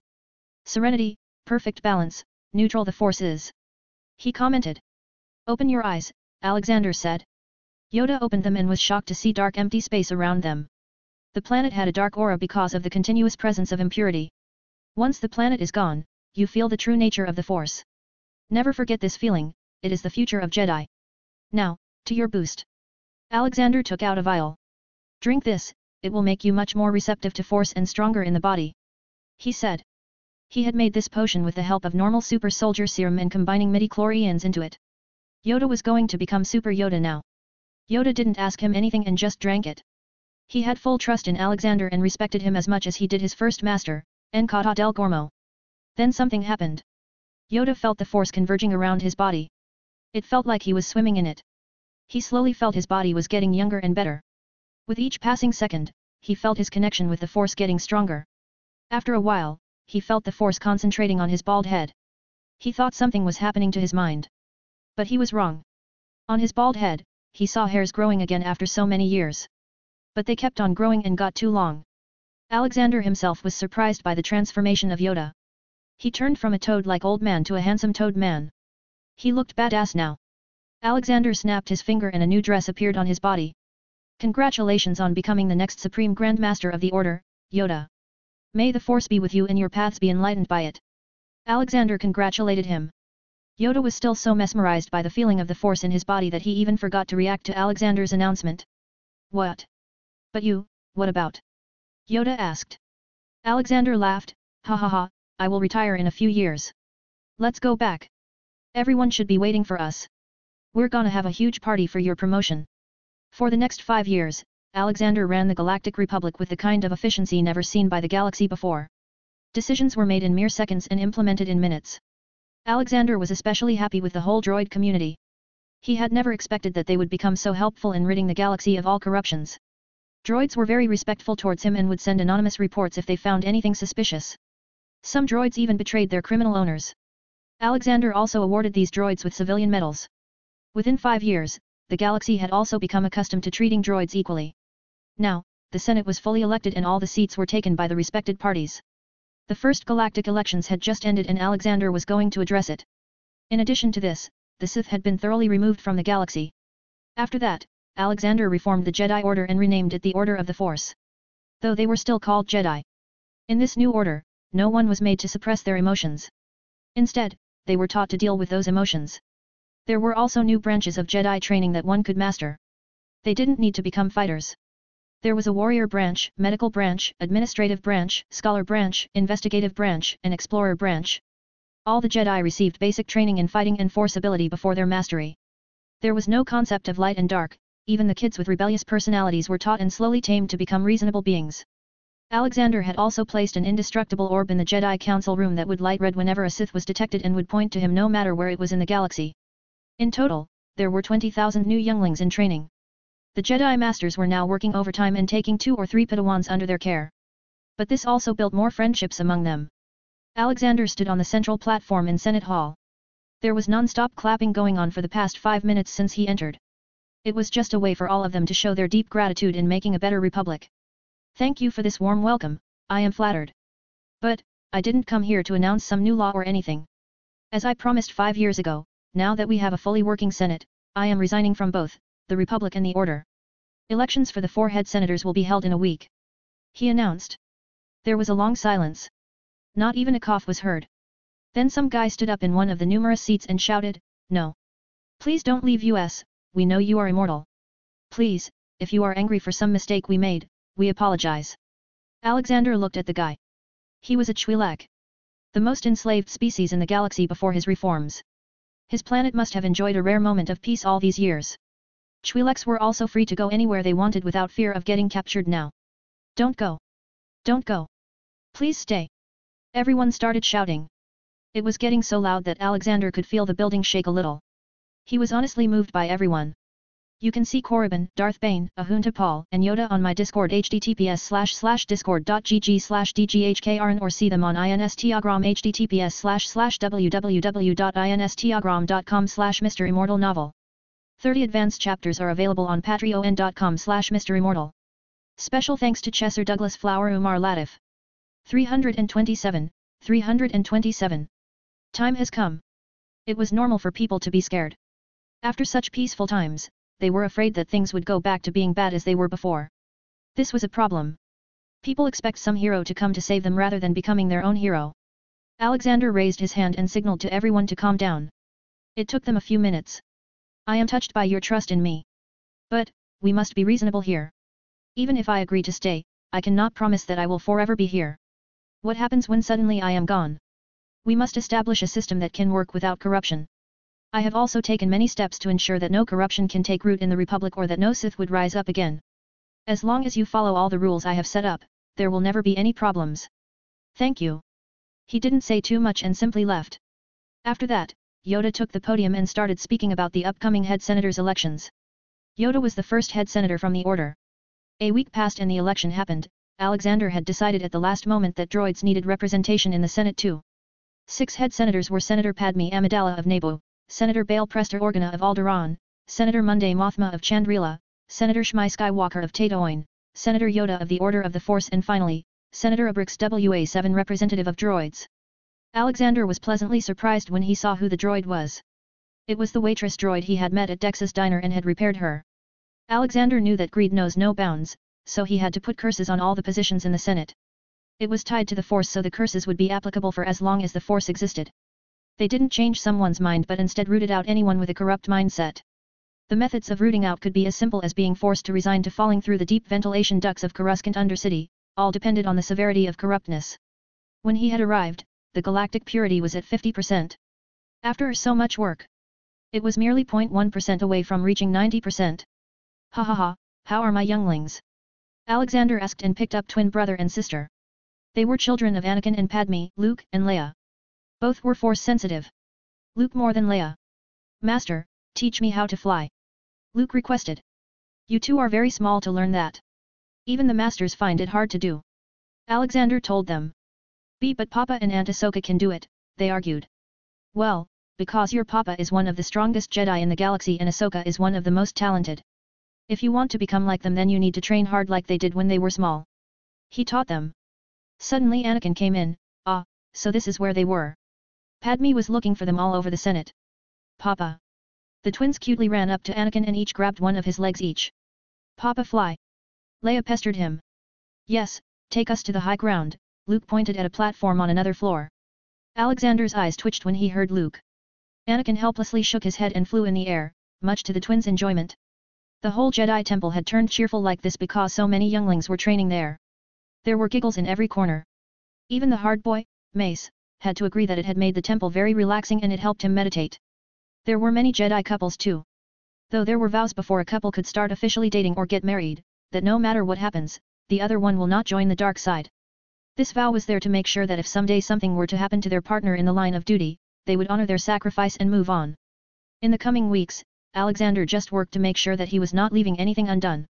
He was currently in an unknown region and in particular the Exegol system. He sensed a very small Sith presence from here. He knew that all the Sith in the galaxy were gone, but that couldn't be said about the planets occupied by them. So, in his investigation, he eventually reached the planet Exegol. Exegol was a dark, barren, and rocky planet with desert flats.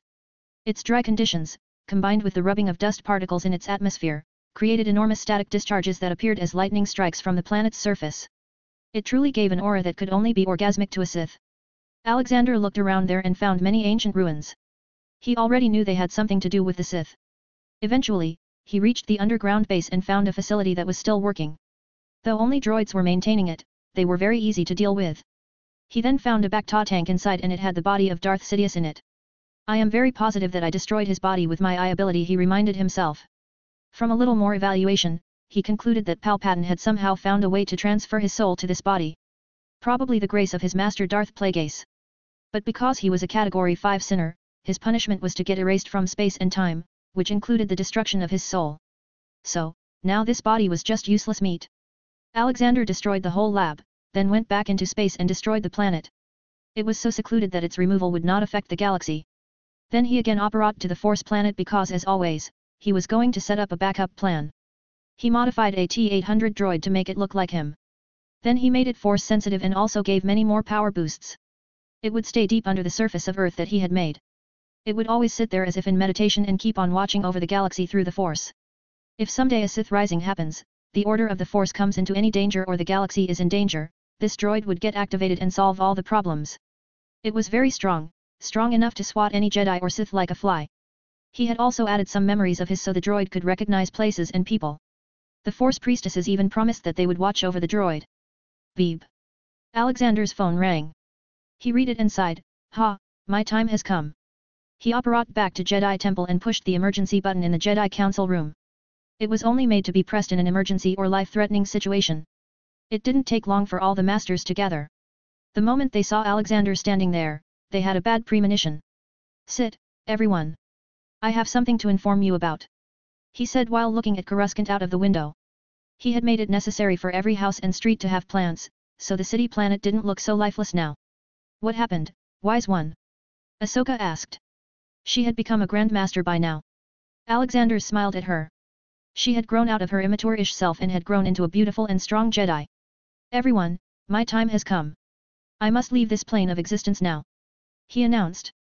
Many faces turned sadder now, realizing he was leaving. What's with the sad faces? Every journey has an ending, we must keep on traveling further and starting new ones. I was very lucky to have met you all. I hope the Jedi Order will keep walking on the path my teachings and flourish for eternity while helping the galaxy. May the Force be with you all. I will keep a watch on you all no matter where I am, so, don't slack and get fat. He said, targeting his gaze at Anakin. After that, he dismissed the meeting, sending most people away. Ahsoka was the first one to come to him and hugged him. Thank you, Master. If you had not been there to guide me, I don't know if I would have even survived. She emotionally said. You can see Exegol on my Discord https://discord.gg/dghkrn or see them on Instagram https://www.instagram.com/MisterImmortal novel. 30 advanced chapters are available on patreon.com/MisterImmortal. Special thanks to Chesser Douglas Flower Umar Latif. 328. 328. A wandering old man. Alexander patted her head. Ahsoka, your will is strongest amongst most of the Jedi here. Your ability to always do the right thing is commendable. I am proud of you, child, thank you for being a good student. She felt positivity, pride, and happiness spread through her body the moment she heard those words. Getting such recognition from her master was the most she could ask for. Alexander then took out a lightsaber and handed it to her. Take this, Ahsoka. This is a special lightsaber, I have named it Pathfinder. Just as the name suggests, it will always lead you to the right path and never betray you. Even if you lose it somehow, it will find you back. Ahsoka handled it like it was a delicate treasure, not wanting to put even a single scratch on it. Alexander chuckled, haha, child, don't worry. It is made of the strongest material in the multiverse. Even if you throw it into the sun it won't be destroyed. They didn't hear the mention of multiverse. Then Alexander looked at Anakin, his second student. Kid, you've been through a lot. From a small, talented producer on Tatooine to a Jedi Grandmaster, possibly Supreme Grandmaster in a few years. I am proud of you. You may have been on the brink of joining the dark side earlier, but all is well if it ends well. Keep those days as a lesson. How even little things could affect a normal mind. Partain those lessons to others, who may find it useful. For this, I give you this lightsaber, I have named it Twilight because the path you walk is neither dark nor light. This lightsaber will always help you to make the best decision when in conflict. Anakin took it and swung it for once. This is very comfortable to use, it's like it was made for me. Haha, it was, Alexander commented. Then finally, he looked at Yoda, his last student. Alexander had passed all knowledge he could to Yoda. Not to mention, he had also recorded many holocrons and had magically enchanted them to only show the knowledge if the user is worthy and prepared for it. Yoda, my old student. You were born to be one of the greatest Jedi in history, a role you will keep on fulfilling even after I am gone. For this duty, I give you my own lightsaber, not made of God's metal. I call it Justice, its purpose is to do as the name suggests. It will help to uncover plots, be fair, and detect lies. With this, I take my departure. Alexander's body started to shine in white light. May the Force enlighten all your paths. Take care. The light engulfed him and he vanished. Alexander appeared back in Fihame. A sudden perverted scream came from the open fields.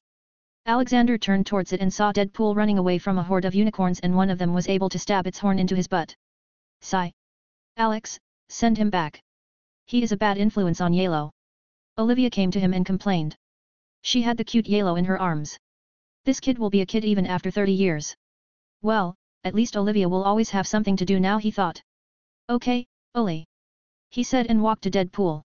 He waved his hand and Deadpool's body stuck on the horn of a unicorn flew to him. I am sending you back now. He simply notified him. Wait, I still got you. His words were cut short as Deadpool disappeared and was sent back to the Marvel Universe. Once that was done, it was time for Alexander to leave and go to another world.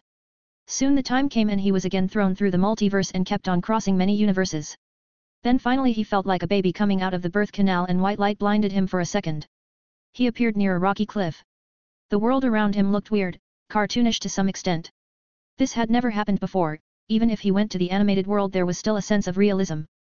Then, he heard the sound of swords clashing and walked towards it. Looking at the people, it at least became clear that there was something wrong with the world as the people looked human. He walked up to the two women fighting each other, one in a full-body black latex-type suit. She didn't even have her face open. The other was in a green dress. He quickly gained their attention. Good evening, ladies. Why are you fighting? He politely asked. Just then, Ragnarok and Dobby came out of Fihame. Spooking the two women. Who are you? Sorcerer. The one in green dress asked. Oh, I am Alexander, this is Dobby and that one is Ragnarok. We are travelers. Alexander introduced everyone. Where is your luggage? She asked suspiciously. We don't need those things, wait, who's he? Alexander asked, pointing at a guy meditation on the edge of the cliff. Maybe the woman in the mask didn't like being ignored, so she attacked the one speaking to Alexander. Alexander simply pointed his finger at her, easy, now. Wait. I can sense a demonic presence from you. Alexander read her sins. High Priestess Category 5. Murder 323,456,741. Indirect murder 1,456,789,741. Enslaved 25,456,789. Demon worship 125,874,156. Sin percentage 92%. A/N, guess which world this is? Hint, there is a samurai and a demon. The samurai gets sent to many years in the future. Alexander looked at the woman with a raised eyebrow. The woman was pure evil. So he used his eyes of judgment and erased her existence from space and time. This must be the easiest world till now. The main boss arrived so soon he thought and took out his phone to see the purity level of the world. What the hell, only 40%. How bad is this place? Alexander looked up at the remaining woman. He didn't feel a demonic presence from her soul but her blood. Girl, I want you to tell me everything. He sternly said. There were stars everywhere. It was like he was weightless and free of all earthly bounds. Samurai Jack had decided to finally slay the demon Aku after he wasted time in self-loathing and self-pity. He needed his katana back to slay him but he needed to prove himself to the gods again. Finally, after what felt like an eternity, Jack saw 3 giant figures in front of him. He knew they were the gods, Odin, Ra, and Rama. You are indeed worthy of the blade of the gods. You shall go and slay the vile Aku with this. But you may not need to do so as a powerful being has arrived in your world. If you convince him, he can kill Aku as easily as snapping his fingers. Ra spoke to Jack. Actually, he's just standing behind you outside, Odin added. Jack quickly took the sword and went out of the spirit realm. He could use some allies, he knew beating Aku was going to be tough. Okay, let me get this straight, so that kid sitting there is from the past, sent by a demon into this dystopian retro-futuristic Earth ruled by Aku. And it has been what, thousands of years? Alexander summarized what the girl told him. Nice story, if someone wrote a nice book on it, it would probably become a bestseller and then get butchered by some Hollywood movie or TV show director, he thought. Are you the one gods talked about? Suddenly Jack spoke. I don't know what they said. Gods say a lot of stuff about me. Alexander jokingly responded. They said you can help me defeat Aku. Jack asked. Sure, let's go. He agreed. Oi, get up you two, it's time for work. He nudged Dobby and Ragnarok who were playing chess on the side. The girl named Ashy jumped into Jack's arms and kissed him. Are you okay, Jack? Alexander chuckled seeing them. Hee, youth. What are you talking about?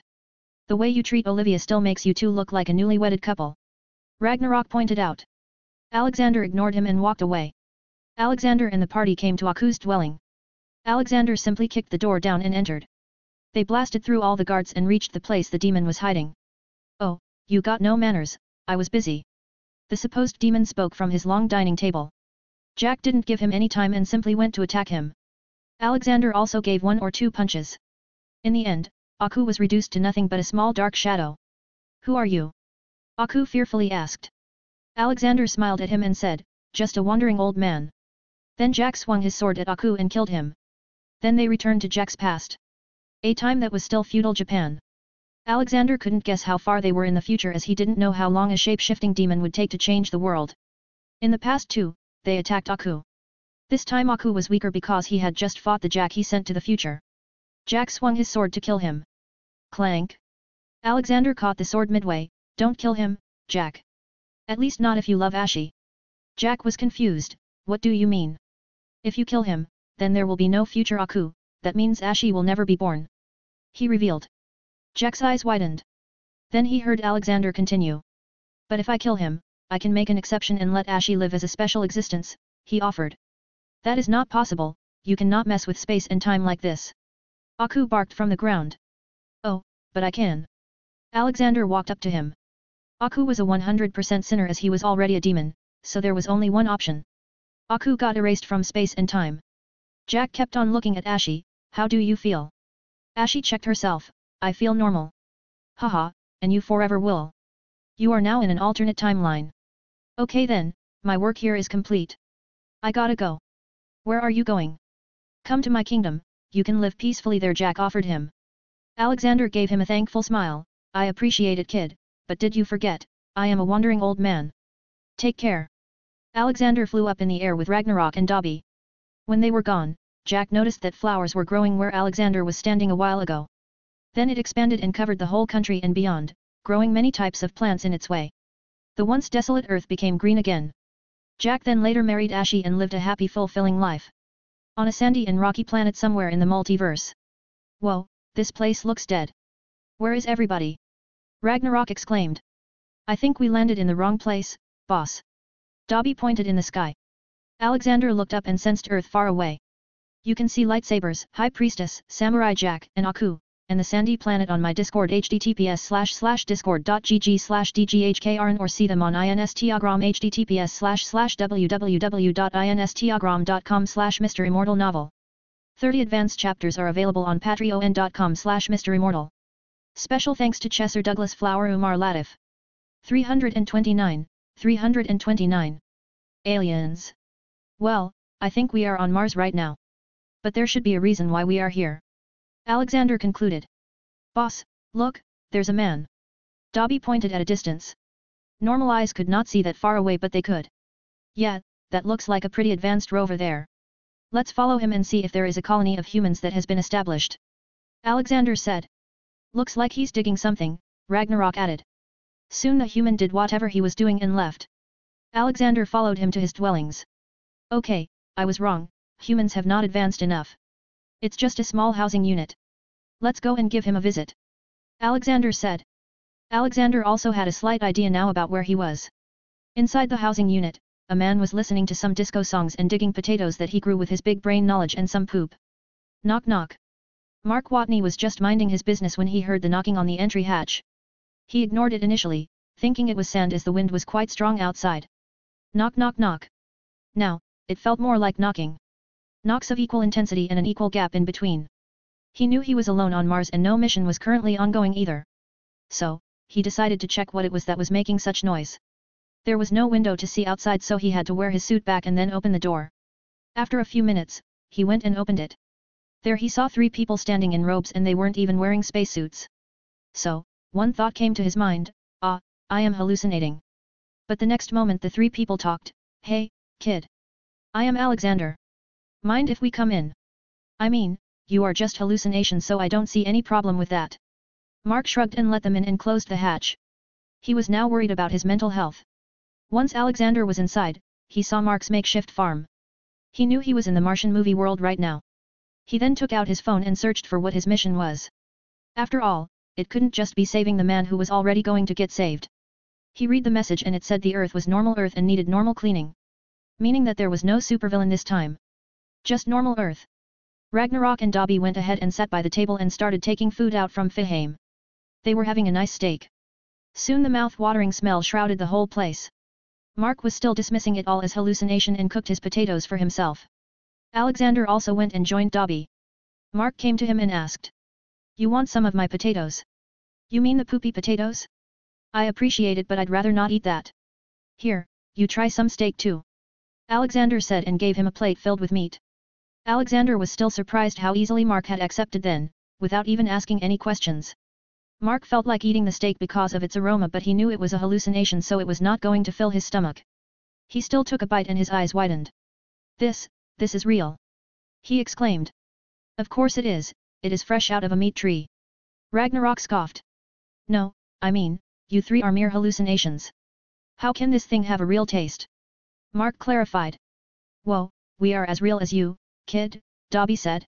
But this is Mars, Mark pointed out. When did we say we were humans? Alexander added. The steak got stuck in Mark's throat, cough cough. What? Are you, aliens? He asked. His face had lost all colors. Yes, we are. Alexander nodded. But you look just like humans. Mark pointed. Alexander pointed his finger at the bite Ragnarok was eating and it turned into a live cockroach. Ragnarok still ate his but threw it out when it started moving in his mouth. What the fuck was that for? I need to gargle now. Alexander again pointed at the cockroach and turned it into a gold coin. Can humans do this? Mark shook his head, who knew aliens lived on Mars. We are not from Mars, we are not even from this galaxy. Dobby clarified. You mean intergalactic? I need to inform NASA. This will be a huge discovery. Mark excitedly got up to go to the probe and talk to NASA. Sure, go ahead, like they are going to believe you. They will just say you are hallucinating. Alexander told him. Wait, aren't you going to introduce yourself to Earth? He asked. Why would we? Imagine what devastating effect Earth would have if they suddenly found superpowered intergalactic travelers. It will be total chaos with people questioning everything. I'm sure 1 or 2 cults will even start calling me God or something. Your species is not ready yet, kid. Alexander explained. Mark stayed silent for a while. He could imagine all that happening on Earth. Earth was too divided and dumb. It was not ready to meet aliens and venture into space, it would only bring technology that could bring more destruction to them. Then why are you here? Mark asked. Honestly, we don't know. What about you? Why are you here? Alexander asked back. I am stranded. My crew left due to a storm. They think I'm dead. Mark told them his story. Ha, don't worry. I'm sure they will come to get you. Alexander consoled him. I'm not so sure about that, Mark muttered. Alexander then looked at Dobby. You and Ragnok should go and take care of the business. The two nodded and operate to Earth to bring its purity to 90%. It was already at 75%. It seems this version of the Earth was better than his own. Mark was spooked. Where did they go? How? Ignore the little details, Alexander shrugged. But they just disappeared. He argued. Yeah, that's called being an advanced species. Now, I'll teach you some stuff. Maybe you can help your planet when you go back. He offered. Alexander was going to make Mark the hope for humanity's future. On Earth, Dobby and Ragnarok were moving from country to country and solving all the problems in its government's administrations. They always start from the top and slowly solve things down. It didn't take them long to bring that 10% in and they returned to Mars. The Hermes spacecraft was also near Mars and ready to grab Mark. So, this is goodbye then, Mark said to Alexander as he strapped himself into the launch vehicle. Alexander stood beside him and helped him put the safety straps on. Yeah, this is it. The last time you will be seeing me. Don't forget all the things I taught you and be wary of those evil capitalists, they'd rather kill you than let you change humanity. I have already made preparations for you on Earth on how you can change things. Yeah, I got all that. Hey, wait. If you are an alien, how can your name be Alexander? Mark asked. Alexander decided to mess with him. Who do you think invented names on Earth? It all came from aliens like me. Even Mark is a very common name in aliens. Haha, nice joke. All right, I am receiving signals from Hermes. Bye-bye. Mark alerted. Alexander left him there and got out of the launch vehicle. He went to Ragnarok and Dobby. So, how was your trip? This version of the Earth is much better than the wizarding world, Dobby remarked. You seem to be having fun, Alexander said to Ragnarok who was eating some dumplings. I found this nice shop and couldn't help but buy some, Ragnarok said. You didn't have any Earth money. Alexander pointed, interested in knowing this. I bought it in black. Alexander raised an eyebrow. How does one buy dumplings in black? I told the guy I'd pay in gold. He immediately agreed. Though the gold was of low quality it was still worth more than these dumplings, so no harm is done. Ragnarok replied. Sigh. Let's go then. Our time here is over. Dobby reminded him. Then Ragnarok and Dobby went to Fiheim. After a few seconds, a white light fell on Alexander. He flew in the sky at a very high speed. But in his way, he saw Mark not being able to reach the rescuer. Mark had gone too far from the Hermes ship. Alexander used his magic and moved him directly into the rescuer's arms. Mark felt the unnatural movement like he was tied to hardwire and was being moved around with it. He looked from where the force originated and caught a slight glimpse of Alexander before it disappeared faster than he had seen anything move.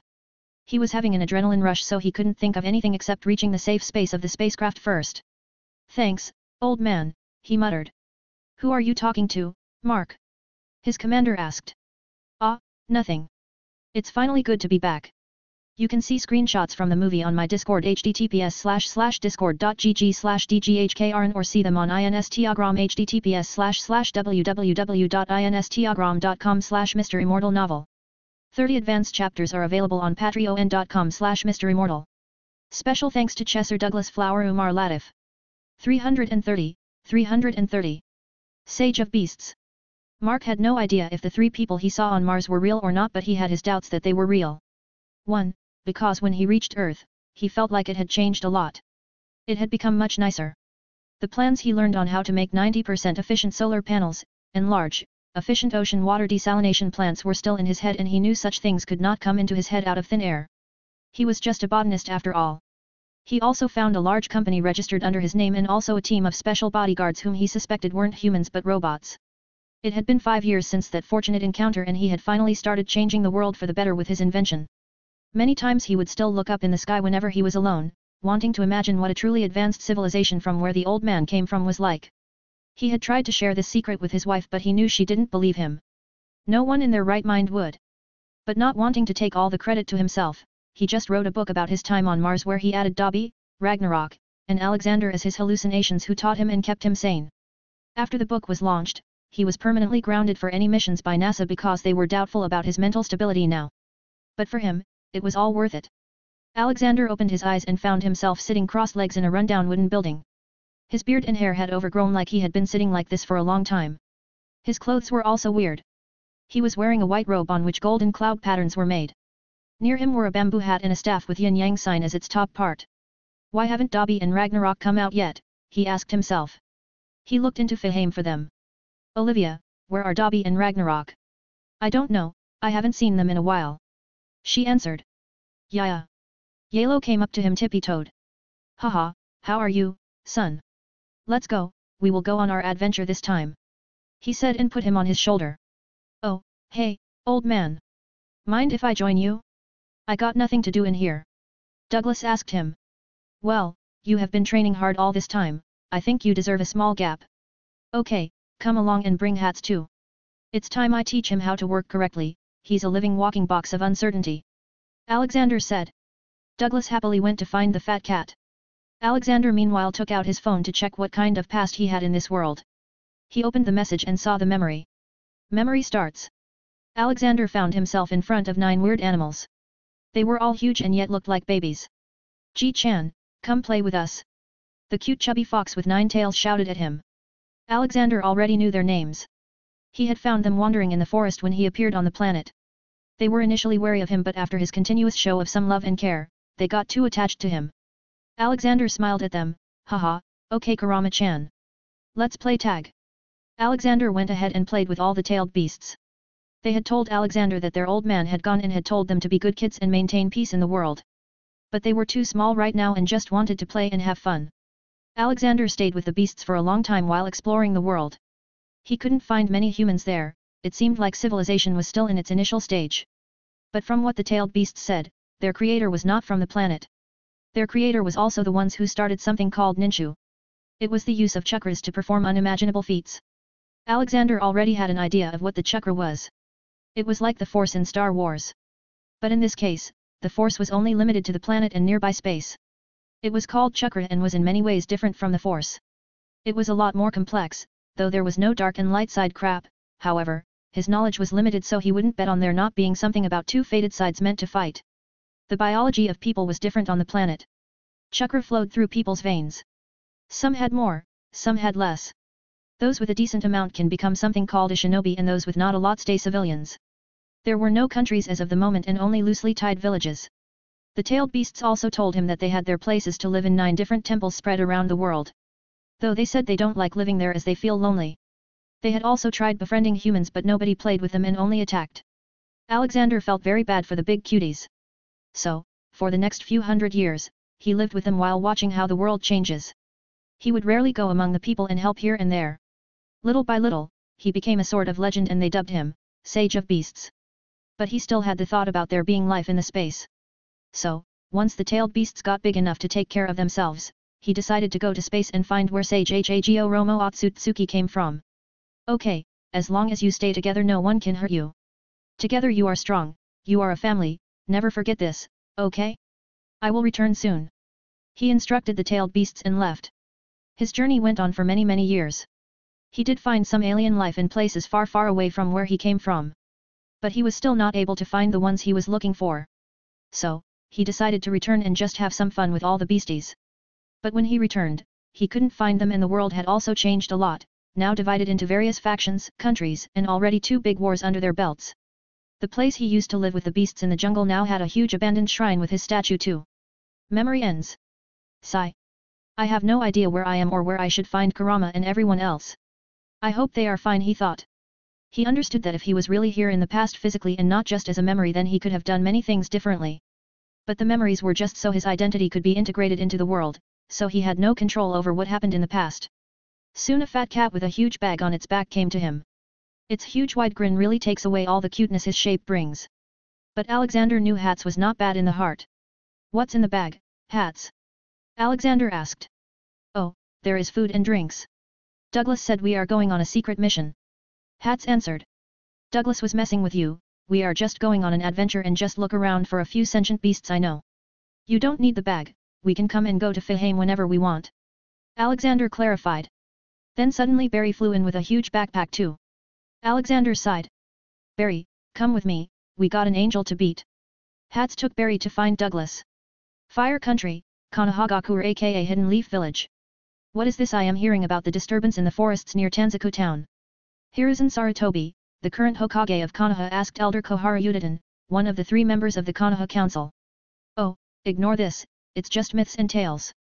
There is a big abandoned shrine dedicated to some ancient sage called Sage of Beasts who in the legends was the only known man to befriend all the tailed beasts. But it's all a myth. People are just making up stories after sighting some animal. She shruggingly said in her weak old voice. Sarutobi straightened his back in his seat, it has just been 3 years since the end of the Second Great Shinobi War. We can't take any chances. If it is a big shrine then there could be many people hiding inside it. Sakumo Hitaki is headed to Kyuzagakur, Hidden Grass Village. Let's inform him to check on the shrine. Skirmishes have already started along the border between the Land of Fire and Land of Grass. Reports indicate there are Iwagakur shinobi hiding amongst them. Iwagakur has lost too much in the previous wars and I am afraid another war is in the way. All the council members nodded at his words and agreed on his decision. You can see the shrine, the little-tailed beasts, Konoha Council on my Discord https://discord.gg/dghkrn or see them on Instagram https://www.instagram.com/MisterImmortal novel. 30 advanced chapters are available on patreon.com/MisterImmortal. Special thanks to Chesser Douglas Flower Umar Latif. 331. Where is my booze? Okay, boys, enough playing. Let's start our journey now. Alexander said.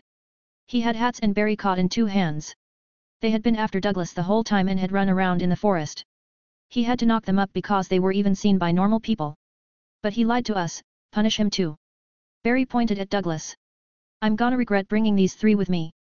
Douglas, you are not allowed to speak for 24 hours as a punishment. Alexander declared and started walking away from his shrine.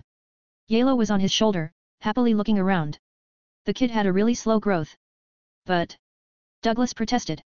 Don't speak or it will become 48 hours, Alexander added. They walked out of the forest and came to a small but lively town. Just one look around showed him what kind of town it was. It was a place filled with gambling dens and brothels. Just my luck, the first place we arrived turned out to be this place. Well, I need to learn where I am first. He contemplated. Hats and Barry, intel gathering, where we are, geography, people, religion, history, anything. Okay. He instructed them with a serious look. Both of them saluted, yes, boss. Alexander then went to a bar there. Though it looked more like a casino. He went ahead and took a seat around which a lot of people sat. He started hearing whatever the people were saying. From it, he quickly found out he was in a place called Tanzaku town. It was in a country called Fire Country. He also heard about another problem brewing in the Land of Rain. With this, he knew where he was going to head next. He ordered some ramen for himself and a glass of milk for Yalo because that was the only decent thing he saw on the menu. Alexander looked at Douglas who was trying his best to not speak. I nearly forgot you were with me. I'll order for you too. He was about to call for a waiter but then a drunk blonde woman came to him and rudely talked. Oi, go away old man, I want this seat. Alexander saw the woman. She seemed young and he couldn't help but take a glance at the assets because they were just too big compared to normal human standards. There is enough space, you can take a seat anywhere you want. Alexander calmly replied. Hey. No, this is my place. I sit here every day. She persisted. A little girl was then seen pulling her sleeves. Tsunade-sama, don't bully the elders. Let's just share the table. There is enough space for all of us. Tsunade huffed and sat down close to Alexander. Then she looked at Douglas innocently eating his noodles. Hey, boy, give me that ramen, I am hungry. She shouted at him and pointed her finger at his bowl. Douglas paused midway while slurping some noodles, he looked rather surprised that someone would call him so disrespectfully. Only Alexander and his friends were allowed to do that. Tsunade-sama, that is someone else's food. I will order for you, please wait. The little girl said and ran away to the counter. Douglas decided to ignore the disrespect because he needed to stay quiet for 24 hours and he also liked women with big assets. He had this theory that women big assets had big hearts and should be cherished. Oi, are you ignoring me? You look down on me? You just wait, I will win next time. She continued to antagonize Douglas. Keep eating your ramen, Douglas, she's drunk, Alexander told him. But this seemed to put him in the spotlight now. I am not drunk, old man. I can still drink 10 more bottles of sake. You wanna bet on it? Alexander asked. You gonna pay? She asked back with an excited face. What will I get if you lose? He inquired. What can an old man want? Wait, I'm not gonna give my body just for booze, or maybe I can. She sounded confused. No, none of that stuff. My wife will kill me for even thinking that. Let's say, you will owe me a favor. I can ask for it any time in the future. It won't be anything lewd either. He proposed. Then you got yourself a deal, old man. Now, where is my boozy? She shouted. Soon the waiter brought 10 bottles of sake and she started drinking it one after another. The little girl who introduced herself as Shizun told Alexander about herself. She was an orphan after her uncle died. The blonde lady was his fiancée and took her in as an apprentice to learn medical ninjutsu. She was just a small child and yet so mature to be taking care of a drunkard. You want to eat ice cream, Shizun? Alexander asked. Her worried eyes for Tsunade instantly lit up. But they don't sell any, and it's not cheap outside. Tsunade-sama lost a lot of money today. Alexander's heart nearly melted seeing her cute face turning all puffy in sadness. Wanna see magic, Shizun? She looked at him with interest. Okay, which flavor of ice cream do you like the most? He asked. Chocolate, she blurted. Okay, close your eyes for 1 second. He said. Shizun did as asked and waited for a second. Then she opened and squeaked a little seeing a big bowl filled with chocolate ice cream. Is this all for me? She asked. Alexander ruffled her hair. Yes, all of it is for you. Then she forgot about Tsunade and got to enjoy her ice cream. Meanwhile, Tsunade was down to her 9th bottle and had already passed out. Well, she owes me now. Let's go, Douglas. Alexander muttered and got up. Wait, Mr. Grandpa, can you help me? Shizun voiced. He turned back. What is it, little one? See, can you help me take Tsunade-sama to our room? I cannot pick her up, I am small. She alternatively looked at him and Tsunade. Haha, sure, child. Lead the way. He said and Tsunade's body suddenly started levitating. Shizun was shocked but just took it as some ninja ability and lead the way to the hotel they were staying at. After helping them they were back on their way. Where did Hats and Barry go? They should have returned by now. Douglas said with sign language. It took him half an hour to learn how to say this and then successfully saying it. Soon they came to a street where a lot of people were gathered. I think we found them. They bypassed the crowd and saw what was happening. They found Hats sitting on the back of an unconscious man and Barry was pecking at another man. What is going on here? He asked loudly. Oh, they attacked us and wanted to catch us to sell. Hats answered. Yeah, even when we won fair and square they attacked, Barry added. Hearing Barry, Hats face palmed. So you two were gambling? No, we were gathering intel, I got a lot of it. Here, check this out. Hats gave him a notebook with his fluffy paws. Alexander looked at it and read all the information. About the geography of the world, cultures, and major events. He was interested in these hidden villages thing. These were villages where the country's shinobis reside. He found out about the 5 major nations too. He also found out that the tailed beasts were feared around the world now and were enslaved and sealed in humans to be used as war tools. It enraged him and he decided to start looking for them before he did anything else. And for that, he needed a high-level source of intel. So, going to an area under conflict would be best because high-ranking men can be found in war zones as easily as dirt. Sigh. Good job, Hats. But you will not be leaving my sight from now on. You are too chaotic. Barry, you too. Stop following Hats everywhere. He scolded them. Everyone around them just looked at the bizarre interaction taking place between a man, cat, and a bird. Sakumo Hatake received the orders from Hokage and went to check out the big shrine in the forest. But he didn't find anything there. From questioning the locals he found out that people saw a mysterious man a few days ago. The man looked old, had a young man walking with him and there were also a talking cat and bird. The intel was too bizarre but it also became more of a reason to understand what this threat meant. So he went in the direction people reported the strange of going and he eventually reached the Tanzaku town. But he was late again, the people again reported the bizarre details and that the old man went towards the road leading to Aim. This alerted him, he knew that he must find this man and understand why he was going to Aim. The man could have been a spy transporting important intel about Fire Country. You can see the Tanzaku town, Tsunade, Shizun and Sakumo Hataki on my Discord https://discord.gg/dghkrn or see them on Instagram https://www.instagram.com/MisterImmortal novel. 30 advanced chapters are available on patreon.com/MisterImmortal. Special thanks to Chesser Douglas Flower Umar Latif. 332. Omega Kure. Did you put all the posters? Yes, boss. All of them. Douglas, Barry, and Hats saluted. Okay, let's go now. We are close to this aim. They say it rains there all day every day. Must be a pretty depressing place. Alexander remarked. For the past few days, Alexander tried to find Dobby and Ragnarok, by oxyoing them, by calling them on phones, but nothing worked. So, he went old school and started putting up missing posters. He knew the two were monsters in strength, so he was not worried about them as much as he was worried about the tailed beasts. They proceeded and entered the land of rain. It had already started to rain. Ah, I hate this already, my feathers are getting wet, Barry complained and flew to Alexander's shoulder and sat down under his invisible umbrella. Bay. Yalo was also sitting on the other side and played with Barry. Haha, this environment is too depressing, I will send you to Olivia now, Alexander said while looking at Yalo. They finally came to Omega Kure, the shinobi village of Rain Country. He could see the tall buildings of the city. It looked too modern as compared to the rest of the world. He also knew why. Omega Kure and its country often served as battlefields in wars between Konoha, Suna, and Iwa, in which surely various smaller villages suffered the most. He guessed that this led to many people moving to Omega Kure itself to seek protection under Ames shinobi. This influx of people led to the village's population expansion, but it's also the truth that smaller villages are easier to defend than the large ones. Therefore, instead of building new houses which led to the expansion of the village's size, and Omega Kure's buildings rose to the sky. Halt, state your business and identity. A guard at the bridge entrance stopped them. Alexander played his old man traveler act, ahaha. I am just an old trader. What are you trading? I don't see any goods. The guard questioned. Suspicion was clear on his face. Oh, I and my mentally retarded son are here to sell these two. They are very unique animals. Alexander pointed at Hats and Barry. The two were already prepared, and when the guard came to check them they acted. Hats barked like a dog, bow. Bow bow bow with bitch.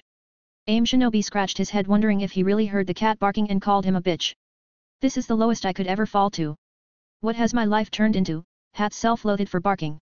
Roar. Barry started making lion roars. The guard was shocked, they are indeed very unique. Okay, you can go in, old man. Uncle, are you a princess? Can you kiss that toad and make him a prince? Douglas started acting his part of being retarded, but he was just having fun messing. The guard looked at an ugly toad on the sidewalk and made a distasteful face. Ah, forgive him. He's not proper in the head. Alexander said with his eye twitching and quickly dragged Douglas and others into the city/village. Once a distance away, they all started to laugh. Ah ha ha ha, why did you bark, Hats? I thought dogs were your enemies. Douglas asked. I wasn't planning on barking, but I couldn't decide who to mimic and my mind went blank and a bark came out automatically. Hats clarified. Alexander patted his thick furry head. Haha, that bark was very good, I nearly thought you were a dog wearing a cat's costume. Hat's tail fell down hearing that. It was a disgrace to him. They entered the city/village and looked around for any signs of conflict.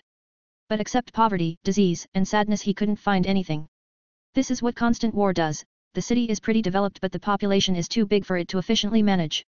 Plus the constant danger outside, no one goes out to work. Alexander remarked. But why do these big countries fight each other? Douglas questioned. Because they are dumb and also because of natural resources. In the past wars, all these countries poured their resources. Without realizing that no matter what happens they won't gain much. Fire country is filled with forests, a warm climate, and other natural resources. While earth country is a rocky place and wind country is a desert country. They want to take a piece of fire country to make lives better. And when these countries fight the remaining ones jump in just to take advantage. Alexander explained to them. Hats scoffed. That's so dumb. They could live in a peaceful world if they had a working economic and trade system. Each country has something to offer to others that can be used to trade. Why fight? Arrogance maybe. All these shinobi villages don't want to be seen weaker than the others. Alexander replied. They soon headed to the market area to gain some knowledge about what was happening there. There were many shops but not many buyers. This time he didn't let Hats and Barry go anywhere. Get your full-size statue made, only 1,000 ryo. Alexander turned towards the hawker. The economy was really messed up if people even made statues for 1,000 ryo, which were about $100. I want one. Barry suddenly voiced and flew to the boy. The shopkeeper heard Barry and was shocked that a bird spoke. Okay, I'm gonna ignore the fact that you're a talking bird. Do you have money? The teenage boy asked. Barry shook his head, will gold do? Nobody rejected gold, so Barry went in to get himself a sculpture made. Alexander also followed in out of interest. Inside the shop, he saw dozens of different statues made of different materials and styles. Then he saw the boy making the sculpture. He was so fast that normal eyes couldn't even see his hand movements. And it seemed he was carving it with a kunai, which showed that he was probably a shinobi too because normal civilians don't bother learning to wield it. Alexander also noted that the boy was imbuing his chakra with each cut. Soon, the statue was completed. Then the man did some jutsu and the statue got colored and started to look exactly like Barry. That was beautiful, kid. Are you a shinobi? Why are you making sculptures? He asked. Oh, they think my area of expertise is useless so I had to find another way to make money. The boy replied. And what is your area of expertise? Alexander asked out of interest. Suddenly Barry's statue started moving and mimicking Barry. I can make sculptures turn to life. Though this only lasts as long as I have chakra to supply and I am very weak in that area. Ha ha ha, that is a very nice ability. The possibilities are endless. Alexander praised him. I know, that's what everyone says, but I am not strong enough to do much with them. At most I can make a life-sized man and make it walk, he explained. What is your name, kid? Alexander asked. Well, I was an orphan and had no name most of my life. I just picked random letters and made Umar my name. He introduced himself. I have seen a lot of orphans in AIM on my visit, Alexander muttered. Oh, that's thanks to constant war and lack of resources for AIM to care for the orphans. Most of them either die or somehow survive off on the streets. Umar sadly explained. Okay, Umar. I have an offer. How about I make an orphanage here and you be its warden? You will receive money to take care of them. For this, I will also teach you how to improve your statue animation technique. He offered. He had checked Umar's sin percentage and it was under 30%, he was a good man. Why would you do that? There is no benefit for you in this. Umar suspiciously asked. Haha, I just have too much money, don't worry kid. I am not a bad guy. One of my people will contact you later about where I have set up the orphanage. You can start packing your stuff. He said. How will you make me stronger? Umar asked further. I have my ways, now, can you tell me where I can find the elder of this village? Alexander asked. Oh, that would be Lord Hanzo, he is the leader of this village and also the strongest shinobi, he lives and works in that tall building over there. Alright, I'll be on my way, then. See you later, kid. He said and dropped a tiny gold coin for Barry's statue. He will return later to officially train him. A man who could make an army of men for himself was a talent that shouldn't go wasted. Umar is an original character and not from Naruto. But it was already night so he rented a room in a nice place for the night. Barry and Hats went ahead and goofed around in one of the rooms with their board games while Douglas took out his gaming console. Sigh, what is wrong with this generation? Next day he would look for this Hanzo man and start looking into the libraries of the village for more information. Sakumo Hitaki had been relentlessly following the lead and came to AIM. He could not ask for help from AIM's shinobi as they were neutral in all the conflicts for now. So he had to search for the old man on his own and it was not easy. You can see the Omega-Kure on my Discord https://discord.gg/dghkrn or see them on Instagram https://www.instagram.com/MisterImmortal novel. 30 advanced chapters are available on patreon.com/MisterImmortal. Special thanks to Chesser Douglas Flower Umar Latif. 333. Answer for an answer. It had been a few days and now Alexander understood everything about the world. For some reason, he had a feeling that someone was continuously forcing the world into a fight again and again. He had gone to a few restricted libraries and for the whole history of humanity, he could only see conflicts. There was also something that caught his interest. Even though there were hidden villages that were so powerful and their villages also had its leaders who were like the big representatives of the whole country, but there were still daimyos in each country. Daimyos were nothing but super rich and physically weak feudal lords with just political power to order anyone in the country around, even the shinobi. This system was both good and bad in Alexander's eyes. Good because this kept the normal people away from the matters of shinobi that mainly involved a lot of fighting. Bad because the whole civilian part of the country was left to fend for itself while the people in Hidden Village enjoyed the protection and better life. It was like, there was a country within a country. Also, these small hidden villages were still powerful enough to start world wars, that was way more power than a village should hold. War destroys the economy. The hidden villages don't get that affected by it, but the rest of the country does. Just like aim. I am confused about whether to take a direct approach or a planned approach. Alexander loudly muttered. Why not do both? I mean, no matter what, staying low for us is kind of impossible. I'm sure someone is already investigating us because of these two. Douglas said and pointed at Barry and Hats. Douglas was somewhat right. Yeah, let's just go with the flow. Let's go and catch this Hanzo and find the tailed beasts. Who knows in what condition those poor beasties are? Knock knock. Suddenly someone knocked on their hotel room door. They were all in the room so there shouldn't be anyone who knows they were here. Alexander went and opened it. He found about 5 men standing there. There were 5 more hiding here and there. Yes, what can I do for you? He asked. Did you just enter AIM from Fire Country? The man asked. Alexander raised an eyebrow. He had not sensed himself being followed this whole time. First, tell me who you are and why are you asking me this question? Because as far as I can remember, I have done nothing to be visited by the police. And guessing from your headbands, Konoha's shinobis surely don't have the authority to police around in AIM. Alexander stated. Sakumo Hatake knew Alexander was right.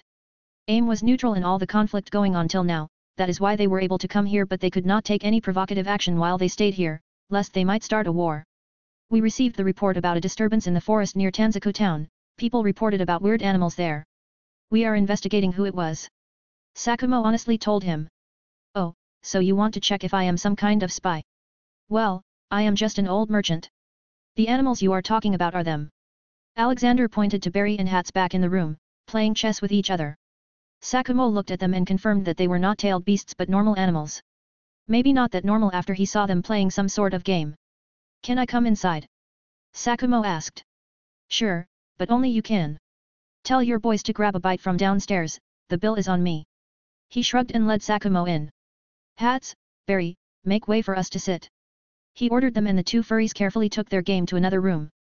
This at least cleared Sakumo's doubts about their intelligence. The animals could understand the human tongue. Alexander gave him tea and sat down. He was as much interested in knowledge as the other guy. So, what can I do for you, shinobi? Sakumo felt weird being called shinobi again and again so he decided to introduce himself first. I should introduce myself first. I am Sakumo Hatake, a jonin, elite/high ninja, from Konoha. I am Alexander Maxim Universe, Alexander replied. Sakumo's brows lifted up in suspicion. He had never heard of such a name. Where are you from? Alexander stopped his urge to say a galaxy far far away. I am just a wandering old man. I have no fixed home. Sakumo looked at him doubtfully, then can you answer some of my questions? Only if you can answer some of mine, Alexander talked back. What do you want to ask? Sakumo asked, keeping his senses high. Locations of all the Jinchuriki. Alexander blurted. Sakumo's eyes widened, what are you planning to with them? No, you answer me first now, then you get your next answer. Alexander reminded him. Sakumo quickly thought about only telling him about the Jinchuriki in other villages. Well, they say there is a Jinchuriki in Sunagakuer, hidden sand village. But we could never confirm that because nobody has been able to find him. Then there is 2 Tails, currently in possession of Kumagakuer, hidden cloud village. The 3 Tails is most likely in Kirigakuer but not much is known about that either. The last we know, the 4 Tails was in Uegakuer's, hidden rock village, possession. But no one has seen that man in years. The Jinchuriki is known as Rashi. The 5 Tails is also in possession of Uegakuer. The 6 Tails is in Kirigakuer, 7 Tails is in Takigakuer. The 8 Tails is also in Kumagakuer. It is widely known that the Jinchuriki is the adopted son of Third Raikage. He's just a boy and already has full control over his powers. Alexander thought he would continue but Sakumo stopped. Alexander sensed his uncertainty, I can sense tension. Then he was hit with a realization, oh, Kurama-chan is in Konoha. Sakumo just now realized that he had spoken too much for some reason. It was like an instinct for him, to just go ahead and trust the old man with life. Nobody knew the name of Nine-Tail Fox so he was confused by the name Kurama. Who is Kurama? Haha, you people dare to enslave them, use them as weapons of war, and don't even bother asking their names. A human even treats a street cat better than you all are treating an extremely sentient species. You just saw them as powerful monsters. Your first Hokage was as dumb as humans can ever get. I can't see any sense in distributing all the tailed beasts to different villages like it was a festival after he won the first war. Alexander distastefully scoffed. Okay, I answered your question. I want you to do the same. Why are you asking for all the Jinchuriki? Sakumo asked, holding back his urge to fight the man and just take him as a prisoner. Alexander stood up for the inevitable. I am going to release them. Those poor children have suffered enough. I should have been here for them. Sakumo stood up with his kunao out because Alexander had just declared he was going to come to Konoha to take the 9 tails, which was Konoha's precious property. Go away kid, you can't defeat me even if there were a million of you, Alexander warned him and got to pack his bags. Hats, Barry, Douglas, time to leave, Alexander shouted to the freeloaders in other rooms. Soon the 3 came with their small bags on their backs. Where do you think you are going? I am not done with you yet. Sakumo calmly said in a provocative tone. Alexander uninterestingly looked back at him. Okay, I want you to try your best attack on me. I won't even move. Sakumo was on full alert at the moment. Not knowing if he should go ahead and try or be careful. Not wanting to leave a possible enemy of Konoha behind. He went ahead with the most destructive jutsu he could use from such a close range. Fire style, fireball jutsu.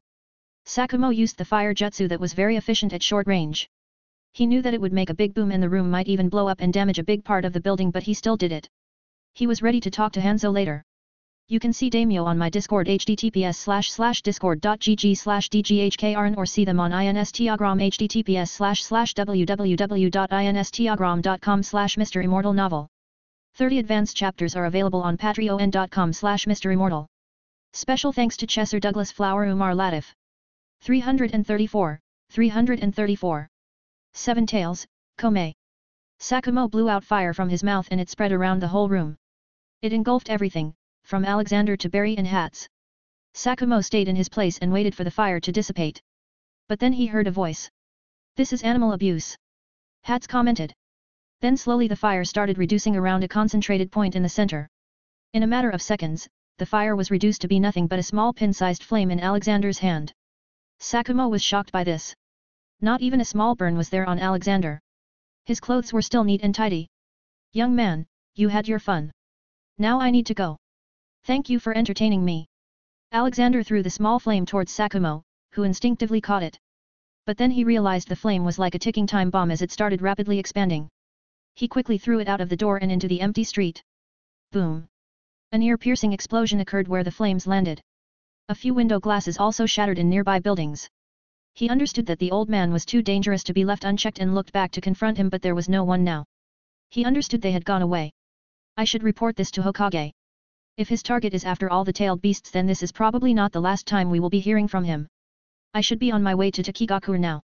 His mission was to steal the child the 7 tails was being transferred into. It was an order from Hokage because he sensed another looming war and was afraid the other villages had more than 1 tailed beasts and he had only one that wasn't even trained to be used. Having 2 tailed beasts would at least scare away any attackers for a while. Hatake was not very proud of this mission, but he knew he must do it for the safety of Konoha. He called all his men and sent one of them with a message to Konoha. Why didn't we just destroy that man? He nearly burned my smooth fur. Hats complained. He's not a bad man, Hats. He's just stuck between following orders and doing the right thing. Besides, I can't blame him. He's probably been brainwashed into subservience by his great village since his childhood. These are my guesses, but I am willing to bet I am right. He reasoned. Anyway, I know where Kome is. The last time I saw him he was just a caterpillar. I wonder what he looks like now. He added. Well, if he was a caterpillar then he's probably a butterfly now, Douglas said. Possibly. Instead of wasting time on walking, Alexander and his party flew to Takigakure. They came to the jungle country. It was not officially named, but people just called it Waterfall Country. The shinobi village there was also not very well known. Finding it was not an easy task for normal people because the village was hidden under the shade of a giant tree. Alexander came to Takigakure and evaluated the place. It was a pool village for starters. There weren't many merchants in the village. The people also looked modest. The populace of the village had physical features of Southeast Asians though. Alexander closed his eyes and tried to feel the chakra around him. He looked for a large mass of pure chakra. It took him a few seconds, but he finally found it. It was inside a cave under a mountain. The cave's entrance was hidden behind a waterfall. He didn't wait and immediately entered. Inside he found a few people standing around some kind of ritual markings on the ground. In the middle of it was a green-haired baby girl. What surprised him was that Kome was also beside the baby but under some kind of seal. His entrance alerted everyone there. The village leader, Shivoki, quickly got into a defensive stance. He was a cowardly man but still didn't back down. Who are you, stranger? He asked. I came to rescue a friend of mine. He announced. It confused the people, so Shivuki asked, "Who are you talking about? We don't even know you." "I am talking about him, Komei. Stop whatever you are doing and release Komei or face consequences." Alexander warned everyone by releasing a very potent amount of natural energy/force. Everyone felt it and understood that the old man was not as fragile as he looked. Komei probably felt the familiar aura of Alexander and opened his eyes. It took a few moments for him to realize it was Alexander, but once he did there was no end to his happiness. "Ji-chan! You're back!" he shouted. Alexander warmly smiled seeing the excited Komei. He was always an optimistic one out of all his siblings, always calling himself Lucky 7 Komei. But the caterpillar had grown now. Komei resembles a blue, armored rhinoceros beetle, with 6 of its 7 tails resembling green insect wings, along with an actual 7th tail, all growing from the end of its abdomen. The stem of his tail was green but the wings were orange. His eyes seemed to be covered by a helmet-like skull, from inside of which, an orange glow can be seen. "Haha, look at you. All grown up now." He walked up to Komei. Just one touch from him broke whatever seal they were using to keep him inside. He went close to him and patted his head. "How have you been, Komei?" Ji-chan. Komei cried and enjoyed the head pats, remembering his childhood when he played with his sibling and Alexander. "It's okay now. I have come back. We will all get together again and play like we used to." He comforted him. Everyone else was scared senseless by the scenes. They had never heard of a tailed beast acting so docile with someone. Alexander looked at the little girl on the floor, giggling uncontrollably. "So, you were trying to make her a Junkyuriki? Poor little girl." He picked her up in his arms. She seemed to instinctively start playing with his long beard. "His beard is much longer now. Who is the leader of this village?" he asked. Shivuki felt like running at the moment but he didn't want to. He couldn't leave little Fu like this. He meekly stepped forward. I am. Extra. Marvel Universe alternate timeline. Saitama had been on Earth for a while now. He first read the little booklet that Alexander had given him and learned about the world. He found out that there was no worthy fighter for him on Earth and he should head to space. But he needed a ride. So, he went to the smartest man on the planet to ask him to make a ship for him. Avengers Tower. Saitama directly entered the building by jumping onto the top floor. At that moment, Tony and the other Avengers were discussing how they should deal with Ultron that had gone free. "Sir, an intruder has entered the building," Jarvis informed Tony. Tony quickly donned his suit and went to confront Saitama. He thought it was some supervillain but it just turned out to be a young bald man with a skin-tight yellow jumpsuit. "Hey, kid. How did you enter this place?" Tony asked. "I need a ship to leave the planet. They say you are smart. Make me one." Saitama blurted. "Haha, nice joke kid, now leave. I don't know how you came in but I got much more important stuff to do than making toys." Tony shooed him away. "I will pay in gold," Saitama added. "I don't even know who you are. Why would I make anything for you?" Tony replied. "Wait, he matches the features of that mysterious man going around the world and beating all the supervillains," Natasha thought. She recognized Saitama from a shield file. Thud. Everyone looked at the noise and saw Bruce on the floor. His eyes looked horrified. "How are you here?" Saitama looked at him. It took him 3 seconds to remember who it was. "Ah, it's you. That green monster. I thought I killed you that day." Thor decided to come forward and overwhelm Saitama. "Haha, good joke, child. Now, go away, we have to catch a world-ending robot right now." Thor tried to push Saitama a bit but he found he couldn't even make him budge. It became a matter of his self-respect then. So he used more power. "What are you made of, kid?" Saitama got irritated and flicked his finger at Thor's head. Boom! Thor was thrown back with so much force that he passed through several walls and fell out of Avengers Tower from the other side. "Crap, I used too much strength. Guys, I am not your enemy," he clarified. But everyone had gotten serious and were in fight mode. Just then Saitama had an idea. "Okay, how about this? I bring you your world-ending robot and in return, you make me a ship that can travel space." "Why would you do that?" Captain America asked. "Because I need to go to space," he repeated. This time Natasha used her charm to get the answer. "Why do you want to go to space? Are you an alien?" Saitama gulped a little. Even though he was very strong when it came to self-control, but sometimes he slipped too. His eyes went straight towards her assets but he controlled himself.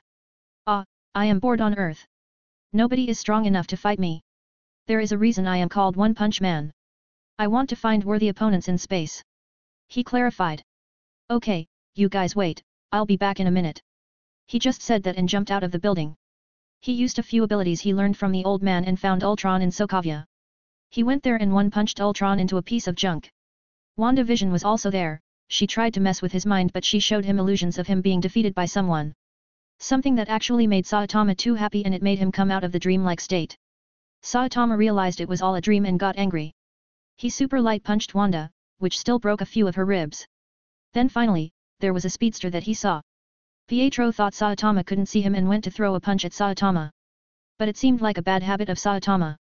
He miscalculated his punch and Pietro fell at Saitama's fist with his crotch touching the fist. Because of being in super speed, it was too damaging to Pietro and he passed out in so much pain. Ah, sorry. He picked the three up and jumped back to New York and then Avengers Tower. It had been just 15 minutes since he had left. His return again alerted them, but this time they were too shocked. Here, I think this is your robot.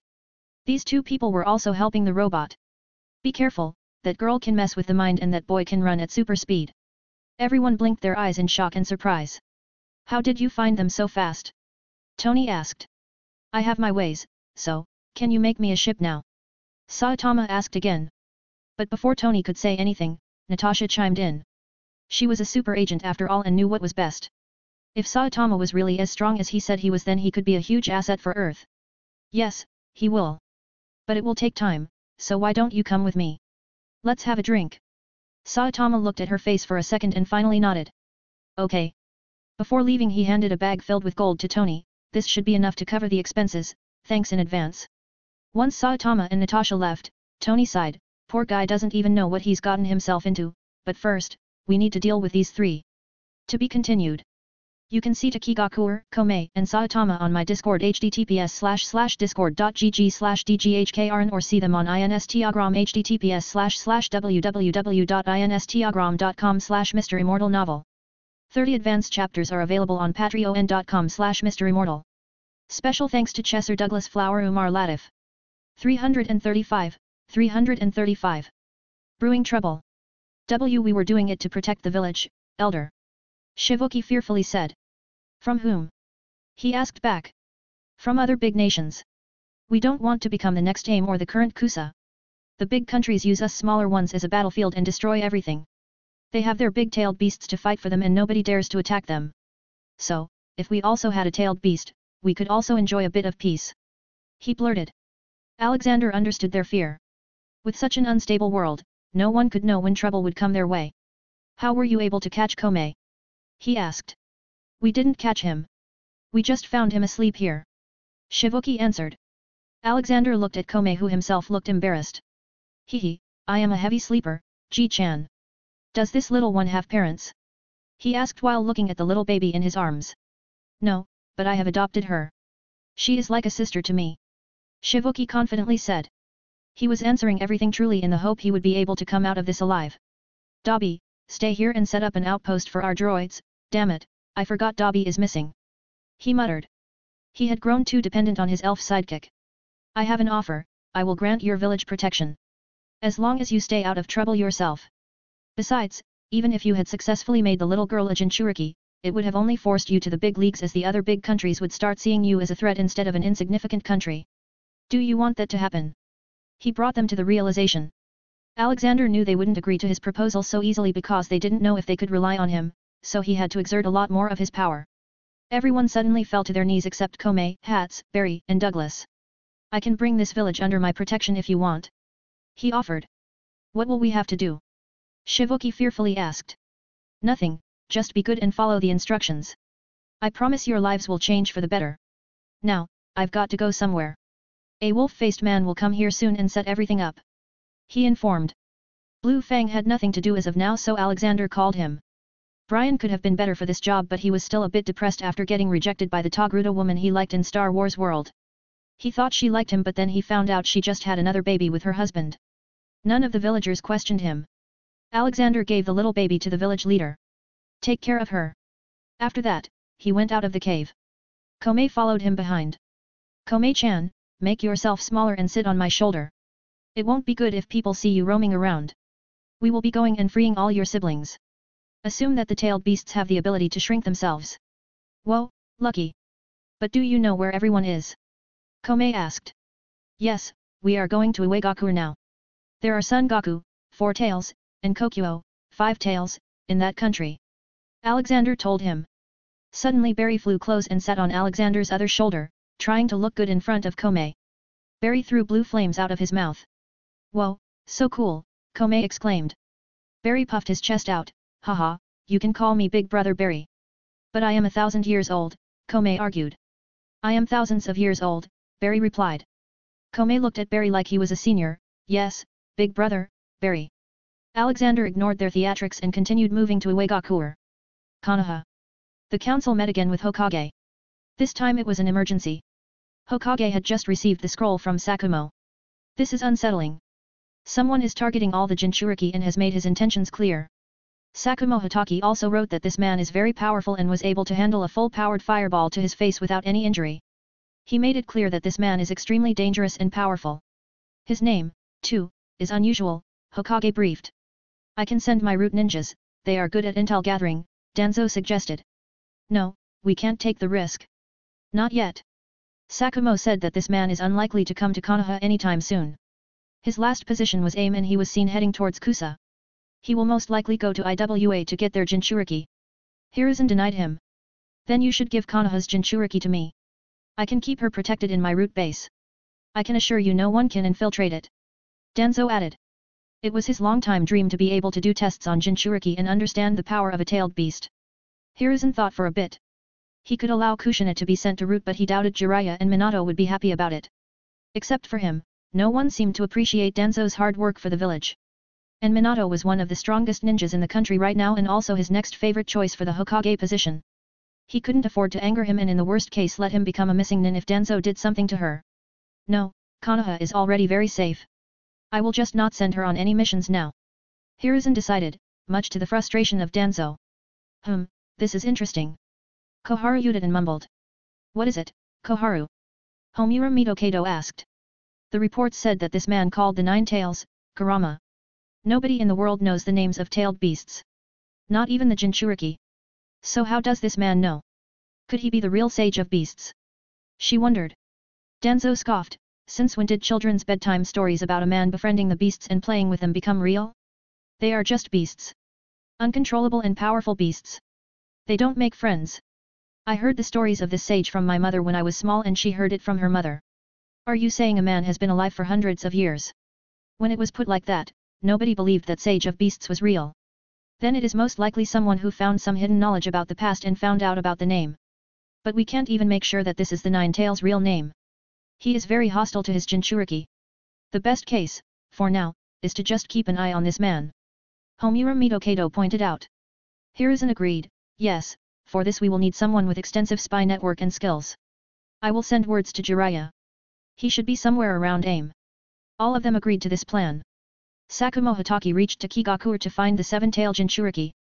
He had been there for 2 days now, in disguise, and finding information. Their mission was very important for the future survival of Konoha. But then he started hearing rumors about an old man coming and taking away the seven tails with him. His team also reported the same. This was enough for him to understand that the old man was the same man he met in AIM. They couldn't have gone too far. If we can catch them in time, we can still capture the seven tails. A man from his team came to him with a scroll. Captain, this is from Konoha. Sakumo opened it and saw the details. That he was to capture the seven tails Jinchuriki while Jiraiya went for the old strange man. He decided to go after the old man too. If he worked with Jiraiya then he may be able to handle him and get the seven-tailed beast.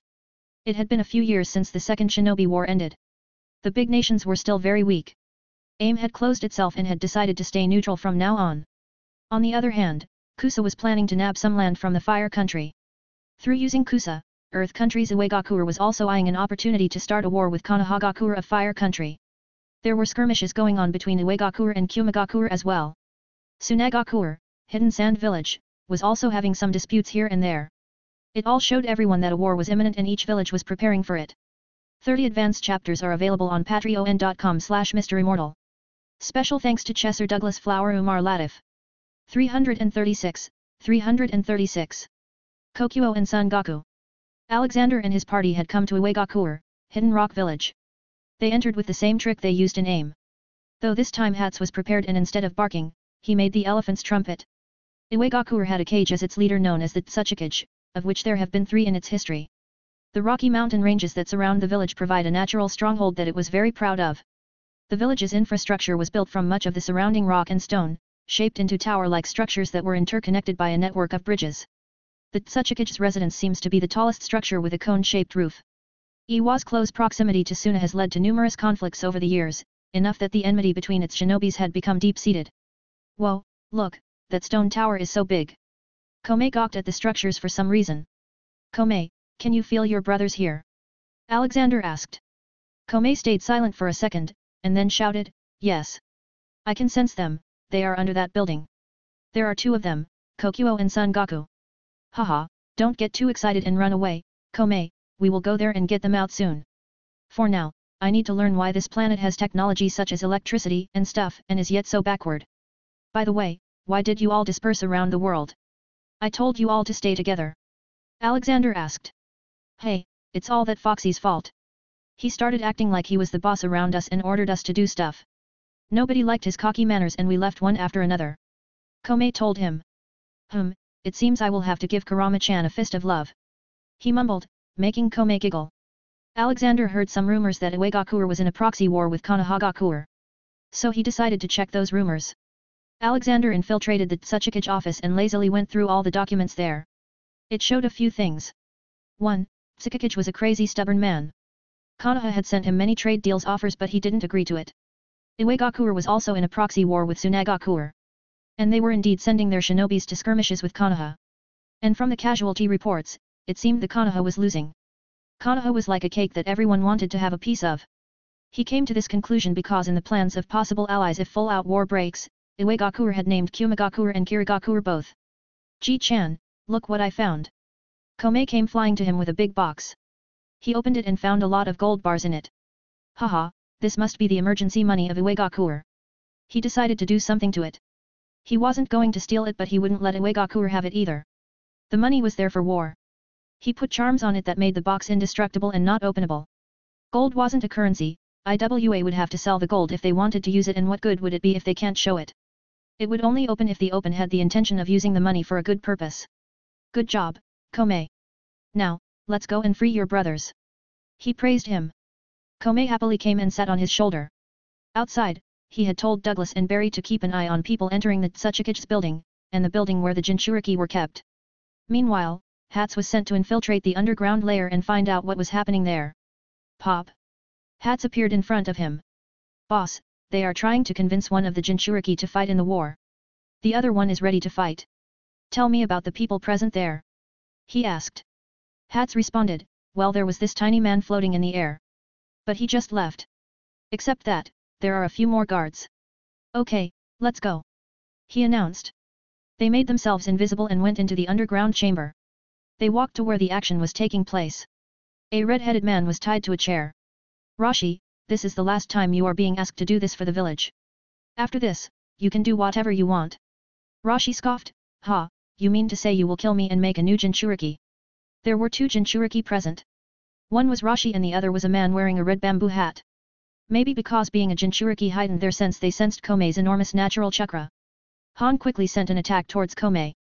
But Alexander lifted his invisibility and appeared in front of the red bamboo hat guy and grabbed his face with his palm. He quickly checked his sins.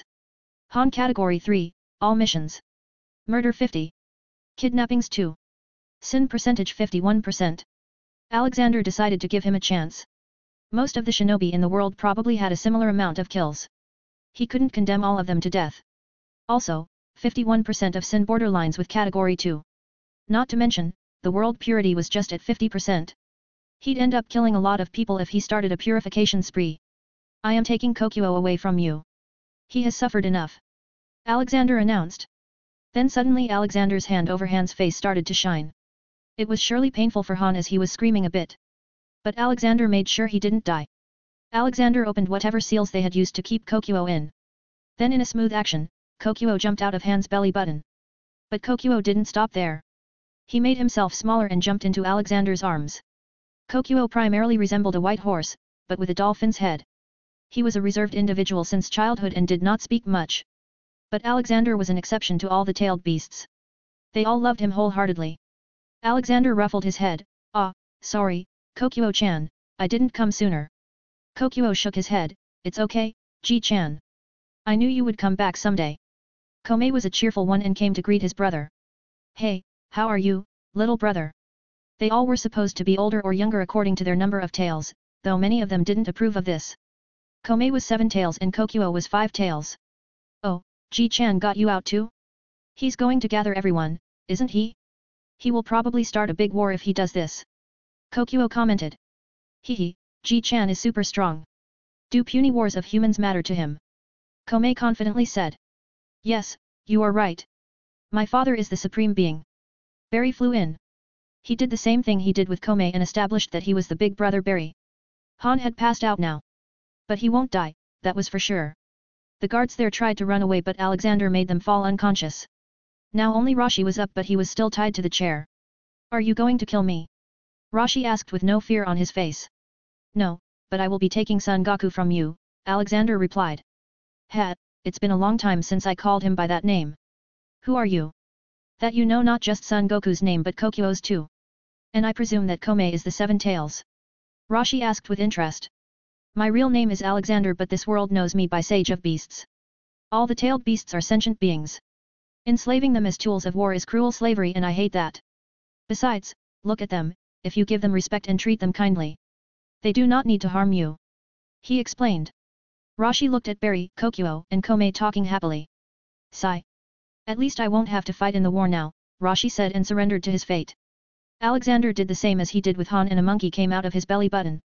Son Goku also made himself small and jumped to Alexander and gave him a hug around the neck. Ha ha ha, you are back, Ji-chan. I thought I would be rotting forever in that seal. Alexander patted his head, haha, we will free all your siblings and we'll have fun like we used to. Son Goku was always a very prideful one. He hated most humans but respected those who were kind to tailed beasts. Son Goku looked back and noticed Kokuo and Komei.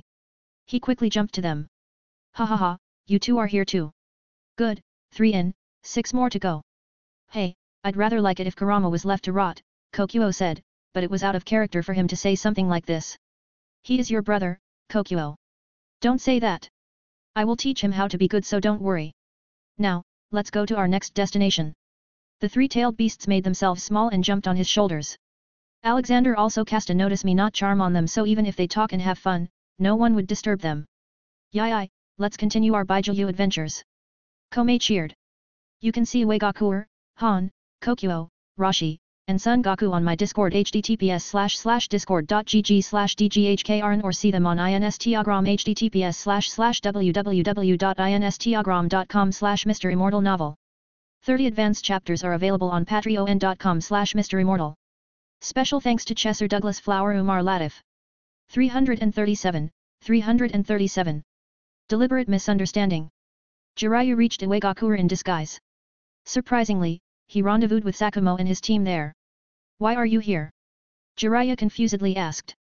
Iwa was enemy territory, not many ninjas are sent to missions here because of it. We couldn't complete our mission into Kigakure.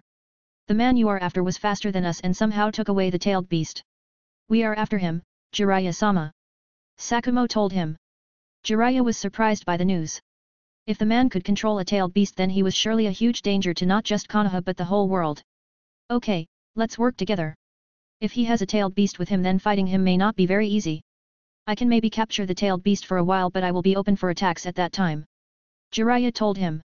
But we have no idea where he is, Sakumo said. Where can a man with a tailed beast hide? Jiraiya thought. Tung tung tung. Loud enemy attack bells started sounding throughout the village. Shinobis started running around and people ran into their homes. What happened now? I haven't even peeked in the bath yet, Jiraiya annoyingly complained. Inside the Tsuchikage office.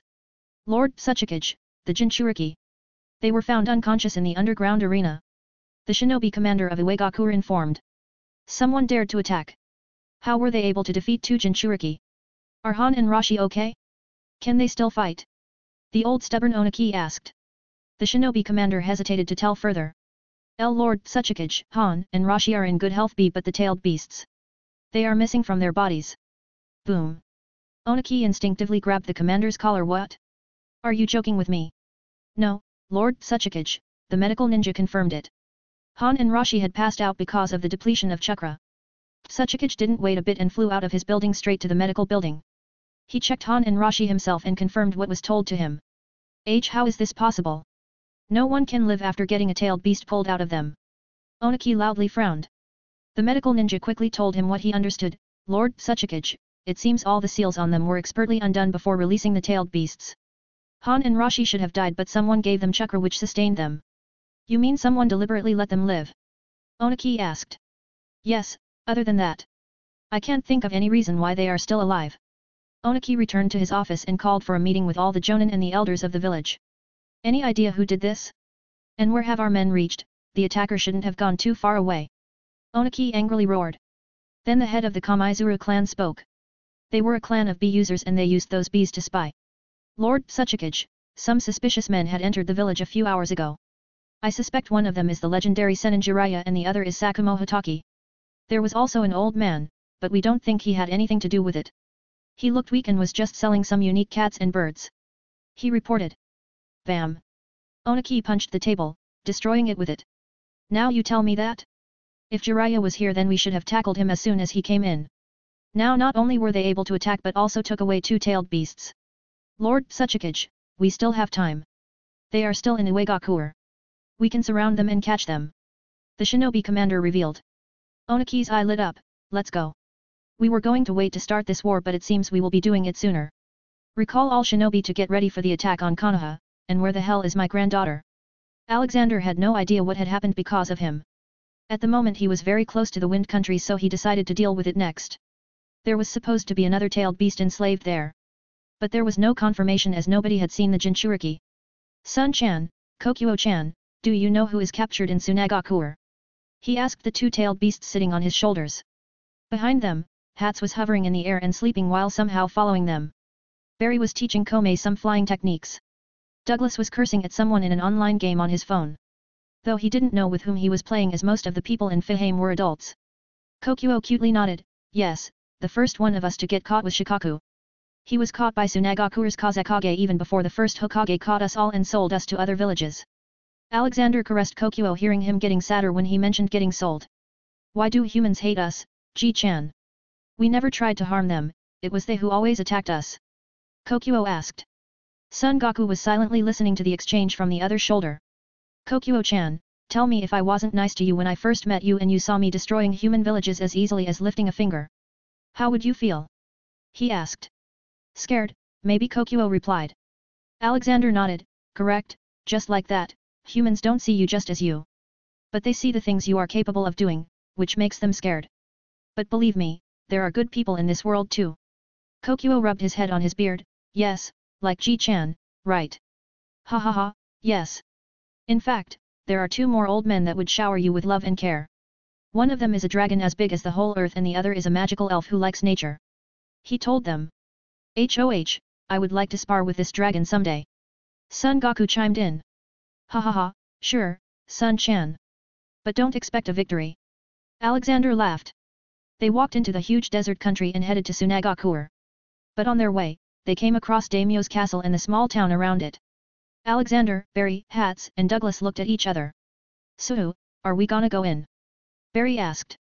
Isn't this like the biggest guy in Wind Country? We should bust him. Hats gave his opinion. Yeah, let's mind control him and use him as our puppet for world domination, Douglas added. Everyone looked at Douglas's face to see if he was serious. But he did look serious. Realizing their gaze on him, he spoke, what? Isn't this what we've been doing in every world we go to? Taking over the world and stuff. Yeah, but you sounded like I was the bad guy, Alexander said in a hurtful tone. So, are we going to do it? Hats asked with stars in his eyes. Alexander doubtfully looked at him, I can't trust you with this. You are probably brewing something chaotic in that furry head of yours. We will go in together. Hats' shoulders fell in disappointment. He looked pretty cute at the moment and Alexander's heart was soft. All right, you can go in. But you can't hurt anyone. Hats happily jumped and disappeared. Ah, I hope I don't regret this. Hats popped inside Daimyo's castle. It was filled with his personal guards and Tsunagakur's shinobi. This is my new invention, the beach gas. Hats in his ninja dress jumped around and threw all the beach gas bombs around the castle. In a matter of seconds, it looked like the castle was on fire from afar. Hats then proceeded to go to the daimyo. He came across a room on whose other side, various female giggle noises were coming. Okay, this is my moment. Chaos is power. He broke into the room and was ready to throw the beach bombs. But he then saw a white-haired man, sitting on a big chair. Around him, many women were cutting fruits and feeding him, some were giving him shoulder massages. What the hell are you doing here? Hats loudly asked. The man only lifted one eye to see Hats. Ah, it's you. So you were the one creating the ruckus. Where is the daimyo? Hats asked. I am the daimyo. The man replied. You can see Onaki and Hats on my Discord https://discord.gg/dghkrn or see them on Instagram https://www.instagram.com/MisterImmortal novel. 30 advanced chapters are available on patreon.com/MisterImmortal. Special thanks to Chesser Douglas Flower Umar Latif. 338. A true saint. Alexander saw the smoke rising from the castle. Did he set it on fire? Well, he was talking about a bomb yesterday, Barry said with concern. Maybe you should have told that to me before sending him. Damn it, let's go in. Alexander entered the palace and saw the scene left behind by Hat's mayhem. There were bodies everywhere. Some were even on the rooftops. But they weren't dead. Just naked. Which was even more disturbing to the eyes. What has he done? He is shameless. Alexander muttered.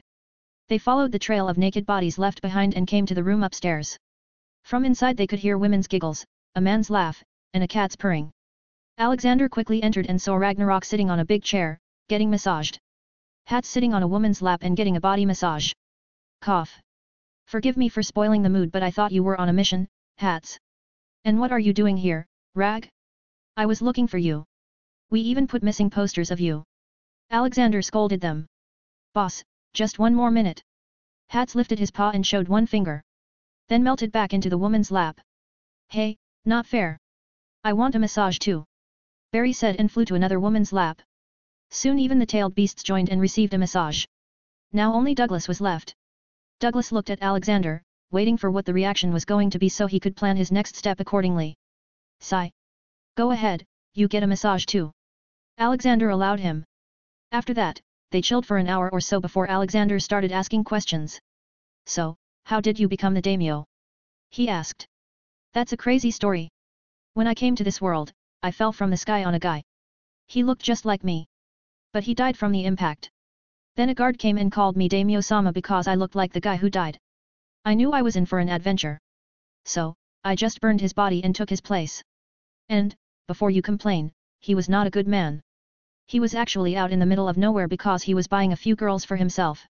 Very young girls. I regretted that moment because I didn't have the ability to reverse time so I could torture him. When did all this happen? Alexander asked. Oh, just a few weeks ago. I looked for you and tried to contact you but it's a big world and the phone was not working. I was also having too much fun, Ragnarok answered. Okay, you will continue being the daimyo. There is going to be a war soon so you will be helpful in stopping it. He instructed him. Haha, so you are telling me to enjoy my time here? That sounds more like a vacation than a job. Ragnarok laid back on his chair. Komei, Son Goku, Kokuo, are you going to come with me or stay here? He asked the three of them. They surprisingly instantly jumped at him. It seems they were more attached to him than even Barry and Hats who were already asleep. Alexander got ready to leave.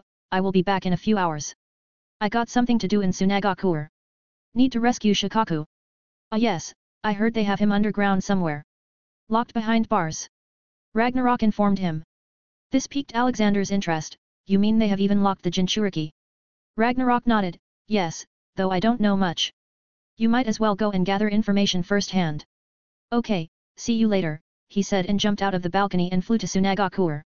Tsunagakuer was established in a strategic position. Being surrounded by desert offers the village a natural deterrent against invasion, as few foreign powers would be willing to endure the sandstorms and water scarcity common to Suna. Tsunagakuer itself lies in a fortified valley behind cliffs of rock, with the passage in and out of the village restricted to a single cleft between two cliff faces, making the area very hard to attack from the ground. The buildings inside seem to be made of clay or stucco, which would help to keep the buildings cool. According to the history he read in the library in AIM.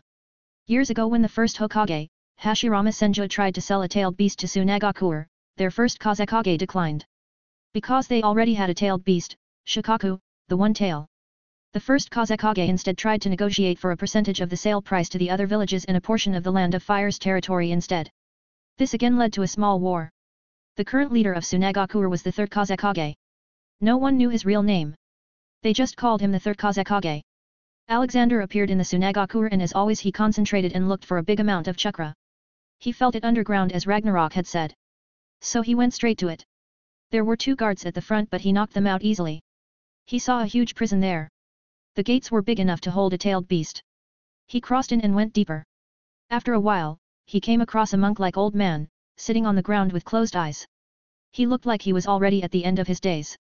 Did they keep this old man imprisoned here, he thought. He then heard a passing of words going on between Chico and the old man mentally. Well, remember that I die the moment I am separated from you since I am a Jinchuriki. Besides, there is no need to distinguish between a man and a beast. Because a friend of the heart provides peace of mind, no matter what their species.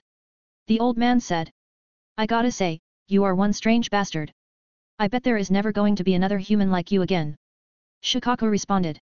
Although his tone was mocking, he still sounded like he cared for the man. In Shikaku's life, this was the only man who treated him with respect and kindness. The monk slightly shook his head. No, I think you are wrong there. Human souls are like reflecting water. People often speak or act the opposite of their true feelings, but I believe that fundamentally, people's hearts wish to connect with and accept each other. Even with beasts. Shikaku stared at him for a while before speaking. You know, you kind of remind me of the old man Sage of 6 Paths and the Sage of Beasts, my Ji-chan. The old man's eyes teared up the second he heard that. He controlled himself from not crying loudly and replied in his weak hoarse voice, Thank you very much. I believe that those are the most heartwarming words that I've ever received from you. Hey, seriously though, I can't see other people like you being out there. Shikaku talked back. Oh, I'm sure there are. I know that one day someone will emerge who will protect, redeem, and shepherd you. And the moment you come to accept his true heart, you too will likely comprehend the meaning of these words that my mentor etched onto my palms when I was small, the old man said while looking at his palms. On one hand, the word acceptance was tattooed and on the other was the word heart. Ha, we'll see. Shikaku scoffed. Alexander heard everything. He understood everything about the man now. It was like the Force/chakras showed him everything. Bunpiko was a former priest and was once feared by the villagers because he was the Jinchuriki and was locked up and put in jail until the guards had forgotten his name. He had been hated, ignored, mocked, and locked in this prison cell by the village his whole life. Yet, he was calm and kind. In Alexander's mind, he didn't consider himself a saint. But the old man in front of him was a true saint, who does not run after material gains. Alexander felt for him. He walked to the priest and softly put his palm on his head. Bunpiko had grown very old so he could not hear him walking, but he felt the touch. He opened his eyes and looked at the kind face that a father would have while proudly looking at his son. When the world was against you, you kept on showing love. When they showed their back to you, you still warmly smiled. When they needed you, they used you as the Jinchuriki, and yet, you gladly accepted the responsibility. You are a great man. But, your youth was stolen away from you for no reason. So, I am giving it back to you. I will show you the world. So come with me, Bunpiko. As his words went by, the old man Bunpiko's body regressed in age. The wrinkles on his face went away, leaving behind smooth skin. His long white beard shortened a bit and was replaced with a healthy black beard. Bunpiko's eyes were watering down continuously. He just slid forward a little and hugged Alexander's legs. What Alexander did for him and said to him was the nicest someone had been to him his entire life. Be it either a man or a beast, everyone craved some love and praise. Thank you, Sage of Beasts, Bunpiko softly muttered. He had read about the Sage of Beasts from old scrolls. A man, so calm and kind that he became like a grandfather to all the tailed beasts. That was his inspiration all his life. Which is why he always treated Shikaku nicely. He also saw the 3-tailed beasts on his shoulders and that was enough to join the dots. While Alexander was de-aging Bunpiko, he had also taken out Shikaku. Ji-chan. Shikaku suddenly grew smaller and jumped into his arms and hugged him around his neck and continuously rubbed his head on Alexander's face. He may be a tailed beast, he was still based on a raccoon and had a matching personality. Shikaku was a childish and short-tempered individual from the start, so such childish behavior was expected from him. Alexander patted his back and ruffled his head. Ha ha ha, let's get out of this place, Shikaku. Yes, let's go. It's been years since I saw a jungle or a river. Oh, are you bringing the old man too? Shikaku asked. Yes, I am. Now, go and greet your brothers. He pushed Shikaku to his siblings and walked to Bunpiko to help the man get up. You can see Tsunagakur, Prison, Bunpiko, and Shikaku on my Discord https://discord.gg/dghkrn or see them on Instagram https://www.instagram.com/MisterImmortal novel. 30 advanced chapters are available on patreon.com/MisterImmortal. Special thanks to Chesser Douglas Flower Umar Latif. 339. War starts. The propagation of information was very slow in this world. By the time the news reached its destination, the matter had either already been resolved or worsened. Currently, the Hokage was experiencing this situation. He had received 3 different scrolls in a short interval. One was from Sakumo Hitaki, one was from Jiraiya and one was from Tsuchikage. He opened the first one from Sakumo and read it. His eyes widened in shock after reading that they were late in reaching to Kigakure and the strange old man had already taken away the 7 tails. He reported that they are going to follow the man and try to take the 7 tails from him. But now he had already sent his Anbu to call all the clan heads, the shinobi commander, and the Konoha council. Then he opened the next scroll. It was from Jiraiya. It said that he met with Sakumo but they were late. The old man had already somehow taken away the 4 tails and 5 tails from Uegakure. But the problem came when the Uegakure found out about them and thought that they had taken their tailed beasts. Jiraiya and Sakumo were able to run away from Iwa and are currently returning. All this brought him to the 3rd scroll. It was an official declaration of war on Konoha by Uegakure, signed by Tsuchikage and the daimyo of Earth Country. It was like his hair turned whiter reading this. The war he was trying to avoid had now come to him with full force. After a while, the big meeting was convened. Hokage addressed all the clan heads. I am saddened to tell you all that Uegakure has announced war on us. They say we stole their tailed beasts, which is not true. But no matter what we do, they will not back down. So, we must prepare for it. Fortify the borders. Tell all the Jonins to be prepared for deployment. Sakumo and Jiraiya are returning to the village. Shikaku Nara, you are the commander of Konoha shinobi forces, you will devise the battle plans. Let's not forget, now they don't have any tailed beasts, so we only have to worry about their shinobi and the Tsuchikage. Hokage announced. Shikaku scratched his head, do we know anything about who is this person stealing the tailed beasts? Everyone looked at Hokage in the hope of an answer. But the Hokage shook his head, no, we don't know anything about him except his name. Sigh. Maybe we should contact him first. Learn why he is doing all this. Because if he is strong enough to control 3-tailed beasts, then why didn't he attack Uegakure? 3-tailed beasts should be enough to level it to the ground. Why did he just leave and why did he let Sakumo go when he attacked him? We need these answers before we make up our minds about him. Shikaku said. 3 seats to his left, Fugaku Uchiha, the head of the Uchiha clan nodded. Yes, we must know our enemy before we try taking him down. It was very rare to see the Uchiha clan agreeing to anything. But this time was different because Fugaku was thinking that maybe some unknown ex-member of the Uchiha clan must have gained the legendary Mangekyo Sharingan and was able to control the tailed beasts. Only 2 people were known to have been able to do this. Madara Uchiha and Senju Hashirama. The Senju clan only had 1 member left alive, which leaves only Uchiha. He hoped to meet this man and maybe find out about the secrets of how to get a Mangekyo. Hokage nodded, yes, this is why I need someone to go and make contact with him. We cannot spare any big names and experienced shinobi. So, we will discuss this later. For now, let's just prepare for the coming war. Bunpiku, do you want to accompany me in my journey in fixing this broken world? He asked. Bunpiku had grown physically younger but his eyes still had the same old look in them. He got up and smiled while nodding, yes, I would like that. Haha, good, let's be on our way then. Shikaku, grab a seat on Douglas. Alexander instructed. He then took out the anywhere door and returned to Ragnarok in the daimyo's palace. When they reached, people had also gotten up from their naked slumber. The bells of war had started to ring in Tsunagakure after Alexander took their Jinchuriki away. Bunpiku was a test subject of the 3rd Kazekage for learning how the one-tail controlled sand. He was even able to understand it and combine it into his powers. So, the disappearance of Bunpiku was a big deal.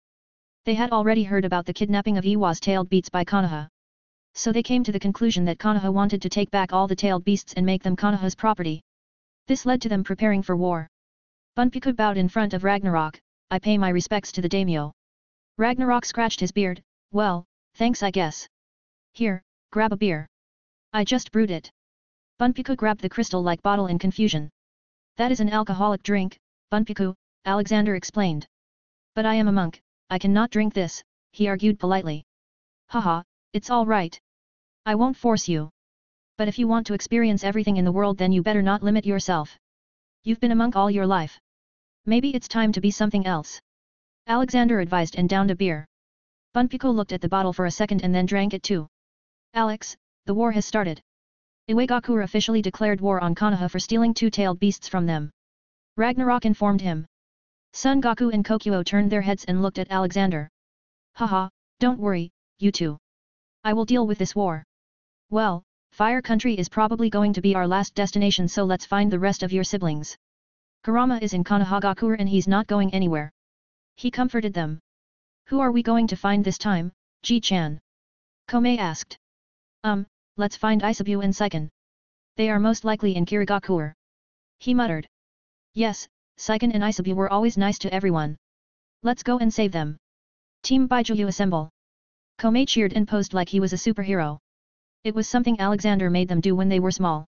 Before leaving he gave Ragnarok his instructions. Ragnarok, keep an eye on the war and notify me if anything out of the ordinary happens.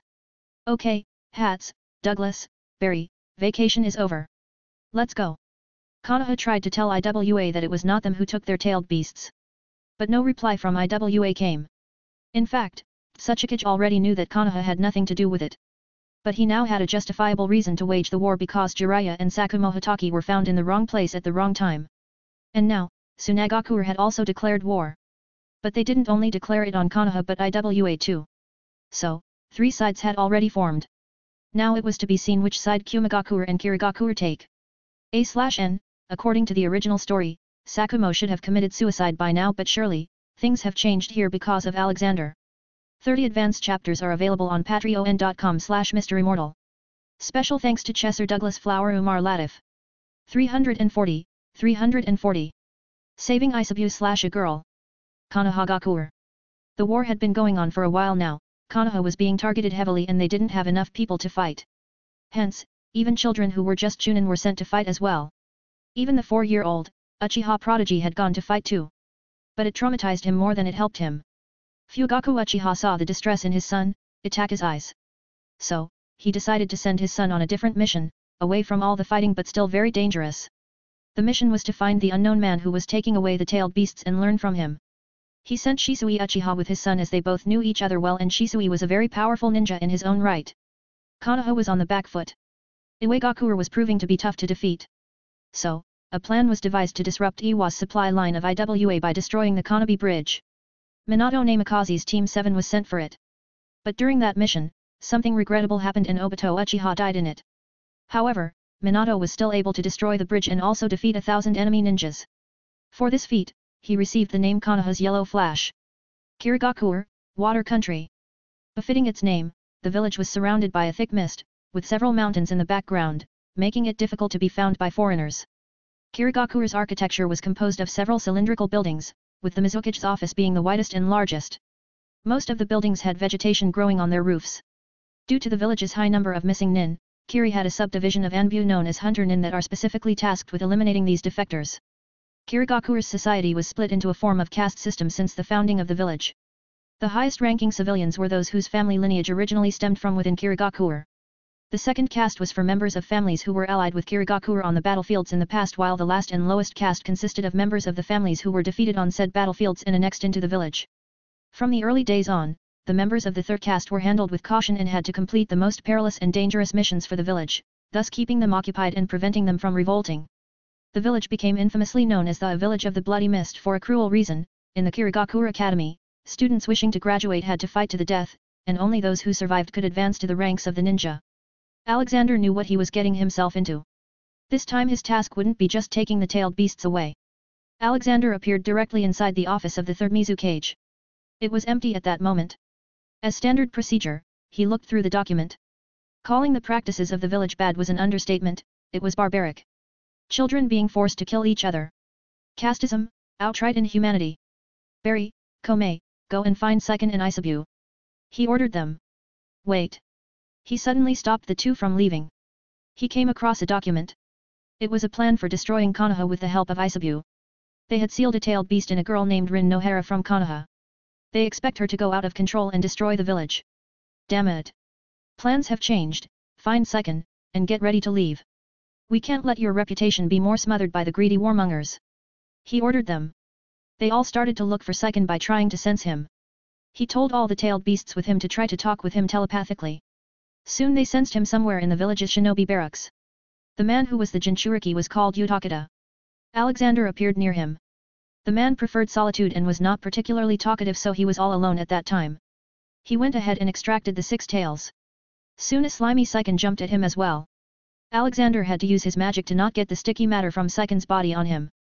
Saiken was an enormous white, bipedal slug, with a light bluish tint and stubby arms, feet, and 6 long tails. It had 2 prominent optical tentacles and hole-like openings as a mouth. Its entire body was covered in a thick, slimy substance. Ji-chan. Ha ha ha, how are you, Saiken? Have you been a good boy? Alexander asked as he patted his head. Saiken nodded, I never made trouble. Good, now let's go. We need to save Isabu, he's in trouble and has no control over himself, he stated, and they started flying away. Saiken, you were close to Isabu, you should be able to talk or sense him, right? He asked. Oh, yes. We used to talk a lot. But then something happened and he disappeared. He's somewhere in the far west. He pointed his little hands in a direction. They all flew to it and crossed over the fire country. Saiken was still telling them to keep going.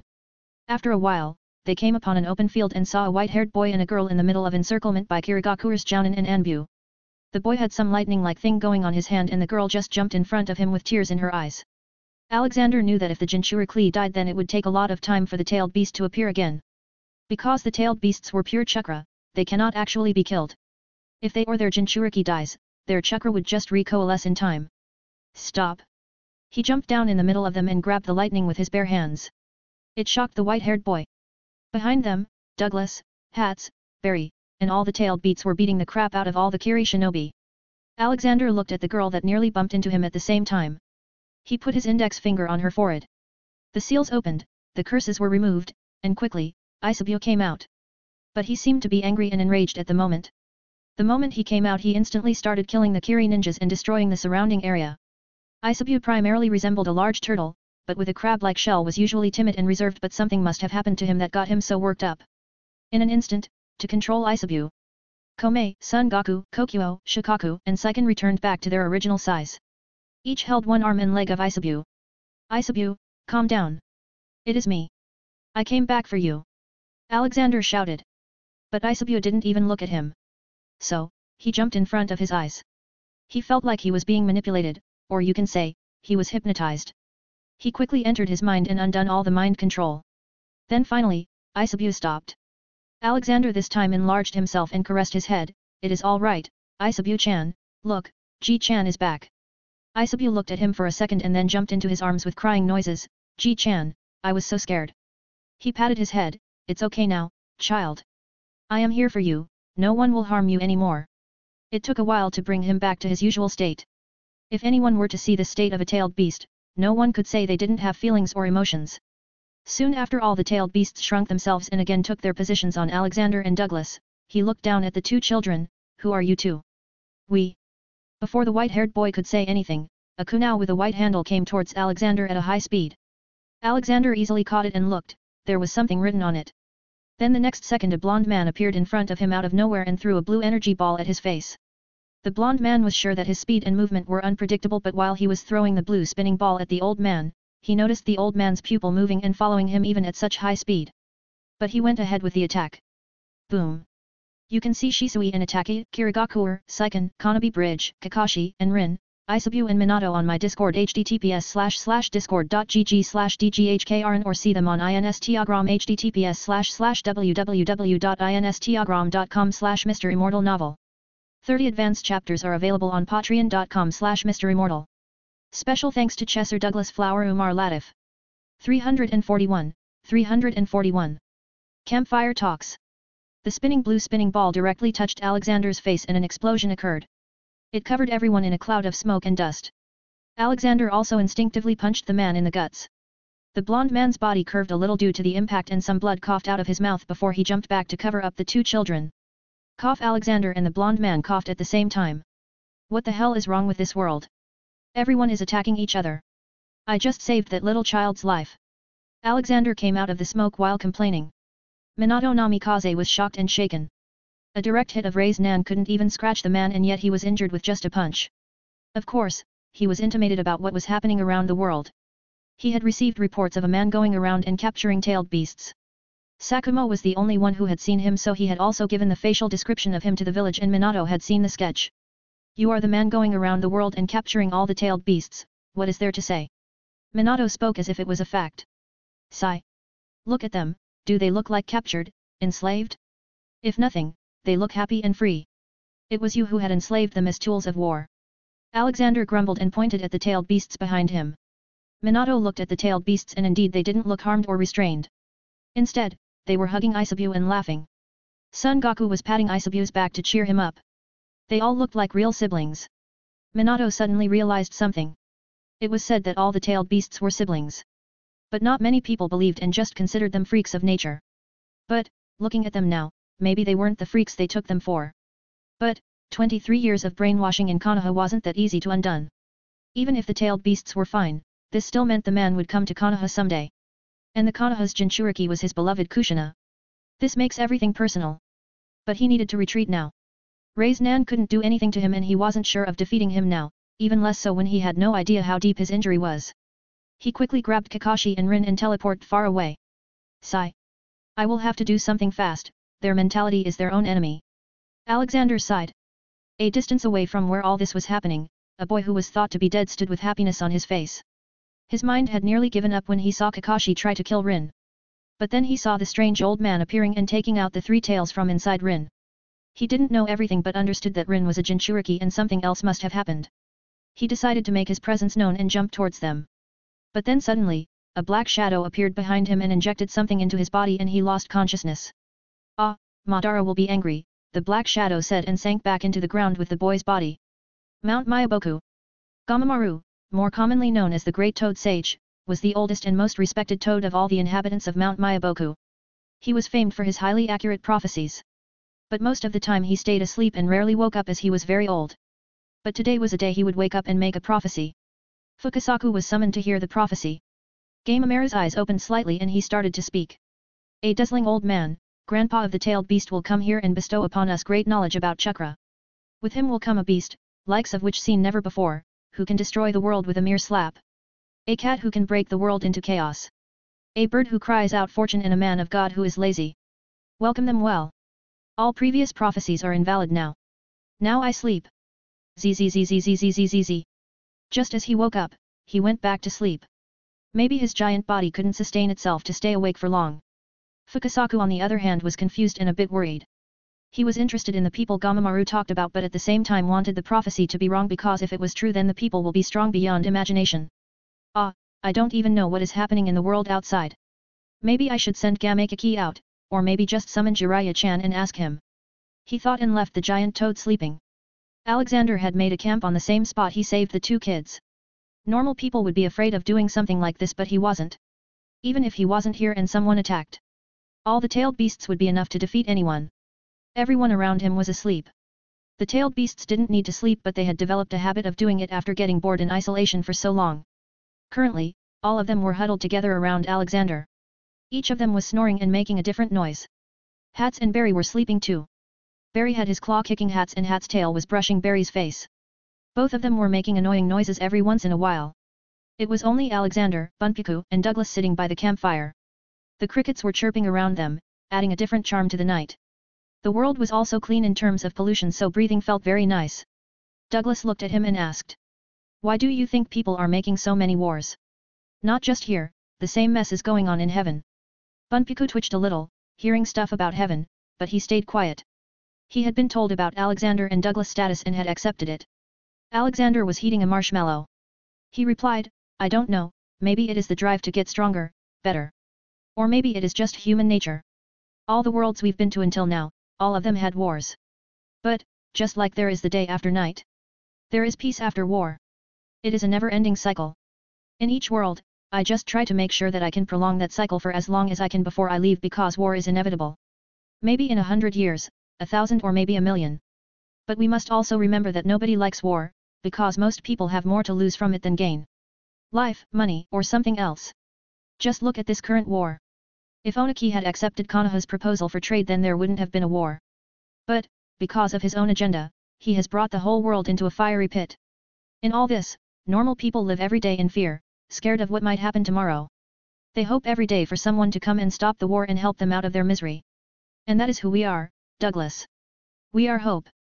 We are hope not just for this place but for heaven too. They hope that we will get stronger and beat that twisted man someday. Bunpiku and Douglas nodded their heads at his words.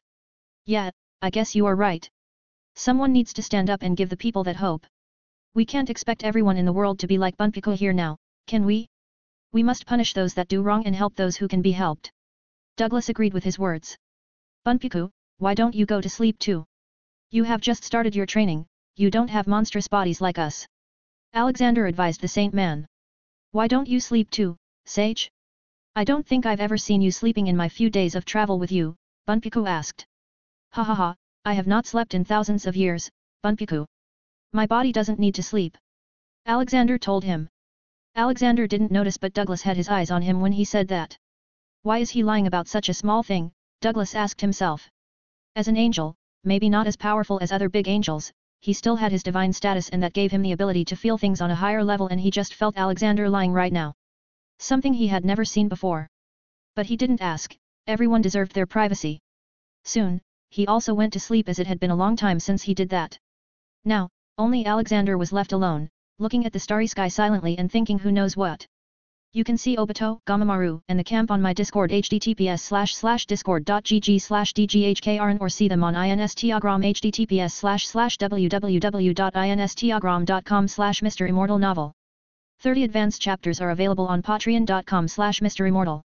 Special thanks to Chesser Douglas Flower Umar Latif. 342. Hope. Alexander had the whole night to himself. So he started studying the knowledge he gained from the fifth-dimensional beings. It was not easy to understand because it was in a very weird format. There were no words or writings, just images. Even with his a million times comprehension, it was taking him time to make progress. It made him think about how old that fifth-dimensional species was. How many millions of years did it take them to reach that level? The multiverse was really exciting when he thought this. Anyway, he continued his study. Each image he had received from the higher beings was not just an image but all the knowledge in the one single image. Just one of them was equal to zettabytes of data. And there were more than 1 million of those images. This was the first time he needed to use his brain so much since his mortal days. But, he liked it. He rarely faces challenges nowadays after all. Many hours went by, it was nearly dawn now. But he had a small breakthrough just now. He finally understood what this knowledge meant. It was a way to uplift your consciousness to a level where you are aware of the past and the future while living in the present. The easiest part was looking into the past but the hardest was the future because it was constantly changing into many variations. Even your looking into the future can cause limitless variations. He tried to use this power but was only able to see a few faces in the past. One of them was a weird tree monster, a woman with white hair, 3 eyes and a huge toad. But because of his feeble control, he had no idea how old these images were. Well, even though these are baby steps, at least I am moving forward. Okay, it's time to wake up these little beasties, he thought. He got up and stretched his body. But suddenly he releases the Conqueror's haki at full strength. He turned around and saw a black humanoid thing trying to creep towards the sleeping Shikaku. Alexander's outburst had shaken Black Zetsu to the core. It had no idea that the old man was this strong. He had not even felt this kind of oppression even when with his mother Kaguya. This is bad, he will kill me, he thought and quickly tried to disappear into the ground. But Alexander had already thrown his staff-turned sword at him. Black Zetsu felt if he got struck with it he would die. So he quickly threw the nearby sleeping bluebird as a shield. Unexpectedly the sword stopped but not for long. It bypassed the bird and headed towards him. In the end, he was able to enter the ground but without a hand. The sword was fast enough to sever his arm. No, who is this man? This changed everything. Madara is nothing in front of him. I need to change my plans, Black Zetsu cursed as he kept on going away. Outside, Alexander tried to sense the thing underground but he realized he lost the thing. He couldn't sense if it was even alive. So he ripped out the ground in a radius of 3 kilometers and 100 meters in depth. But he didn't find the thing. Black Zetsu had used Mayfly to take itself as far away as possible. Soon he felt the loud rumble in the ground and came up to peek. He was again shocked upon seeing his strength. He felt like he cheated death this time. He then looked at his impaled hand. It was not regrowing anymore. This was not normal as his body was not cuttable. This brought more fear to him as this meant he could die if his head was cut by that sword. Who is he? Why have I never heard of him? Wait, no. Why is he back here? Didn't he disappear 600 years ago?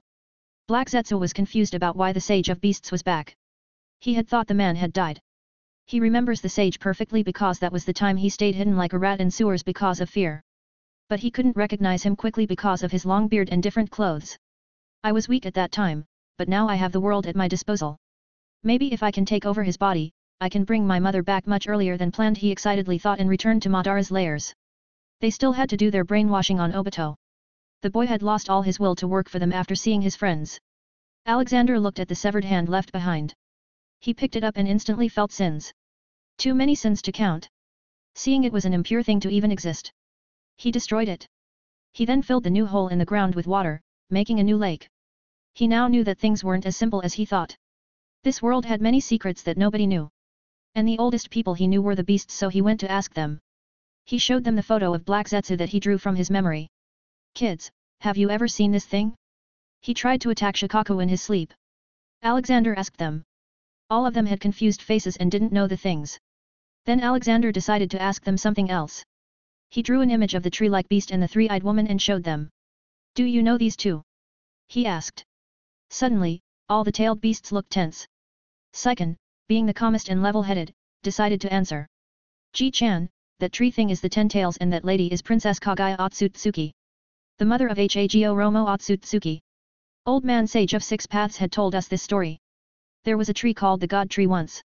A type of gigantic tree that grows by absorbing blood soaked into the ground from countless battles over millennia. The God Tree seed landed on Earth from a meteorite several millennia ago. It was believed that the God Tree nourished the land and helped it thrive, while in truth, the God Tree was slowly killing the land and its people, by draining natural energy from them.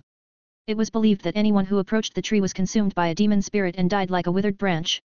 Every 1,000 years, the God Tree produces a chakra fruit, which human legend holds are never to be touched.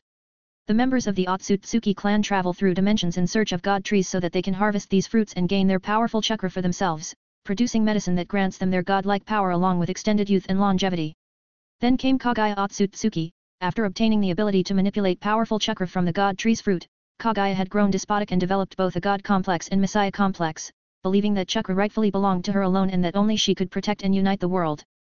Kagaya then used a technique called the Infinite Tsukuyomi on humans to transform them into an army of emotionless soldiers over the course of many years in order to protect her chakra from being stolen by other clan members.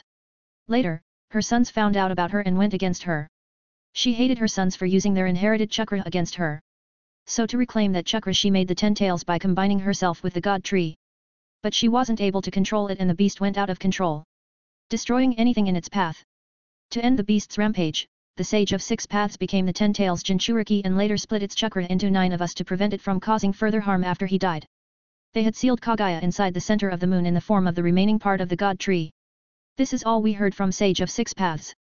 Kurama probably knows more because he was the closest to the old man sage. Alexander continuously nodded the whole time. This was a very deep history. He also understood now why he couldn't find an alien similar looking to Hago Romo when he went on his trip to space in the past. Because those beings travel dimensions, not just planets. Then, in order to revive Kagwa, one would need to have all the tailed beasts and the God Tree's body inside the core of the moon. I guess I will keep these little beasties safe forever then. Though I can't decide who's worse, the tree or this Kagaya. Beep beep. Alexander checked what was making the sound and noticed it was a card he gave to the sculptor boy, Umar. He met an aim. Card sounding meant he was in trouble. Everyone, emergency, someone needs help. Let's go. Hope, it was something everyone desired. But at the moment, the trio leaders of Akatsuki needed it the most. All their trouble started when they killed a few Anbu from Konoha who attacked them. Later Denzo brought the corpses to Hanzo, saying that they were AIM shinobi who were killed by Akatsuki. In truth, they were root members. Seeing Akatsuki's ideals becoming a threat to his regime over Omegakure, Hanzo conspired with Denzo Shimura to eliminate the Akatsuki's 3 leading ninjas. Hanzo approached Akatsuki offering to help them broker peace between Konohagakure, Iwagakure, and Tsunagakure. When Yahiko, Nagato, and Konan arrived to meet with him, however, they were ambushed by Hanzo's men. Hanzo kidnapped Konan. Then Yahiko and Nagato were forced to face off against Hanzo and Denzo's forces combined. In the end, Hanzo demanded that Nagato should kill the leader of Akatsuki, Yahiko, else he shall kill Konan. They were in a deadlock. Beaten and weak. Surrounded by both Hanzo and Denzo's men. They didn't know why this was happening to them. They just wanted to make the world a better place, with no wars. They didn't want any child to go through what they had to. But it seems fate had forsaken them. Nagato was scared and didn't want to kill his friend. But Konan was also in danger. The memories of his childhood days with them were flashing in his mind while he held a kunao in his hand. Please help, someone, anyone. I don't want to kill my best friend, he weakly muttered. There was still a small hope in his heart that someone might magically come and save them. Though his subconscious mind was telling him to stop dreaming. You can see Black Zetsu, Kagaya, Konan, and Nagato on my Discord https://discord.gg/dghkrn or see them on Instagram https://www.instagram.com/MisterImmortal novel. 30 advanced chapters are available on patreon.com/MisterImmortal. Special thanks to Chesser Douglas Flower Umar Latif. 343. Killing a salamander. Omegakure, the village hidden in rain. It was not really hidden though, not with its tall skyscrapers. Outside the village, 3 15-year-old kids were currently facing a life and death situation. You red-haired one. I want you to kill your leader, or this woman dies. Hanzo threatened and threw a kunai near Nagato's feet. Use that to kill Yahiko, he added. Nagato shiveringly picked the kunai in his hand but refused to kill Yahiko even after Yahiko told him to do it and save Konan. No. Forget about me you two, run away, Konan shouted at them from over the cliff. Her hands were tied and she was kneeling. Danzo had his kunai ready to kill her. Kill me, Yahiko urged Nagato, looking at his best friend. Nagato blankly started at Yahiko and Konan alternatively. Then suddenly a light fell from the sky that blinded everyone for a second. When their visions returned to normal they looked at the source. Now there stood an old man in his white robes, a bamboo hat on his head, and a staff in his hand. On and around him were various animals too. Alexander tapped his staff on the ground and Konan flew to him from Hanzo's clutches. She quickly reunited with her friends and hugged them. The three confusedly looked at the back of the old man. They didn't know who he was and why he saved them. Who are you and why are you meddling in our internal affairs? Hanzo asked loudly.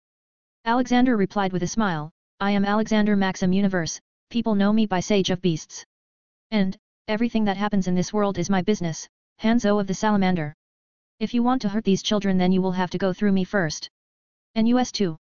Suddenly all six-tailed beasts enlarged themselves back to their normal size. They stood close behind Alexander.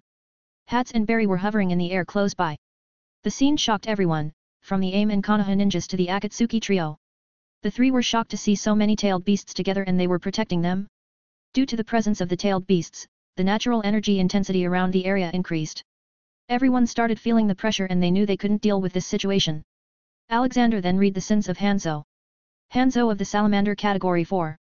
Murder 56,521. Indirect murder 158,121. Forced hunger 515,258. Forced people to commit suicide 23,458. Corruption 12,256. Torture 56,852. Sin percentage 76%. Sigh. Hanzo, your sins far outweigh all the good deeds you did for Omegakure. For this, an eternity in hell is the only option. But, before I kill you, I need you to tell me why you attacked these three kids. I know for a reason you had allied with Akatsuki not long ago. Why did you change? He asked. But Hanzo didn't answer. So Alexander teleported in front of him and punched his stomach. Speak, I will not kill you unless you answer. He threatened him. Hanzo took a beating a few more times before he started speaking. It was Danzo, he told me that Akatsuki might initiate a coup on Omegakure. I needed to deal with them so he helped me and set this trap for them. Hey, Hanzo, Danzo, are you sure you two are not brothers? Well, even if you are not, I am sure you two will have the same fate. Now, you die. Hanzo was a very security-conscious individual, trusting no one.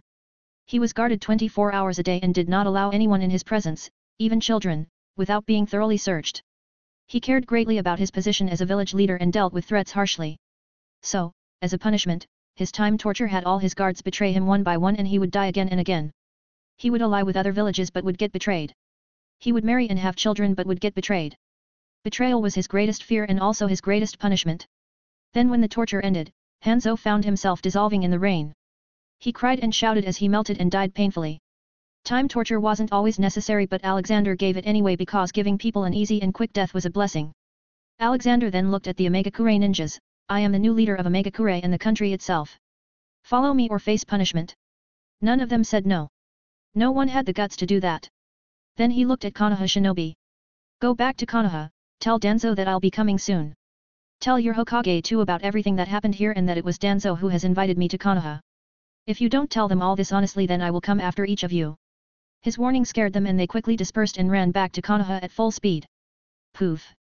All the tailed beasts again became smaller and took their treasured seats on Alexander and Douglas. What are your names, kids? He asked while looking at the trio. The orange-haired one quickly came forward with a big smile. He patted his chest and proudly said, I am Yahiko, I will end all wars someday. Behind him, his two friends cringed hard at his announcement. Haha, good ambitions you got there, kid. Most people at your age only think about making money and living luxuriously. He praised the kid and patted his shoulder. I am Nagato, thank you for helping us. Nagato came forward. Alexander looked at the frail red-haired boy. Ha, red hair? Are you an Uzumaki? Yes, I am. But I am the only one left. He replied sadly. No, there are still a few. I know one is in Konoha, she is the Jinchuriki of 9 Tails. I just found out about this. There should be more Uzumakis spread around the world too. Don't worry, I will find them and help them settle down, he comforted him.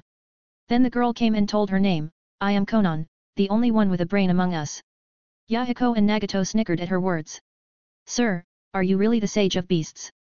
Nagato asked. Well, look at all these little potatoes. It would be better if they answered your question. Tell them, kids, am I your Ji-chan?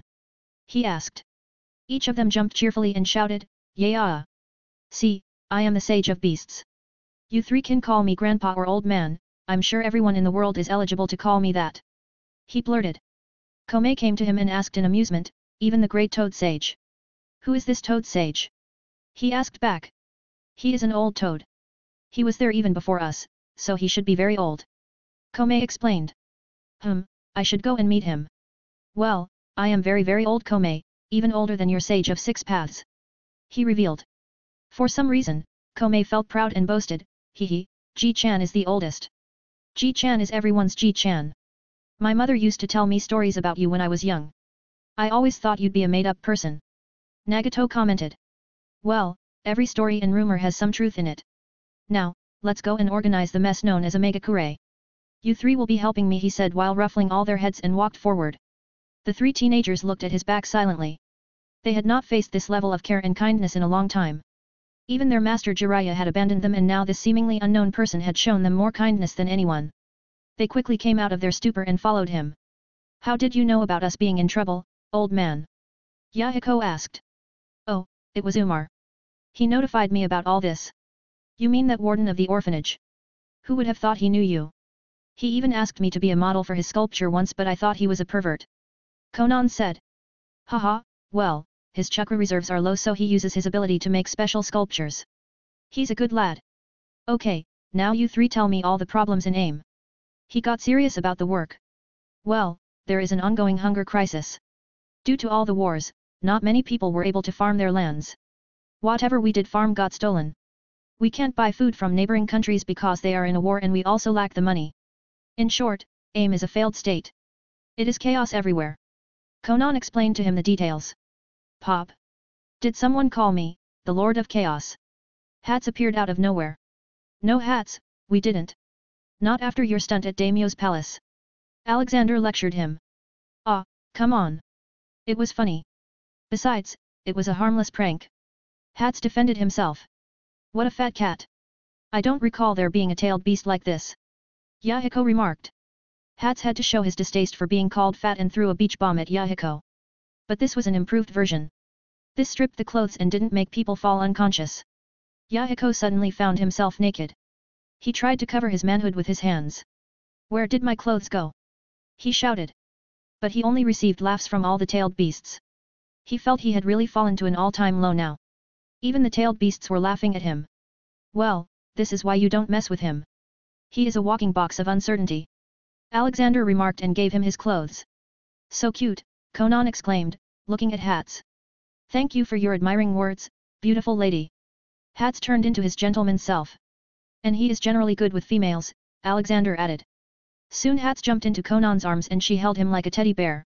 You can see Yahiko and Hanzo on my Discord https://discord.gg/dghkrn or see them on Instagram https://www.instagram.com/MisterImmortal. 30 advanced chapters are available on patreon.com/MisterImmortal. Special thanks to Chesser Douglas Flower Umar Latif. 344. 2 fake orphans. It had been a week since Itaki and Shisui headed out to find the old man collecting tailed beasts. It was really hard to find this old man. They first went to where his last known location was. It was the battlefield where Kakashi and Rin fought Kirigakure shinobi. But they didn't find any clue there either, except remains of what seemed like a campfire. After long days of going from village to village, they finally came to Omegakure. They looked like kids so no one questioned them about why they were there. Plus, their disguise of poor homeless kids was on point. Iwagakure was filled with homeless kids and they knew it. While they were walking through the street, they saw an old man in shining white robes in the distance. There were a few animals following him while singing songs too. "We found him, Itaki," Shisui exclaimed. Itaki looked in the distance with no expression. His face had grown plain after seeing all the fighting and being forced to kill people at just the age of 4. He had lost his innocence too early. Shisui knew about this and always tried to cheer him up. He truly saw him as his little brother and was ready to do anything for him. "What are we going to do? How do we approach him?" Itaki asked. Shisui's eyes twitched. I never planned for that. How should we approach a man who is able to control 1, 2, 6-tailed beasts? He's obviously way stronger than us. Why not just go to him and talk? I don't think he is a bad man. I read all the reports from my father. In all his attacks on villages for the tailed beasts, he did not kill anyone. And look, there are some young people following him. Itaki pointed at Yahiko and the rest. Well, maybe you are right. But before we talk to him, let's follow him for a day and see what kind of person he is. Shisui agreed and they started secretly following Alexander. The next day, Alexander was assessing the condition of Omegakure with Yahiko, Konan, and Nagato so they can make plans on where to start improving. Well, one thing is clear. The rapid development of Omegakure was unsupervised and unplanned. The buildings don't have good plans and are just somehow staying up.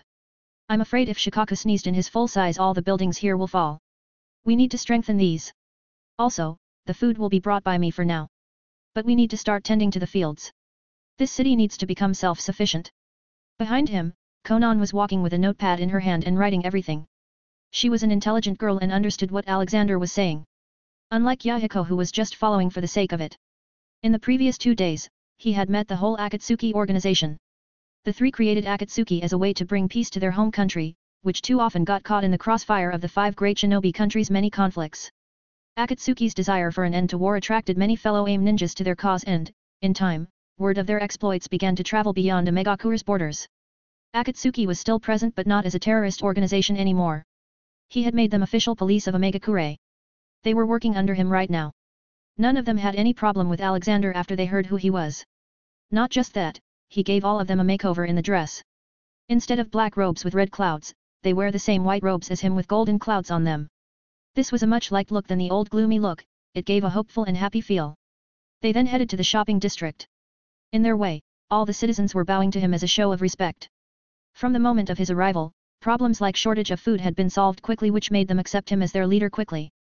Just when he was moving towards a shop, 2 kids came in front of him. Both of them looked homeless from their clothes and dirt on their hair and faces. "Grandpa, give us something to eat," the little one cutely requested. "Oh, where are your parents, little kids?" Alexander asked. "We are orphans," the older one answered, who looked to be 8-9 years old. Alexander laughed and ruffled their hair. "Haha, then you are just like me. I was born an orphan too. Let's go and eat something. Follow me." He brought the 2 kids to a tea house. Here, the guy who runs this place is known as Marvin the Magician. He claims that he makes the best tea and dumplings in the world. And honestly, I am still unable to refute his claim. "Here, eat." Itaki and Shisui carefully ate the food and drank some tea. Behind Alexander, Konan was looking at the 2 kids suspiciously. She was a girl who had a soft spot for orphans so she knew of every orphan in Omegakure. She had never seen these 2 before. But she didn't say anything as it was possible that they might have come from outside. Just at that moment, Shikaku who was accompanying Alexander spoke telepathically to him, "Ji-chan, why did you not call them out for lying? They are obviously not orphans. Instead, I'd say they are very strong ninjas. Especially the older one. I feel weird looking into his eyes." Currently, all the other tailed beasts were having fun in the Akatsuki headquarters under Barry and Hat's supervision. Alexander knew someone was trying to gather these little ones so he had put hidden port keys on them. In any danger, they would be sent to Fihame. I know Shikaku. But I also felt these 2 were mentally stressed. The little one looks like he has never seen a happy day in all his life. I don't think they came here with bad intentions. They must have a reason for hiding things from me. Alexander replied back. He saw them finish eating, so, how was it? This was truly the best tea and dumplings I have ever eaten. The elder one said. Just then a voice came, of course my tea and dumplings are the best. It's all my grandfather's recipe. I am going to open my shops all around the world someday, so be sure to visit it then. The man was Marvin, the owner of the tea stall. He was a tall and burly man. Haha, Marvin, I told you when I stop this war I will help you open this franchise, now stop telling this to every customer. What if they steal your idea? Alexander advised him. Muahahaha, no one can steal my recipe because it is all in my head. Well, anyway, I got to work. See you later. Ah, just ignore him. He's been too excited since I told him about something called franchising. Now, will you two tell me the truth or not? I know you two are not orphans. I can also sense you two are not normal kids either, you are trained ninjas, he suddenly asked them. It caught both kids off guard as they found out their cover was blown already. I am Shisui, and this is Itaki. We are from Konohagakure. We came to meet you, sir.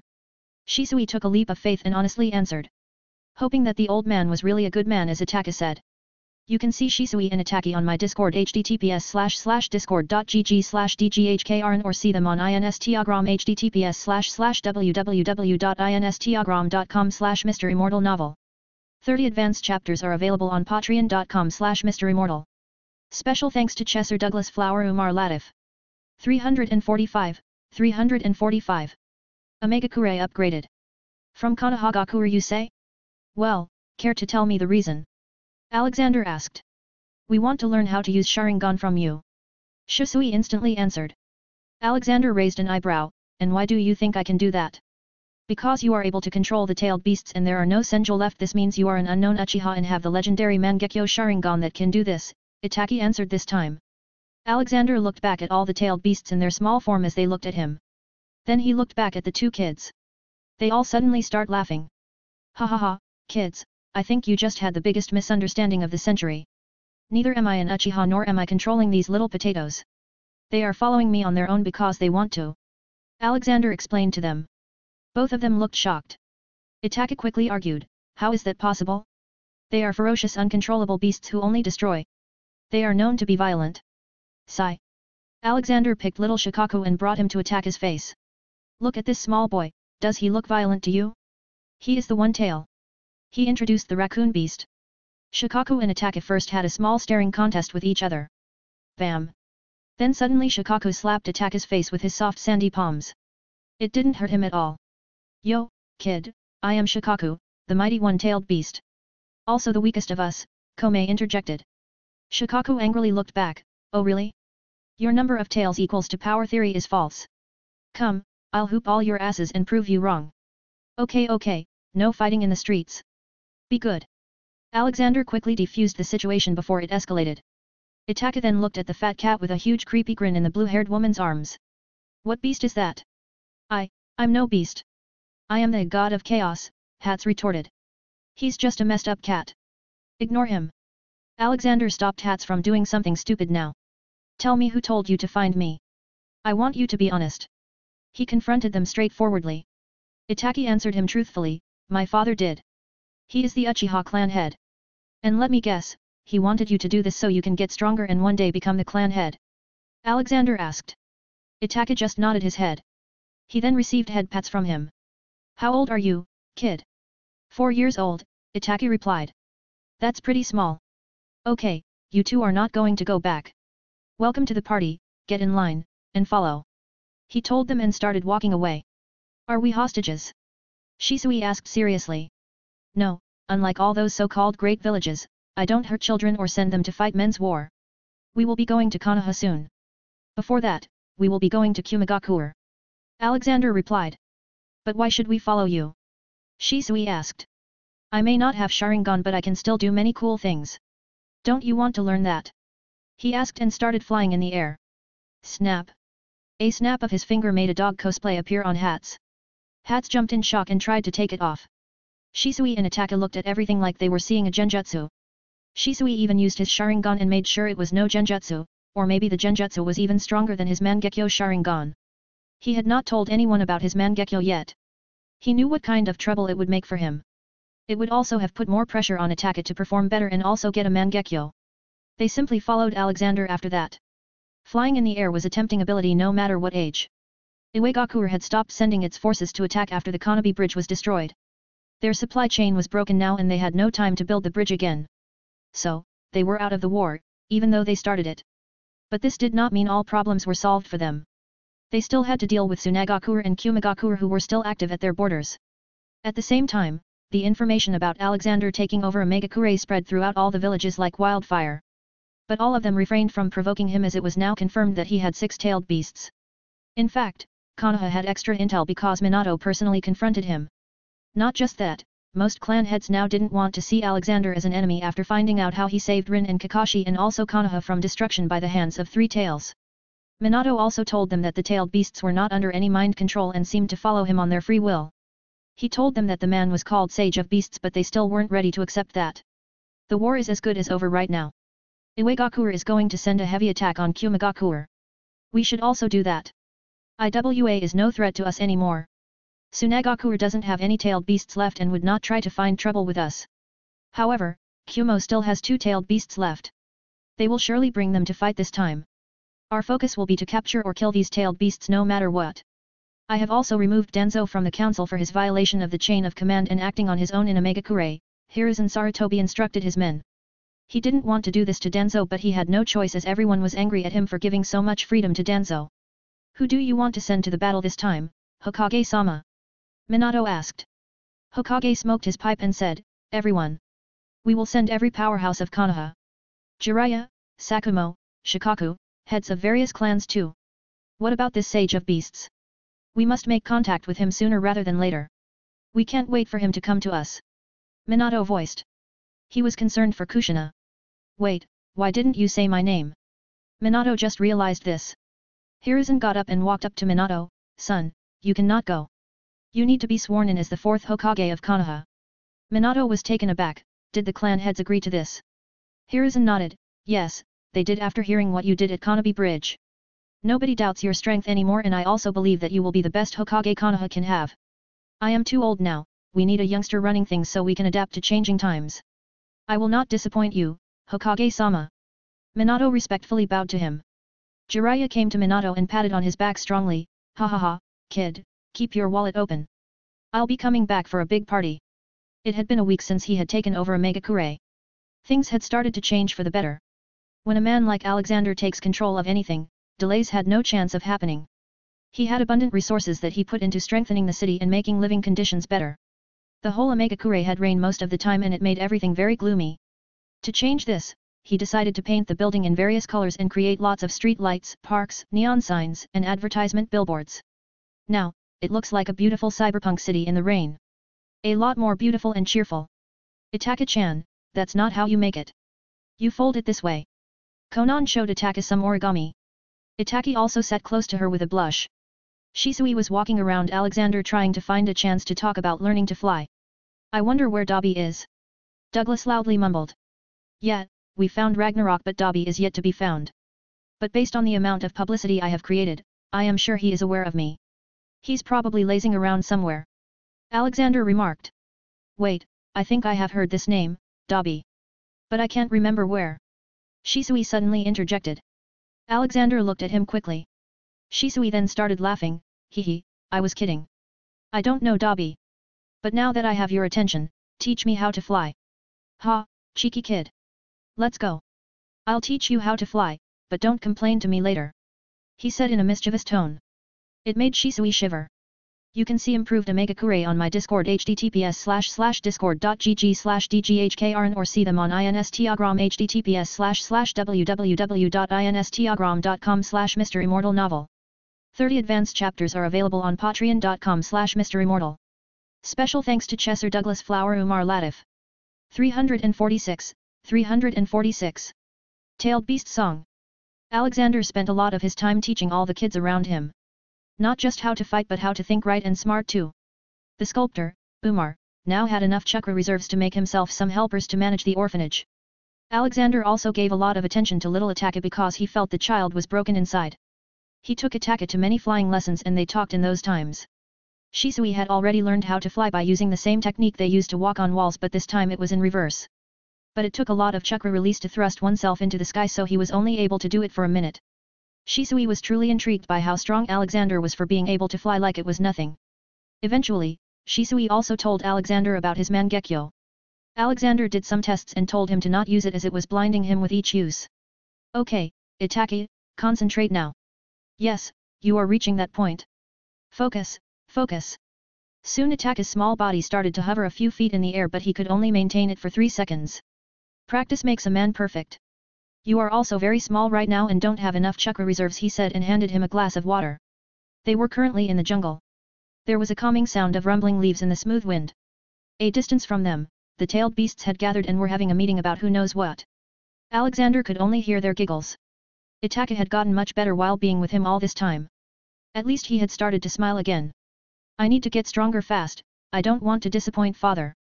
Itake slowly muttered. Alexander caressed his hair. Child, you are not disappointing. You are a very talented and good child. I've seen children who live their whole life pampered and loved and still grow up to be traitors. You, on the other hand, are very well mannered.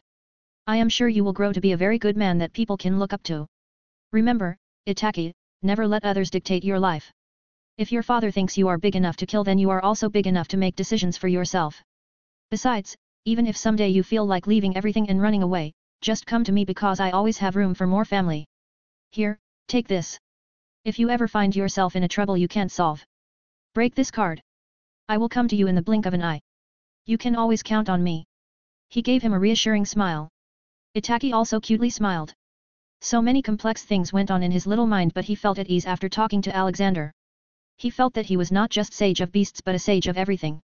Thank you, sensei. I will never forget these lessons, Itake gratefully said. Bam. Alexander softly knocked Knuckles on his head. I told you to call me grandpa or old man. I don't take students under me, I only take grandkids. You all are my grandkids. Itake looked at him and gave a radiating wide smile. Finally, he looked like a child. Ji-Chaeon. Suddenly all the tailed beasts came running towards him. What are you goofballs up to now? He smilingly asked. Hehe, we came up with a small song for our Baijiu team. Will you hear us? Komei asked. He was the most hyperactive of the lot. Haha, sure, go ahead. He permitted them. Then, Son Goku took out a guitar from somewhere and started playing it. As expected, Komei was the lead singer. Okay, it goes like this. We are the great-tailed beasts. We have fun every day and get many treats. They call us mindless beasts who have committed grave sins. But they are the real beasts hiding under human skins. So we catch the bad beasts and beat them up.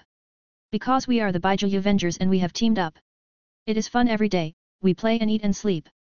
We help out Ji-chan because our love is very deep. Ji-chan is our grandpa and he is the best. He loves us because we are unlike the rest. So we give him kisses and hugs and squishes because... Repeat after me, my brothers, Komei shouted, and they all started singing together. Kurama is a stupid foxy yai. Kurama is a very stupid foxy yai. And we are the beast. Ai. They all dramatically stopped with a superhero team pose. Alexander couldn't help but click a few pictures. Their cuteness was off the charts. He couldn't imagine how people could enslave these goofballs. He went ahead and made himself bigger and grabbed them all in a big group hug. Haha, yes, you all are the best. Okay, let's go back now. We need to go to Kumo and free Matatabi, 2 tails, and Jayaki, 8 tails. Itake, are you coming with us too? He asked. Itake nodded at that. So they all first went back to Omegakure and gathered everyone around. Okay, my trio lieutenants, you will be administering the village behind my back. I have taught you many things, but still, if trouble arises, you can always call me. Okay. He instructed Yahiko, Nagato, and Konan. Yes, old man. They replied together. Nagato, keep on doing that exercise. Just like the tailed beasts told you. Your eyes are very special and powerful. So powerful that they eat up most of your body's chakra. Which is why you are physically weak. Don't worry, I will find a cure soon enough. He instructed the red-haired boy. A while ago the tailed beasts had told him that Nagato's eyes were like the eyes of the Sage of 6 Paths. It was shocking as to how he could have these eyes. Yes, Grandpa. Thank you for everything. Nagato gratefully thanked. Alexander grabbed him in a hug. Haha, what are you doing? I'm not leaving you 3 forever. I'll be back soon. Okay, see you later. So, Alexander, Barry, Hats, Douglas, Shisui, Itaki, and all the tailed beasts continued on their journey. While they were on their way, he heard Itaki asking something interesting to Shisui. Big brother, now that you have Mangekyo Sharingan, you should be able to read the Uchiha clan stone tablet. It supposedly holds many secrets of the world. Itaka said while recalling what his father told him about the stone tablet. Haha, I thought about it but it was guarded most of the time so I couldn't go in and see it. I also didn't want anyone to know about my eyes so I left it. But I do want to see what it is. Shisui muttered. Well, once I come to Konoha, I will look into all the Uchiha clan techniques and teach you the best ones. Also, remember not to use your Mangekyo Sharingan too much. It will make you blind. I already sensed it deteriorating the last time you used it in practice. He warned him. I know, I will wait for you to come to Konoha. At the borders, Konoha and Iwa's 10,000 shinobi had surrounded the Kumigakure's forces. A bloody battle was going on with the third Raikage, while his sons fought to defend his rear. Killer Bee was using his tailed beast's powers till now but with Jiraiya and Sakumo's combined strength even a tailed beast couldn't do much damage. Kumo's other tailed beast Matatabi wasn't there at the moment because its Jinchuriki was yet to have complete control over the transformation. The bloody battle went on for a while before Kumo decided to retreat. But they were getting chased by the 10,000 shinobi. So, the third Raikage decided to stay behind and let others escape. Jiraiya and Sakumo didn't participate in this assault. Killing a cornered man was not something they could agree with. They tried to call back their forces but it seemed there was someone in the ranks instigating them from stopping. So, a deadly and mighty clash between the third Raikage and 10,000 shinobi started. You can see Itaki, Tailed Beasts, and Raikage on my Discord https://discord.gg/dghkrn or see them on Instagram https://www.instagram.com/MisterImmortal novel. 30 advanced chapters are available on patreon.com/MisterImmortal. Special thanks to Chesser Douglas Flower Umar Latif. 347. We are free beasts. Alexander and his party arrived at the scene where the battle was going on.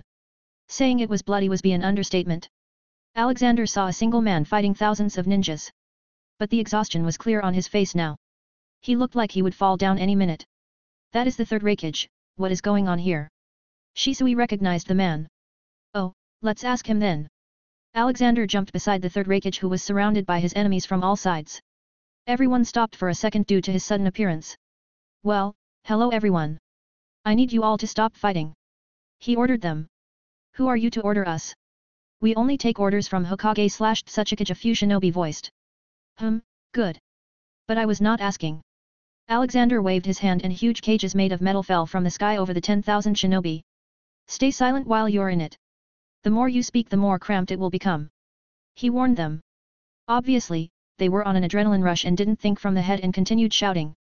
But after a while, the cages got so cramped that none of them had space to even turn. They finally understood the trouble they were in and finally stopped speaking. Good, now you tell me why you were here fighting alone. He asked looking at Raikage. His name is just the letter A. It might get confusing if I use it so I'm going to stick with Raikage. Raikage was very exhausted but he still had his proud act going. Who are you? Oh, yeah, I am Alexander Maxim Universe, you see there, those guys are with me. Raikage looked where he pointed and saw a man, 2 kids, and a few animals waving at him. Those are actually the tailed beasts. I go by the name Sage of Beasts too. Whichever you want to use. He added. So you're the guy that's making so much noise these days? What do you want from me? Raikage asked. Well, I saved your life, so you're welcome first of all. Second, aren't you the Raikage of Kumigakure? Then you have the authority to release the tailed beasts. I need you to do that. He politely told him. And why would I do that? We bought them from Hashirama Fair and Square. They are Kumigakure's property. Raikage blurted. His words earned him the anger of all the tailed beasts behind Alexander. He had to stop them from throwing a Bijahudama at him. You own them you say? You bought them from Hashirama you said. Why? Because you have them chained? Well, if that's the case, what's stopping me from chaining you down and selling you to someone because I own you? Alexander said scornfully. Raikage felt thick chains appearing out of nowhere and tying around his body. No matter what he did he couldn't break it. He felt he'd rather die than be made a slave and started doing all he could. He used his lightning and other techniques but nothing helped. It only exhausted him again. Slap. Alexander walked up to him and slapped him on his face. Calm down, human. That's right. You don't have a name from now on. You are just a powerful human, my slave. Because I caught you, now I own you. Just like this beetle. He picked up a beetle from the ground. You two are the same for me. Anybody want to buy this human from me? Alexander loudly asked. All the shinobi in cages were still silent. They were already shocked by how easily he restrained the third raikage. Hats were the one who jumped to buy him. I'm going to use him as my light bulb. Third raikage had enough and shouted, you can't do this with me. How can you compare me to an insect? Oh, what makes you so different? As far as I can see, I caught you so I own you. Alexander refuted. Raikage was getting agitated, I am intelligent, I can speak and do things that insects can't, unlike this beetle. Oh, now you're talking about intelligence. Then I can say that too. Tailed beasts are intelligent, can speak, and do things that others can't. They are even better than humans in many aspects. Shikaku, how much is 1234 times 876? He questioned. Shikaku cutely jumped and answered, it is 1,080,984, Ji-chan. Good, see that raikage? Do they seem like something that can be kept as a property? They have feelings and thoughts too. You call them mindless beasts because you are the reason they act like mindless beasts. Tell me, how would you feel like after being constantly hunted for your powers and then being locked inside another human for hundreds of years, being passed from one body to another? Of course, you will be angry and try to kill your captors when you find any chance. If you can enslave them, then what is stopping me from enslaving you? If you think you should be free, then the tailed beasts deserve to be free too. He lectured. Yet, Komei is a free beast, Komei shouted at him, following him, the other tailed beasts did the same. We are free beasts, they shouted. Raikage had no words to refute. It was true that the tailed beasts were intelligent beasts just like humans, and he knew it. The deaths caused by human wars were a lot more than any tailed beast attack. So, who is the real beast here? Alexander added, making everything go silent. What will you do once you have all the tailed beasts? Raikage asked in defeat. Give them a home and protection. They won't become a tool of war ever again. No one will ever own them. Alexander replied. Raikage sighed and nodded, okay, I agree to give you the 2 tails and 8 tails. But you must vow that their Jinchuriki will not die. I can promise that. So, care to tell me why you are here alone? He asked again. I wasn't initially. I had my army with me, but then Uegakure and Konoha's shinobi jointly attacked. They didn't even let us retreat and tried to kill everyone, so I stayed behind to stop them. It had been 3 days and I was near death due to exhaustion. Raikage briefed him. Ah, such brave shinobi and great villages that won't even stop from attacking a retreating army. You all know no ethics, it seems. Well, I declare this war over. If anybody wants to fight, then find me. But do that at your own risk. He warned them and at the same time sent out a huge amount of natural energy. To Alexander, chakra is force, but force is natural energy, so what Alexander has been using from the start was natural energy. The area within a few hundred kilometers was swept with his natural energy. It was suppressing people's bodies' chakra and showing who the dominant one was. The tailed beasts were unharmed with it as they were the embodiment of natural energy. To them, Alexander's natural energy release was like a nice hot bath after a long day of work. But for those who don't know about natural energy and didn't know how to use it, it felt like their bodies became heavy suddenly. Except for Jiraiya. He felt the surge in natural energy around him. He was on his way back to Konoha with Sakumo and Shikaku because they weren't able to stop their army from attacking the Raikage and didn't know who was pulling the strings. They wanted to tell Hokage about this. Killing the Raikage would just sow the seeds of hatred in Kumagakure for Konoha and lead to more conflicts in the future. What is this? I feel like I am deep underwater, Sakumo exclaimed. It's senjutsu, natural energy. Something happened at the battle site. Only I can sense natural energy among us. You two go back to Konoha and report everything. I will go and see what is going on. Jiraiya advised them. Sigh, what a drag, good luck, Lord Jiraiya, Shikaku wished him. They decided on this plan and Jiraiya was quickly on his way back to the battlefield at full speed. 30 advanced chapters are available on patreon.com/MisterImmortal. Special thanks to Chesser Douglas Flower Umar Latif. 348. Arrow Senin. Jiraiya reached the battlefield and was greeted by the sight of hundreds of big cages inside which many ninjas were cramped in. Then there was Raikage, chained and kneeling in front of an old man. He decided to observe first and not go in yet. He found a nice thick tree and hid in their leaves. Cough. Jiraiya suddenly heard a cough from behind. Weeping Palm Komei called him out. Bam! The next moment, Jiraiya only saw a furry paw slapping his face so hard he lost consciousness. It is a peeping Tom, Komei. Hats corrected him. They then brought Jiraiya to Alexander. Ji-chan, we found him being sneaky. I think he's a pervert. Komei commented.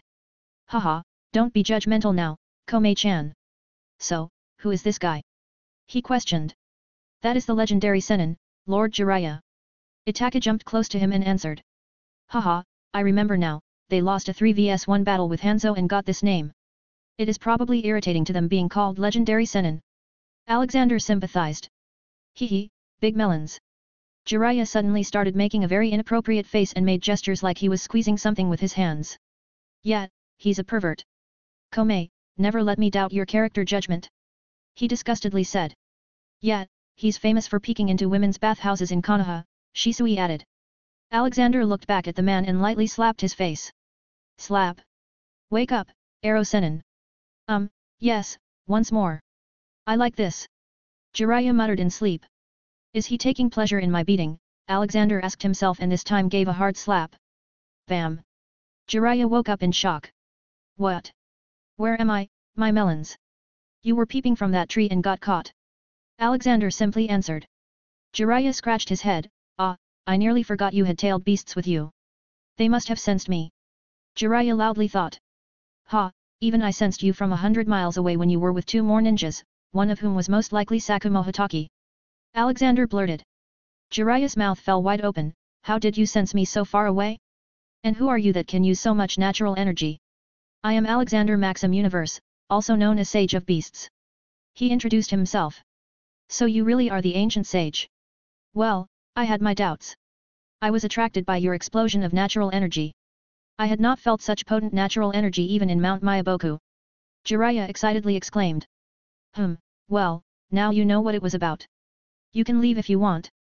He shrugged and focused back on Reikage. So, Reikage, let's go to Kumo then. But remember, if you try to act smart. He warned him again with an explosion of natural energy in the air. I felt it again. This is so good. If I can train myself in this environment I'm sure I can master Senjutsu. Jiraiya interjected. Alexander ignored him and waited for Reikage's answer. I don't break promises. You can have the tailed beasts as long as you can promise to never give them to another village. Reikage requested. Sure, I will soon be taking the 9 tails from Konoha too. So don't worry, no one will be using them as weapons anymore. Let's go now. He gestured to him to start walking. Wait. Jiraiya called him. Alexander looked back and asked in annoyance what? What are you going to do with these men? Jiraiya pointed to hundreds of cages. Oh, they are free to go back home. But I hope they don't start fighting again, or I'll be angry. All the ninjas in cages had lost their will to fight by now. They had even thrown away their kunao to show they had surrendered. He waved his hand and all the cages disappeared. Soon all 10,000 ninjas also ran away. There, you can go back and report to Konoha. I will be making a visit there soon. He shooed Jiraiya away. But the guy still followed him. What do you want now? He asked. I would like to learn Senjutsu from you. Everyone went silent at that moment and looked at each other's faces. Wait, don't you consider me an enemy? Alexander confusedly asked. Haha, why would I do that? You just stopped the war single-handedly, you also stopped Hanzo from killing Yahiko and the kids. You are taking away the tailed beasts from villages that have been topics of war for many years. I think you are a good man, just a bit misunderstood. Jiraiya spoke about his views. Well, sorry to break your hopes and dreams, I don't know how to use Senjutsu. He replied. What? But you just used it. Jiraiya argued. That is an inherent part of my body. I naturally used the natural energy. So, I don't even have to think about using it. I guess it is different for you. He clarified. But, it took me so much time and hard work to learn on Mount Myaboku. Jiraiya sounded like he didn't believe it. After thinking, Alexander put forward a condition. I can maybe give a few tips if you can take me to Mount Myaboku. I need to talk with the old toad sage. Jiraiya instantly jumped at the opportunity. Sure, it's very easy. I just need to reverse summon myself to that place. Are we going to go now? No, first we go and get Matatabi and Jayaki. After that, his entourage went to Kumagakuer. Their arrival gained the attention of the whole village which was already on high alert. The forces had just returned to the village. Most considered that the third Reikage was already dead and the elders were considering making third son of Reikage the fourth Reikage. But then the third Reikage returned. But, that wasn't all. He ordered Killer B and Yujito Nii to come to his office as the first order. My pops is back from dead you. B entered the Reikage's office. Reikage-sama, what can I do for you? Yujito Nii asked with a bow. Reikage took his seat and smoked his pipe. B, Yujito. I am proud of you too. You two were able to control your powers to such an extent. But, you don't have to do that anymore. I am sending the tailed beasts to where they came from in the first place. My pops has gone senile yo, say something to him, my brother. Be rapt, looking at his elder brother. All Rakage till fourth were named A, looked at his father, father, do you mean to say you are going to return the tailed beasts to Konoha? Before Rakage could refute, A received angry growls from the right side of the room where he hadn't looked at yet. He saw many small animals sitting there with teacups in their small hands and growling at him. No, my son. The tailed beasts do not belong to any village or person. They belong to nature, as free beings. Just as we are. If you have any problem with this, you can go and talk with Sage of Beasts. I'm sure he can teach you a few lessons. Rakage smirked. Soon, A was seen beaten with a swollen face. My bro got his ass hooped by an elderly Y. Before B could finish he received an angry glare from his injured brother. Now, thank you for keeping Matatabi and Jayaki safe till now. I will be taking them with me to their new homes now. He announced and walked towards B and Yujito. He quickly took out the tailed beast from B and Yujito's bodies while also supplying chakra to their bodies so they don't die. Within a few seconds, the two new little beasts were seen hugging Alexander. Ji-chan, I won't lie, I really felt like you had returned and would be coming to get me soon. Jayaki, 8 tails, said. He was mostly a smart and serious tailed beast but he was just like the others when with Alexander. Oh really, what about you, Matatabi-chan, he asked. Unlike most other tailed beasts, Matatabi had a feminine personality and was considered a female. She was respectful and polite towards others and talked in a formal tone, with Alexander as an exception. Dear Ji-chan, I missed you very much. Jayaki said he sensed a strong presence of you but I was skeptical. I am happy that you've returned. Matatabi respectfully said and hugged him and also lightly purred as Alexander scratched her head. She had a lot of features based on a cat. Haha, thank you for being a good girl all this time. Let's go now. I have gathered all your siblings. Only Kurama-chan is left. Alexander said. Jayaki quickly scoffed, that egoistical and narcissistic fox. But I can't ignore him either, he's my brother after all. A family is a family, and it is strongest when together. I haven't forgotten your words Ji-chan. Haha, good. Now, Jiraiya, take us to Mount Myaboku. He instructed the Arrow Sennin. Yes, finally. Let's go. In front of the shocked eyes of everyone in the room, they all left. Alexander had gotten very good at extracting the tailed beast now so B and Yujito were still fine and not unconscious. Who was that man, Pops? How did he do that? B asked. Sigh. I told you before, he is the sage of the beasts. The world will be changing soon. I'm too old for this. I will train you every day from now on. Get ready. Rakage sternly announced.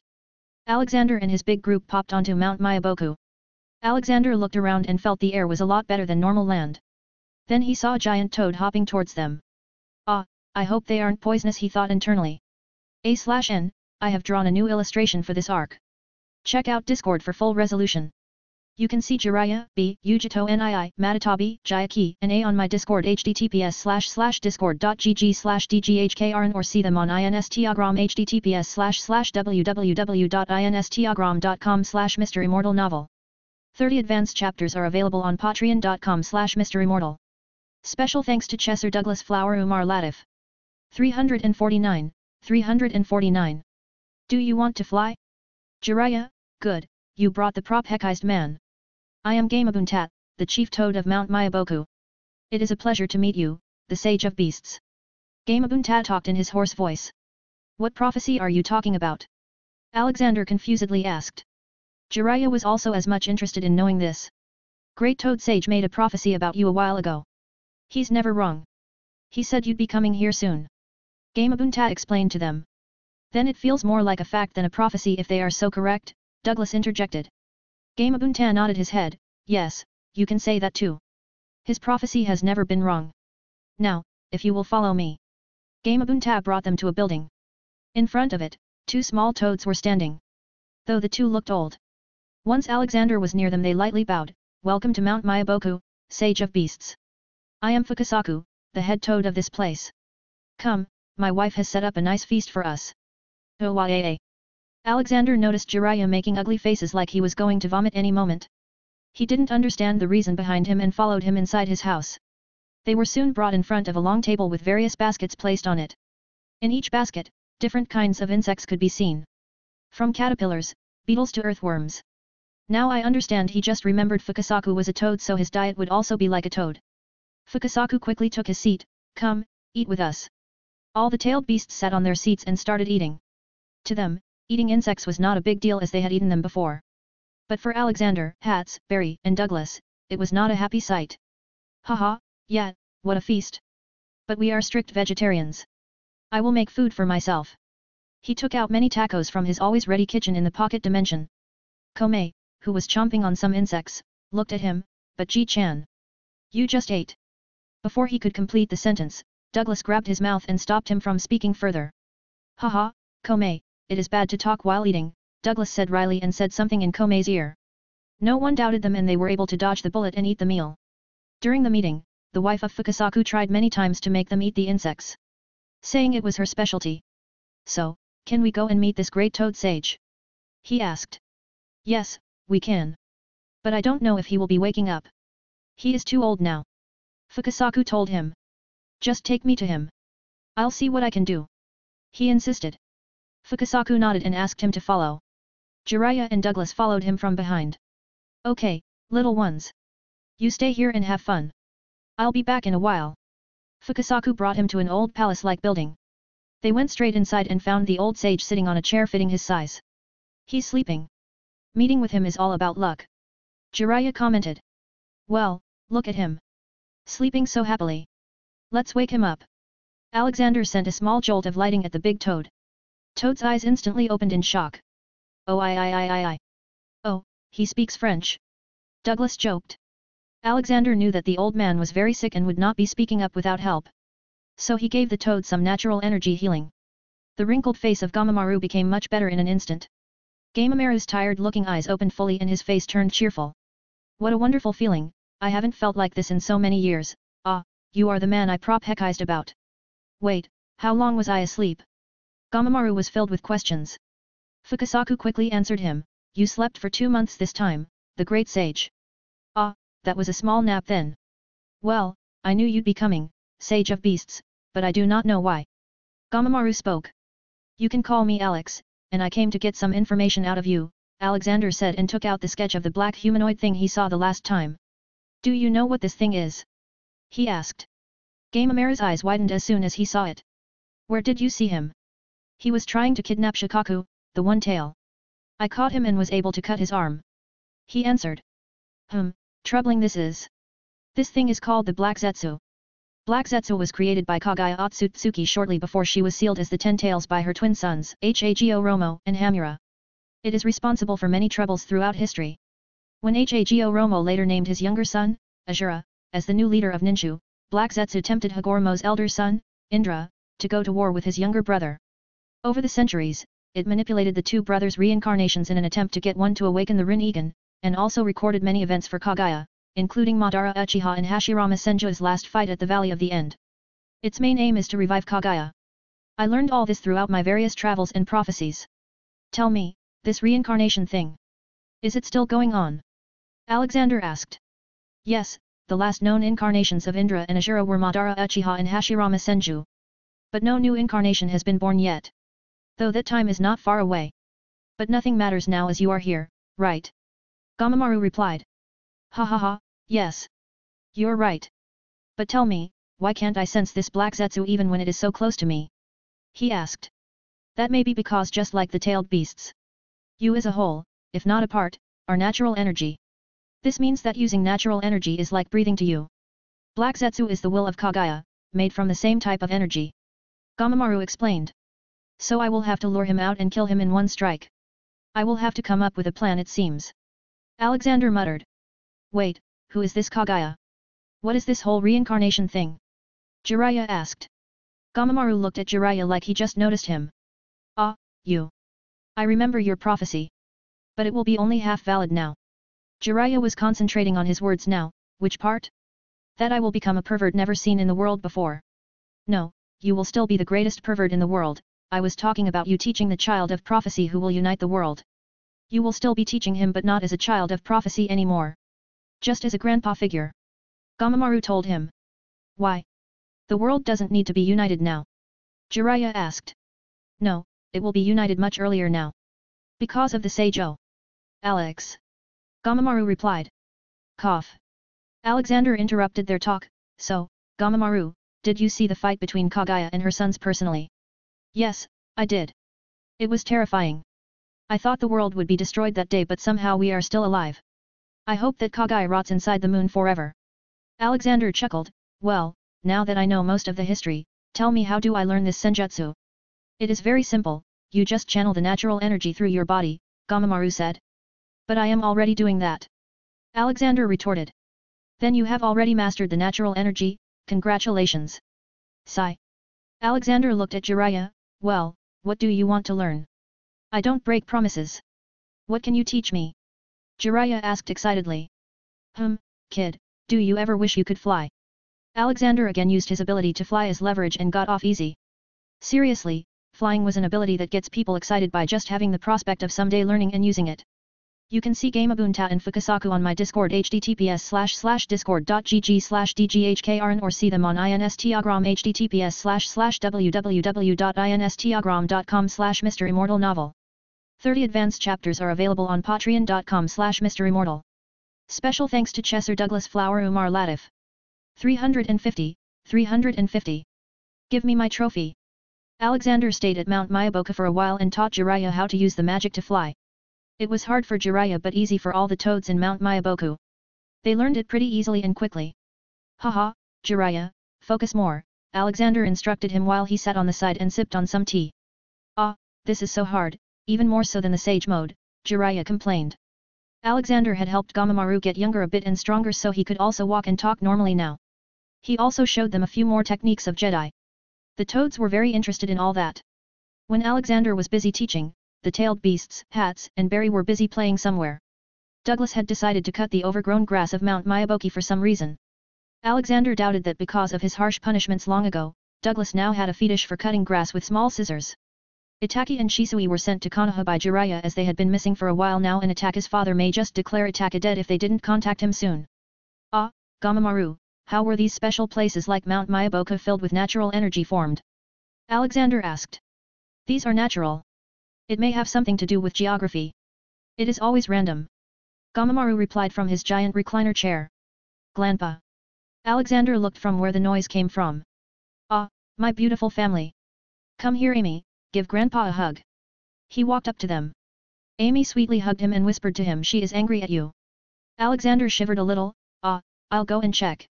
You come here and meet these little ones. They are called tailed beasts but they are sentient, they can talk, and are very friendly. Hey there, my little potatoes, come and greet my granddaughter. Her name is Amy and she is very kind. He introduced them to each other. All the tailed beasts came to her running and introduced themselves. Whoa, you are so pretty, Amy. Kome, as always greeted with praise. He was really good at buttering others. Then Alexander went to Olivia with a careful expression. Cough hey, Oli, nice of you to come out. Yeah, someone had to come out and check up on you because you have clearly stopped caring about us. Do you even remember the last time you came to Fihaim? She asked. Alexander tried to calculate when was the last time he went there but couldn't remember. Ah, forgive me, Oli. I was just too busy, I will come with you today. He tried to appease her. Too late, you will sleep on the couch. She huffed and went to meet the tailed beasts. Ah, who is that pretty lady? Jiraiya came to Alexander and asked while looking at Olivia with a perverted face. That is my wife, you pervert. And don't do anything to enrage her. She will crush your bones into a paste. Alexander warned him and walked to Olivia to make up. Konohagakur. Danzo had been hiding inside his root lair and experimenting on different stuff. Since he was removed from the Konoha Council, he decided to protect the village in his own way. His sense of justice was very weird. To him, it was not the people that made the village but the physical village itself, though this theory was also not permanent in his head and it changed from time to time. So, he was okay if he had to destroy a few clans to keep things going. So, you have finally decided to take my offer. A hissing voice came from behind Danzo. Danzo turned around and saw Orochimaru. Yes, do you have it? Yes, Hashirama's cells as promised. Where are my Sharingan samples? Orochimaru asked. Danzo took out a sealed container with 2 eyes inside.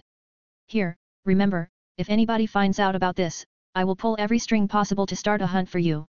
Don't forget, you are still a missing nin.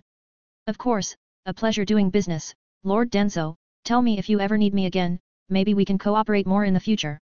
Orochimaru hissed and left. Danzo looked at the box in his hand with a greedy smile. Finally, with the legacy of both Senju and Uchiha clans, I will protect the village as the strongest ninja. Nobody can stop me now. But I need the Mangekyo Sharingan now, that kid hid it well but nothing stays a secret from me. Meanwhile, in the Hokage office, Sakumo and Shikaku just returned and gave the details. Minato quickly called the council and they found out that Hiruzen had given the order to kill the third Raikage at all cost. These actions of Hiruzen lost him his grace with Minato. Minato was the Hokage now and all these things were up to him to decide, but the ex-Hokage certainly didn't acknowledge this simple fact. Minato made a note in his mind to thoroughly check all the Anbu and mark out all those still loyal to Hiruzen. Blue Fang had completed his work into Kigakuer. Now he was assigned to go to Kirigakuer, Hidden Mist Village, to solve the problems there and completely take over the country to stop their barbaric practices and give a good life to all the people. He had decided to take Brian with him too. Come on Brian, how long will you weep for that Togruta? She had a husband, you never had a chance. Blue Fan consoled the depressed businessman. But, she was so nice to me. Brian cried. Sigh. Let's just go. Maybe after working a bit, your mind will be diverted. He comforted him and dragged him along. Warning, light lemon scene, not Gramps. Somewhere across the multiverse. So, we were able to bring purity to 65%. Though the plan was mine and I think I deserve a long and thick trophy. Leonidas looked at Natasha's lust-filled eyes. They had done it thousands of times but they both seemed to just can't get enough of each other. Oh, really, I thought you wanted to do the next mission first, Nat. Leonidas teased her while stroking her hair slowly. It was arousing her even more. Leonidas had planned to tease her as she did to him many times. He got closer to her face, he took his shirt off and grabbed her waist. Are you sure you want the trophy? He asked as he slowly brought his lips close to hers, but still stayed an inch apart. They looked into each other's eyes closely. Yes, give me my trophy. She was going wild. What if you were the runner-up, and didn't win the trophy today, he teased as he caressed her nape with one hand and the other arm was wrapped around his waist and he tickled her side waist. By the right of being your wife. I claim it my own. She authoritatively whispered and launched herself at him wildly. She kissed his lips while being on top of him as he undressed her clothes and unhooked her bra. I think the trophy is ready for you, my cat in heat. He joked. Being called a cat, she acted like one and gave him a bite on his neck. She slowly made her way down. Then she finally unhooked his belt and started taking his jeans off. She was being too wild right now, something that had not happened since the previous world they had been to. She grabbed his jeans from both sides of his waist and pulled them off aggressively. But in doing so, a button was mistakenly pressed on a certain device. However, the two didn't notice it and continued their wild and fun not-so-family-friendly activity. Beep beep. What the hell, what mess has Leo gotten himself into that even he needs my help? Alexander asked himself. Olivia, I gotta go. Leo's beacon just lit up. He's probably in some trouble. He informed her. Give him a good knock on his head. I haven't seen him in so long. Has he forgotten his mother since he found himself a wife? Olivia worryingly told him. Alexander walked up to her and caressed her cheeks. Ah, my beautiful wife. You look so cute when you are angry. She swatted his hand. Hey, don't expect to get a place on my bed, Alex. You will still be sleeping on the floor. It has been years since you came and spent time with me. Have you forgotten all the vows you took when we married? Alexander looked down while being scolded. He had to agree, he had really ignored Fahim and his family these days. I don't feel the need to sleep so I didn't remember coming to sleep, but I will make it up to you, Oli. I promise. Okay, I should go now, love you. Keep an eye on all these potatoes will you? He requested her. Hey, they are better than you. At least they genuinely want my love and affection. She huffed and left to spoil the tailed beasts. The tailed beasts had quickly become Olivia's favorite after they started calling her grandma and sang a few songs for her. Sigh. It seems nobody loves me anymore. He sighed. Just then he felt something pulling his robes near his feet. He looked down and saw a little cute yellow. Ah, my small yellow. Only you love me right? Okay, let's go on a grandpa-grandson bonding trip. He spoiled him. Soon a white light fell on him and took him away with it. A/N, next 5 chapters will be in another world. You can see Jiraiya, Danzo and Orochimaru, Natasha and Leonidas, Yellow on my Discord https://discord.gg/dghkrn or see them on Instagram https://www.instagram.com/MisterImmortal novel. 30 advanced chapters are available on patreon.com/MisterImmortal. Special thanks to Chesser Douglas Flower Umar Latif.